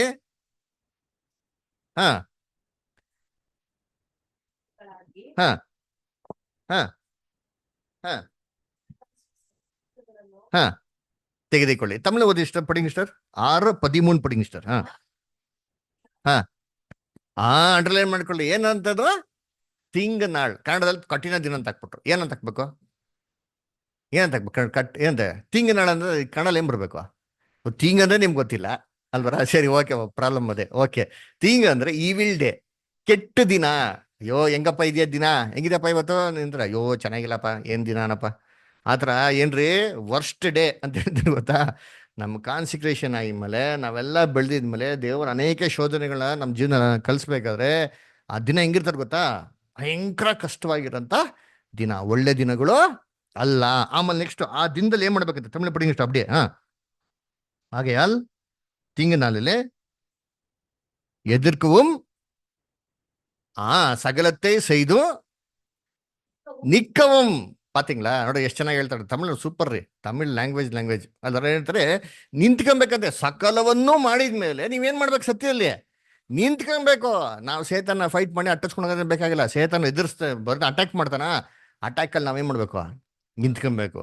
ಹೊಲದಲ್ಲಿ ಹೋಗಿದ್ದೀರಾ, ಎಲ್ಲಾ ರೀತಿ ಶೋಧನೆ ಬರ್ತಾರ, ಆ ಶೋಧನೆ ಏನ್ ಮಾಡ್ಬೇಕು, ನಾವು ಸಹಿಸ್ಕೊಬೇಕು. ಅದಕ್ಕೆ ಹೇಳೋದು, ಶೋಧನೆ ಸಹಿಸ್ಕೊಳ್ಳೋಂಥ ಮನುಷ್ಯ ಭಾಗ್ಯವಂತನು, ಅವನೆಲ್ಲವನ್ನು ಪರಿಶೋಧಿತನಾಗಿದ್ದ ಮೇಲೆ ಏನ್ ಕೊಡ್ತಾರ ಅವರು, ಎಸ್ ಅದರ. ಅದಕ್ಕೆ ದೇವರು ಈ ಕಿರೀಟನ್ ಸುಮ್ಮನೆ ಕೊಡೋದಿಲ್ಲ. ಎಷ್ಟೋ ಜನ ಆಗ್ತಾರೆ ಈ ಪರಿಶೋಧನೆಯಲ್ಲೇ ಏನಾಗ್ಬಿಡ್ತಾರೆ ಗೊತ್ತಾ, ಬಿದ್ದೋಗಿ ಬೇಜಾರಾಗಿ ಏನಾಗ್ತಾರೆ ಹೇಳಿ, ಸತ್ಯದಿಂದ ಏನಾಗ್ತಾರೆ, ಬಿಟ್ಟು ಹೋಗ್ಬಿಡ್ತಾರೆ. ಅಂಥವ್ರು ಕಿರೀಟಕ್ಕೆ ಏನಲ್ಲ, ಯೋಗ್ಯರು ಅಲ್ಲ. ಅವಾಗ ಏನಾಗೋದು, ಚಿಕ್ಕ ಹಿಂಡಿನ ಎಲ್ಲಿಗೆ ಬಿಡೋದು, ದೊಡ್ಡ ಸಮೂಹಕ್ಕೆ ಏನಾಗೋದು, ಬಿಟ್ಬಿಡೋದು. ಅದರ ಆಮೇಲೆ ಏನ್ ತಿಳ್ಕೊಂಡ್ಬಿಡ್ತಾರೆ, ದೊಡ್ಡ ಸಮೂಹಕ್ಕೆ ಬಿಟ್ಬಿಟ್ರೆ ಕಂಫರ್ಟಬಲ್ ಆಗಿ ಹೋಗ್ಬೋದು, ಏನಿಲ್ಲ ರೀ. ಏನ್ರಿ, ಚಿಕ್ಕ ಹಿಂಡಿಗೂ ಅದೇ ಔಷಧಿ, ದೊಡ್ಡ ಒಂದು ಹಿಂಡಿಗೂ ಕೂಡ ಏನ್ರಿ ಅದೇ ಔಷಧಿ. ಏನಂದ್ರೆ ಇವ್ರ ಔಷಧಿನ ಪ್ರೀತಿಯಿಂದ ಕುಡಿತಾರೆ, ಇವ್ರ ಔಷಧಿನ ಏನ್ ಮಾಡ್ತಾರೆ, ಬಲವಂತ ಕುಡಿತಾರೆ ಅಷ್ಟೇ, ಇನ್ನೇನಿಲ್ಲ. ಏಸು ಖುಷಿ ಅಂತಂದ್ರು, ಪೇತ್ರ ಕತ್ತಿನೇ ಮಾಡೋ ಹೊರೆಲ್ಲ ಹಾಕು, ದೇವ್ರು ನನಗೆ ಕೊಟ್ಟಿರಂತ ಪಾತ್ರೆಯಲ್ಲಿ ನಾನು ಪಾನ ಮಾಡಿದಿರಾ ಬಿಟ್ಬಿಡ್ತೀನ. ಹಂಗಾರೆ ದೇವ್ರು ನನಗೆ ಕೊಟ್ಟರು ನಿಂತೀನಿ, ಅದರ ಆ ಮೆಡಿಸನ್ ಕಹಿಯಾಗಿರೋಂಥ ಅನುಭವನ ಕುಡಿಯಕ್ಕೆ ನಂಗೆ ಕೊಟ್ಟರು ಗೊತ್ತಾ, ಅದು ನಾನು ಪ್ರೀತಿನ ಏನ್ ಮಾಡ್ತೀನಿ, ನಾನು ಸ್ವೀಕಾರ ಮಾಡ್ತೀನಿ ಅಂದ್ಬಿಟ್ಟು. ಅಂದ್ರೆ ಅದು ನೋಡ್ಬೇಕಾದ್ರೆ ಕರ್ತನಲ್ಲಿ ಪ್ರೀತಿ ಅನ್ಸೋಗಳೇ ಈ ರೀತಿಲಿ ಇದ್ರೆ ಆ ಕಿರೀಟ ನಮ್ಗೆ ಏನಾಗ್ತದೆ, ಸಿಗ್ತದೆ. ಅದು ನೋಡ್ಬೇಕ್ರೆ 1881 ಡೋರ್ ಏನೋ ಕ್ಲೋಸ್ ಆಯ್ತು, ಯಾರು ವೇಕೆನ್ಸಿ ಇದೆಯೋ ಆ ವೇಕೆನ್ಸಿಲಿ ನಾವೇನಾಗ್ತಾ ಇದೀವಿ ಇವಾಗ, ಫಿಲ್ ಆಗ್ತಾರೆ. ಅದು ನೋಡ್ಬೇಕಾದ್ರೆ ಇವಾಗ ನಾವ್ ಹೆಂಗಿರ್ಬೇಕು ಅಂತಂದ್ರೆ, ಆ ಕಿರೀಟ ನಾವೇ ಮಾಡ್ಬೇಕು, ಪಡ್ಕೊಬೇಕು ಅಷ್ಟೇ, ಉಳಿಸ್ಕೊಬೇಕು ಅಲ್ವರ. ಕೊನೆಯದಾಗಿ ನೋಡ್ರಿ, ಏಷ್ಯ 62 ಆ ವಾಕ್ಯ ಓದಿ ಇನ್ನೊಂದ್ಸತಿ. ಏಷ್ಯ 62 ಆದ್ಕೊಂತ ವೇದ ಭಾಗ, ಏಷ್ಯ 62 ಅಧ್ಯಾಯ 2 ಮತ್ತು 3 ಓದಿ. ಐಸಾ 62 2 and 3 ಓದಿ. ಜನಾಂಗಗಳು ನಿನ್ನ ಧರ್ಮವನ್ನು, 3ನೇ ವಾಕ್ಯ ಓದ್ಬಿಡಿ ಇನ್ನೊಂದ್ಸತಿ. ನೀನು ಯೆಹೋವನ ಕೈಯಲ್ಲಿ ನೋಡ್ರಿ, ನೀನು ಯೆಹೋವನ ಕೈಯಲ್ಲಿ ಸುಂದರ ಸುಂದರ ಕಿರೀಟವಾಗಿಯೂ ನಿನ್ನ ದೇವರ ಹಸ್ತದಲ್ಲಿ ದೇವರ ಹಸ್ತದಲ್ಲಿ ರಾಜ ಶಿರೋವೇಷ್ಟನ ರಾಜ ಶಿರೋವೇಷ್ಟವಾಗಿಯೂ ಇರುವಿ. ಏನಿದು ಕಿರೀಟ, ರಾಜ್ಯ ಶಿರೋವೇಷ್ಟ ಅಂತ ಹೇಳ್ಬೇಕಾರೆ ಏನ್ರಿ, ಅಂತ ಬ್ರಹ್ಮಾಂಡವಾಗಿರಂತ ಒಂದೇನು ಗ್ಲೋರಿಯಸ್ ಆಗಿರಂತ ಕ್ರೌನ್ ಅಂತಾರೆ. ಅದರ ಸಾಮಾನ್ಯವಾಗಿ ಕಿರೀಟ ಎಲ್ಲಿ ಇಟ್ಕೊಂತಾರೆ ಹೇಳ್ರಿ, ತಲೆ ಮಾಡ್ಕೊತಾರೆ. ದೇವ್ರು ಎಲ್ಲಿ ಇಟ್ಕೊಂಡವ್ರಂತೆ, ಕೈನಲ್ಲಿ ಇಟ್ಕೊಂಡವ್ರಂತೆ. ಅದರ ಯೋಚನೆ ಮಾಡ್ರಿ, ದೇವರಿಗೆ ಕಿರೀಟ ಯಾರು, ಅಲ್ಲೇ ಹೇಳ್ತಾರೆ ನೀವು ಅಂತ ಹೇಳ್ತಾರೆ, ಕರೆಕ್ಟಾ? ಅಂದ್ರೆ ಕಾನ್ಸಿಕ್ರೇಟೆಡ್ ವಿಕ್ಟೋರಿಯಸ್ ಗ್ಲೋರಿಯಸ್ ಚರ್ಚ್ ದೇವ್ರಿಗೆ ಏನ್ರಿ ಸೂಪರ್ ಆಗಿರಂತ ಕಿರೀಟ ಅಂತ ಹೇಳ್ತಾರೆ ಅಲ್ವರ. ಇದು ದೇವರು ಕೈನಲ್ಲಿ ಏನ್ ಮಾಡೋರಂತೆ, ಇಟ್ಕೊಂಡವ್ರಂತೆ. ಏನಕ್ಕೆ ಅಂತಂದ್ರೆ ಬ್ರದರ್ ಎಲ್ಲ ಫಸ್ಟ್ ಹೇಳ್ಬೇಕಾರೆ, ಈ ಕಿರೀಟ ಗೋಲ್ಡನ್ ಮಾಡ್ಬಿಟ್ಟು ಅಲ್ಲ ಡೈಮಂಡ್ಸ್ ಏನ್ ಮಾಡ್ತಾ ಇದ್ರು, ಇಡ್ತಾ ಇದ್ರು ಅಂತ ಹೇಳ್ತಾರಲ್ಲ. ಅವ್ರಿಗೆ ನೋಡಿ, ಡೈಮಂಡ್ಸ್ ಯಾರು, ಗೋಲ್ಡ್ ಅಂದ್ರೆ ಡಿವೈನ್ ನೇಚರ್. ಡೈಮಂಡ್ ಯಾರಪ್ಪ ಅಂದ್ರೆ ಮಲಾಕಿ ಪುಸ್ತಕದಲ್ಲಿ ಐತ್ ನೋಡ್ರಿ, ಐತಿರಿ. ಮಲಾಕಿ 3ನೇ ಅಧ್ಯಾಯ 17th ವರ್ಸ್. ತಮಿಳಲ್ಲಿ ಕೂಡ ಓದಿ, ಆಮೇಲೆ ಕನ್ನಡಲ್ಲಿ ಕೂಡ ಓದಿಂತೀನಿ. ಕನ್ನಡಲ್ಲಿ ಬರೋದಿಲ್ಲ ಅದನ್ನ, ಓದಿ. ಸೇನಾಧೀಶ್ವರ ಯೆಹೋವನ ಇಂತೆನ್ನುತ್ತಾನೆ, ನಾನು ಕಾರ್ಯ ಸಾಧಿಸುವ ದಿನದಲ್ಲಿ ಅವರು ನನಗೆ ಸ್ವಕೀಯ ಜನರಾಗಿರುವರು. ನೋಡ್ರ, ಕಾರ್ಯ ಸಾಧಿಸುವ ದಿನದಲ್ಲಿ ಇವ್ರು ನನಗೆ ಸ್ವಕೀಯ ಜನರು ಅಲ್ವರ. ತಮಿಳಲ್ಲಿ ಓದಿ ಇದೆ, ಮಲಾಕಿ 3:17 ಪಡಿ ಮಿಸ್ಟರ್ 17.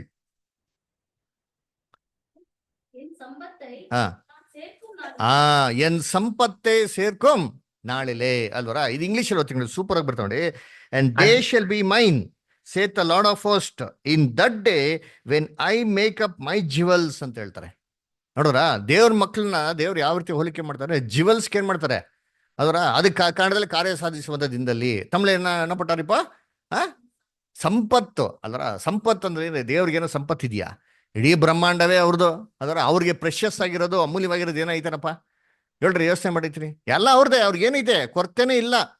ಆದ್ರೆ ದೇವ ದೃಷ್ಟಿಯಲ್ಲಿ ಯಾರು ತುಂಬಾ ಅಮೂಲ್ಯವಾದವರು ಅಂದ್ರೆ ಈ 1,44,000 ದೇವ್ರು ಅಷ್ಟು ಉನ್ನತವಾಗಿ ಎಣಿಸ್ತಾರೆ. ಅಂದ್ರೆ ಇವ್ರು ಹೆಂಗಿದಾರಂತೆ, ನನ್ನ ಒಂದು ಏನ್ರಿ ಇವರು, ನನ್ನ ಒಂದು ಸಂಪತ್ತು, ನನ್ನ ಒಂದು ಜಿವೆಲ್ ಅಲ್ವರ. ಈ ಜಿವೆಲ್ನ ಈ ಭೂಲೋಕದಲ್ಲಿಂದ ಏನ್ ಮಾಡ್ತಾರೆ, ಇವಾಗ ಎತ್ಕೊಂಡು ಹೋಗ್ತಾರೆ. ಯಾನ್ ಕಳಿಸ್ತಾರೆ, ಜಿವಲ್ನ ಕದಿಯೋದಕ್ಕೆ ಯಾನ್ ಕಳಿಸ್ಬೇಕು ಇವಾಗ, ಜಿವಲ್ ತೀಫ್ ಕಳಿಸ್ಬೇಕಲ್ವಾ? ಎಲ್ಲವ್ರೆ ಜಿವಲ್ ತೀಫ್, ಅವರ ತೀಫ್ ನೋಡ್ರಿ, ಅಲ್ಲೇ ಅವ್ರೆ. ಎಲ್ಲವ್ರೆ, ಮಲಾಕಿ 3ನೇ ಅಧ್ಯಾಯದಲ್ಲಿ ನೋಡಿರ್ತೀರಿ, 1ನೇ ವಾಕ್ಯ ಹೋದ್ರೆ ಅಲ್ಲೇ ಕೊಟ್ಟವ್ರು ನೋಡ್ತೀರಿ. ಈಗೋ ನನ್ನ ದೂತನನ್ನು ಕಳುಹಿಸುತ್ತೇನೆ, ಆತನು ನನ್ನ ಮುಂದೆ ದಾರಿಯನ್ನು ಸರಿ ಮಾಡುವನು. ನೀವು ಹಂಬಲಿಸುವ ಕರ್ತನು ತನ್ನ ಆಲಯಕ್ಕೆ ಪಕ್ಕನೆ ಬರುವನು. ಬರ್ತಾರಂತೆ ಯೇಸು ಕ್ರಿಸ್ತನ ಪಕ್ಕನೆ ಸಡನ್ ಆಗಿ ಕಳ್ಳ ಹೆಂಗ್ ಬರ್ತಾನೆ, ಅದಕ್ಕೆ ಯೇಸು ಕ್ರಿಸ್ತ ಎಡಬರಕ್ಕೆ ಕಳ್ಳ ಬರುವ ಹಾಗೆ ಅಲ್ವರ. ಹಂಗಾದ್ರೆ ಏನಪ್ಪಾ ಅಂದ್ರೆ, ಯಾರಿಗೂ ಗೊತ್ತಿಲ್ತಿರಿ ಬಂದ್ಬಿಟ್ಟು, ಜಗತ್ತಿಗೆ ಗೊತ್ತಿಲ್ದಿರ್ತಿಲಿ ಈ ಪ್ರೆಷಸ್ ಟ್ರೆಷರ್ ಏನ್ ಮಾಡ್ತಾರೆ, ಭೂಲೋಕದಿಂದ ಏನ್ ಮಾಡ್ತಾರೆ, ಪರಲೋಕಕ್ಕೆ ಏನ್ ಮಾಡ್ತಾರೆ ಅವರು ಟ್ರಾನ್ಸ್ಫರ್ ಮಾಡ್ತಾರೆ ಅಲ್ವರ. ಆಮೇಲೆ ನೋಡಿ ಇನ್ನೊಂದು ವಾಕ್ಯ ಹೋದಂತೆ, ಜ್ಞಾನೋಕ್ತಿ 17ನೇ ಅಧ್ಯಾಯ 6ನೇ ವಾಕ್ಯ ಓದಿರ್ತೀನಿ. ಜ್ಞಾನೋಕ್ತಿ 17:6.